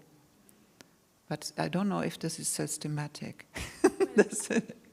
It is in this offer that has been done by fragmentary systems, because we tend to think they are incoherent or in their dynamics open. But they are. It is I think the fragmentary system is characterized mainly by the fact that it's not. It is contingent. One result of it. So, for example, the result of your work in the exhibition is one possibility of working inside this with these elements that you started with, and I think that is actually this contingency of the fragment, choosing one, opening a Möglichkeitsraum, opening a possibility space for choice, and then relying on the fact that making a choice doesn't close the system. And this is actually also a way of understanding transition. And you were both actually negotiating on this idea of the transition. You more with the notions. You were speaking about the wall, which is not the boundary, it was the wall, and also understood as a frame a lot in the examples. And in Verena's work, it was transition, a time-based transition between the functions of things, but also transition that takes place because the function, the direct function, is lost. One of your first images was the ruin, and the new function that it became in this spring, as a shelter in this spring morning, Eastern. And to use the metaphor of the garden, where things are growing and transforming in a permanent metamorphosis, was actually the way that you pictured, or you gave a figure to this idea of transformation. And that is actually, again, a system, an open system. What I found especially in your lecture was that you made a lot of points on the art pieces exhibited in the architecture that your practice was transforming, that seemed to be a very concrete dialogue between you were in a dialogue with the collections. You were considering also the works that were important for Konrad Fischer from the beginning to the end while transforming the gallery. Is this part of this process of transformation? We were speaking yesterday a little bit about what is art but not art. Yeah, it's very complex. You have to take this. Yeah, it's a very complex question. Can you hear me? Yeah. Complex question. I said yesterday, I have so much respect for artists. I would never say that our work is an artwork. But on the other hand, of course, we have a strong relationship with approaches that are done by artists. And also I thought today when the white paper was in the space, I thought, I know a lot of artists. I don't know any artist who works like that. I mean, most artists I know work like us, or we work like them, but we are not the artists. So most artists I know, contemporary artists, work with space, work with context. They do artworks that relate to the spaces where they are exhibited. And the idea that the artist is someone who, just one day something comes out of the artist and the white paper is filled, I think it's not the contemporary way to look at art and also how we perceive art. So that's, I think, interesting that maybe our approach to architecture has something to do with the approach of contemporary artists, but it's very different to work as an architect and being commissioned in most cases, or being an artist based on your own. So that's, I think there's a difference that can never be, So this was the first part of the answer.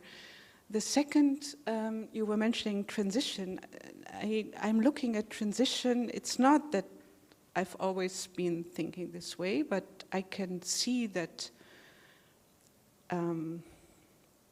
commissions or architectural works that deal with commissions, with a transition is lying ahead of us. So I'm now looking at the transitions that we have already made and how we have been made and why they were coming to us. And I have been choosing a very small one and a very personal one because I knew Michel Mailleros quite well, so I was involved in the decision for the studio, and that's why I was asked after his death to be involved again in the transition of the studio into an estate, which was a very sensitive and very sensitive moment and also work.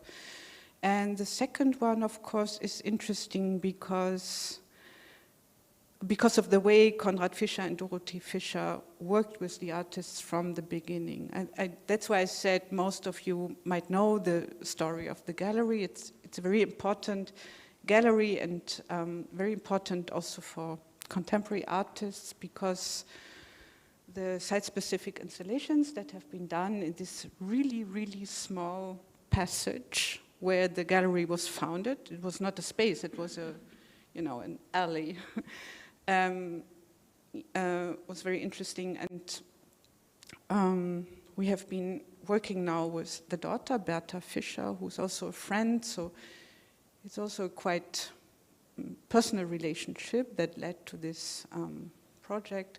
But we had worked with Vattenfall because we have done a substation, a contemporary substation. So this is why we were linked to Vattenfall, who then offered this for the gallery. Yeah, we were asking them because we knew that they had several buildings that were empty and not used and so on.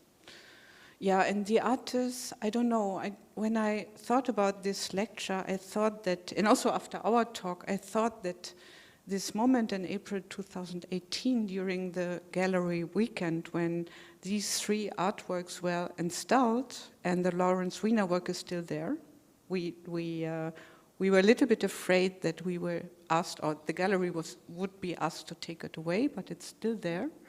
even though the facade is listed, which is interesting. So it's preserved, but the artwork is now there, and I think nobody will take it off again. Yeah, and the two others were exhibits that have been taken away, but now there are, of course, exhibitions. So we were not involved in choosing the artworks. It's not my work that I show, it's my observation. Yeah.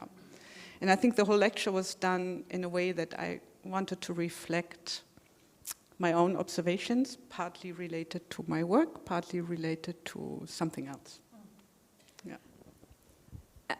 I think it's quite productive to think about actually the difference between art and architecture in the way it's communicating meaning. And Job made us an offer with the notion of suggestion.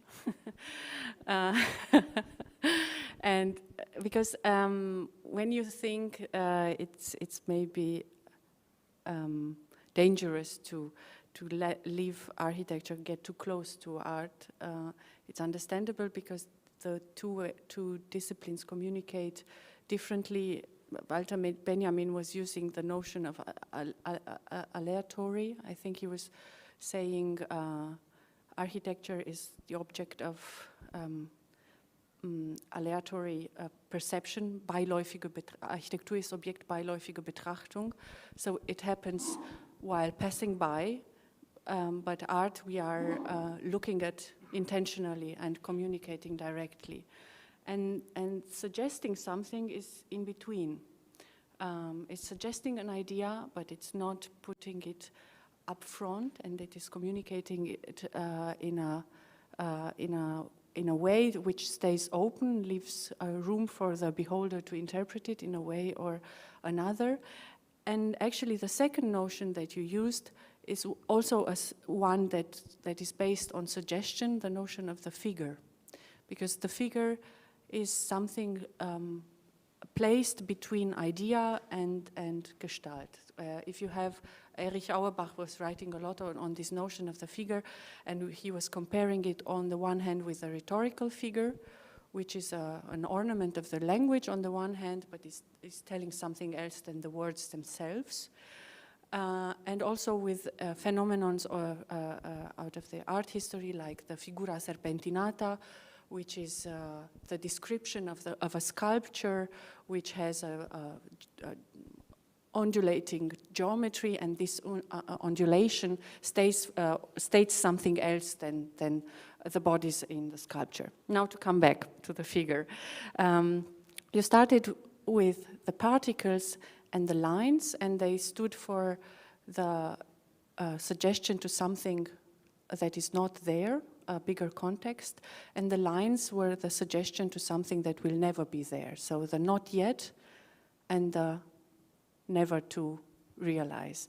Then this is a topos also of the fragmentary, the unfinished and the ruined, something that was there and it's not there anymore, and something that is planned but not finished. And on the other hand, your objects were, of course, in themselves quite finished. So that the suggestion is not running over the skin of the architecture, but over the way it's being done.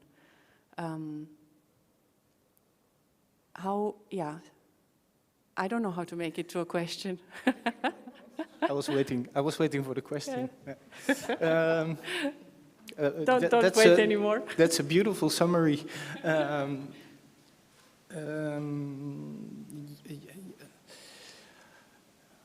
I think indeed I try to make a distinction between two types of suggestiveness, and I think the first one is the particles are more based on the object that want to inscribe themselves into by referencing into a convention or a tradition or. And I think character is an important element in that, or figure was the word you used. And I think this starts to emerge during the process of the development of the design, where we first start with thinking about what kind of character should be in this place. and that is something that starts to build up a narrative then. That's the only thing we work on actually. Well, that was easy in this case because there was no program, so we could actually do almost whatever we wanted. The only requirement was that it should be high. And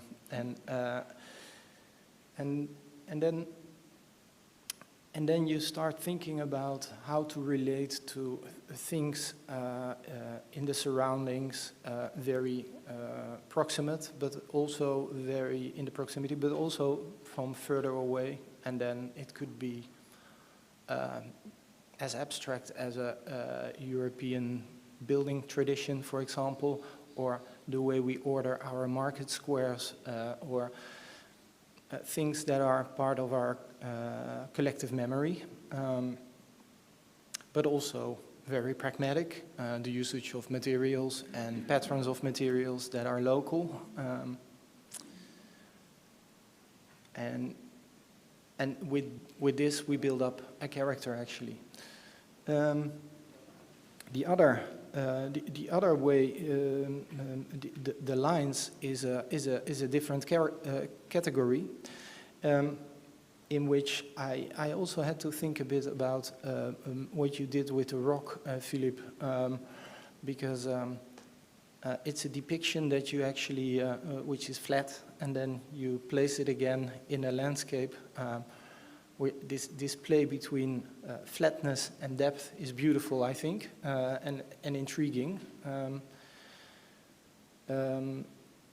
Because in this unfinished project that I showed, we also actually use a graphical way of making a relation to something that is actually not there, and also not literally was there,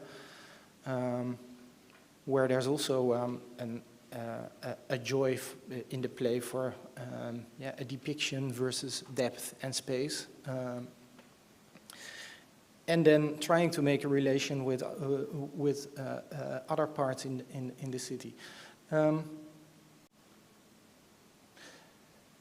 This was a further elaboration on your reading of what I told you.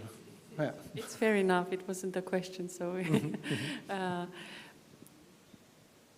Heike, I think maybe we can transfer our panel talk into the wrap-up that we are also planning for closing the thoughts on the three panels. And I would start that with a question in your direction, because we now concluded with this panel that was, in my opinion, very charged atmospherically in the works that have been shown.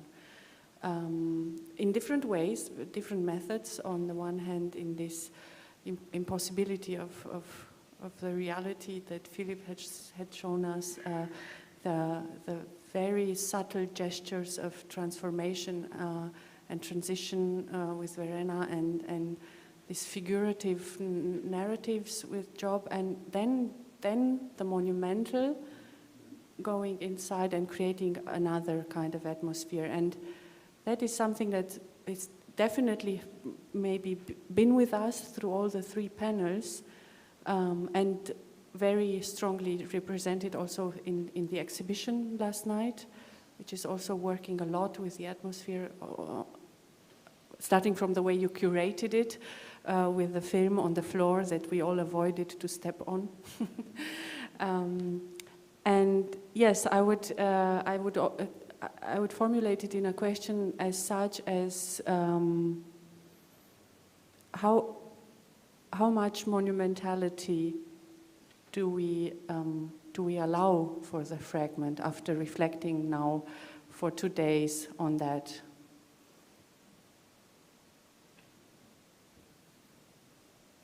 It's a question of how much. It's much more about why and what for. And for me, a stone can be monumental, or a scenery can be monumental. And it is not, I think it has not only something to do with architecture. But what I believe is that we have sometimes the need to feel the sublime or a certain atmospheric quality, you could maybe say, which gives us the impression that there's something behind. That, you know, there's some other idea behind than only us, probably, whatever it is. Something bigger. Yeah, I think it's good that we don't think we are the biggest. And I think the monumental has this possibility, and also it gives us the possibility to build up a hierarchy in space. So I don't think it has to do on something to do with the size. It's something else. I don't think either. I think monumental has something to do with communicating meaning and with absence, because monuments or monumental charged objects communicate meanings that are for situations or rememberings that are not happening anymore. Some things that are not there are being communicated through the monumental, and it is the same suggestiveness that fragments also have. They communicate something about a context that has been lost or is not reached yet, and they do that through their openness. And if we were to rethink the three panels, and maybe it's also an invitation for everybody in the public and the lecturers from yesterday and today in the morning to participate with last thoughts on our discussion. We started by reflecting on enclosureness, on borders, thresholds, walls, membranes. And this morning we were concentrated on subjectivity, collections, authorship, and now finishing with intention and atmosphere as all attributes of the fragmental. And in a way we are also working fragmentary, because we are defining categories, like reflecting on this notion without, of course, being able to give a closed definition of that. We started also with Jean-Luc Nancy, who said from the very beginning it's impossible to define the fragment, hands off. But still, we gathered a lot of attributes and qualities of the fragmental, and we just named a few, the quality of enclosureness, but also openness, authorship, multi-authorship, multi-layering, stratification, figuration, and now the grotesque, very important, the grotesque. Well, yes, did we forget something? Are there aspects that maybe in this wrap-up would be important to reflect upon still? Now I made it to a question. Yeah, very clever. No, I don't think. I hope we remember everything. It was very complex, I think, and I enjoyed it very much. And as Verena said already, and this is maybe from my point of view the final comment for this event, that the intention, I'm questioning myself sometimes why I do this, because it is really a lot of preparation and takes a lot of energy. But I miss sometimes the dialogue among us architects, and probably I'm sometimes also jealous about the stories of the 70s and maybe even 80s, where we have maybe today the impression that they had this kind of discussions together. So this is a try to bring architects together for a certain event, to define a theme, but more important than that, I think, is that maybe each of us can find relations to the work of the others and to learn by that. So this is, I think, for myself, what I hope, what could happen. Yeah. And it is a very reliable method that you chose to use filters, the filters of these notions, monumental, fragmental, the natural will follow, in order to reflect on built work or on artistic work. It is, of course, the way we navigate intellectually through our work with the help of these notions. They work like transportation, like vehicles, like boats. Yes. Then, and probably it's due also to the late hour and the many lectures that we've heard, I would close by thanking you, Heike, very much for your invitation and for your careful selection. I'm really impressed about the way the lectures worked with each other. I am your guest just as well, and the list of content and of the guests that spoke here these 2 days was your work, and it was very, very sensible put together. So thank you for allowing me to be part of this. And thank you all for discussing with us and working with us on this difficult, fragile notion of the fragment.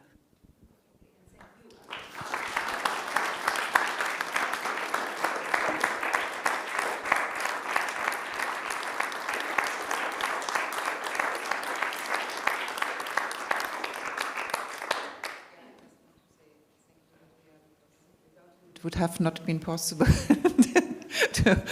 to lead everybody through these 2 days. I would like to thank all architects again who came here, also all our guests for the interest and for the time to come here.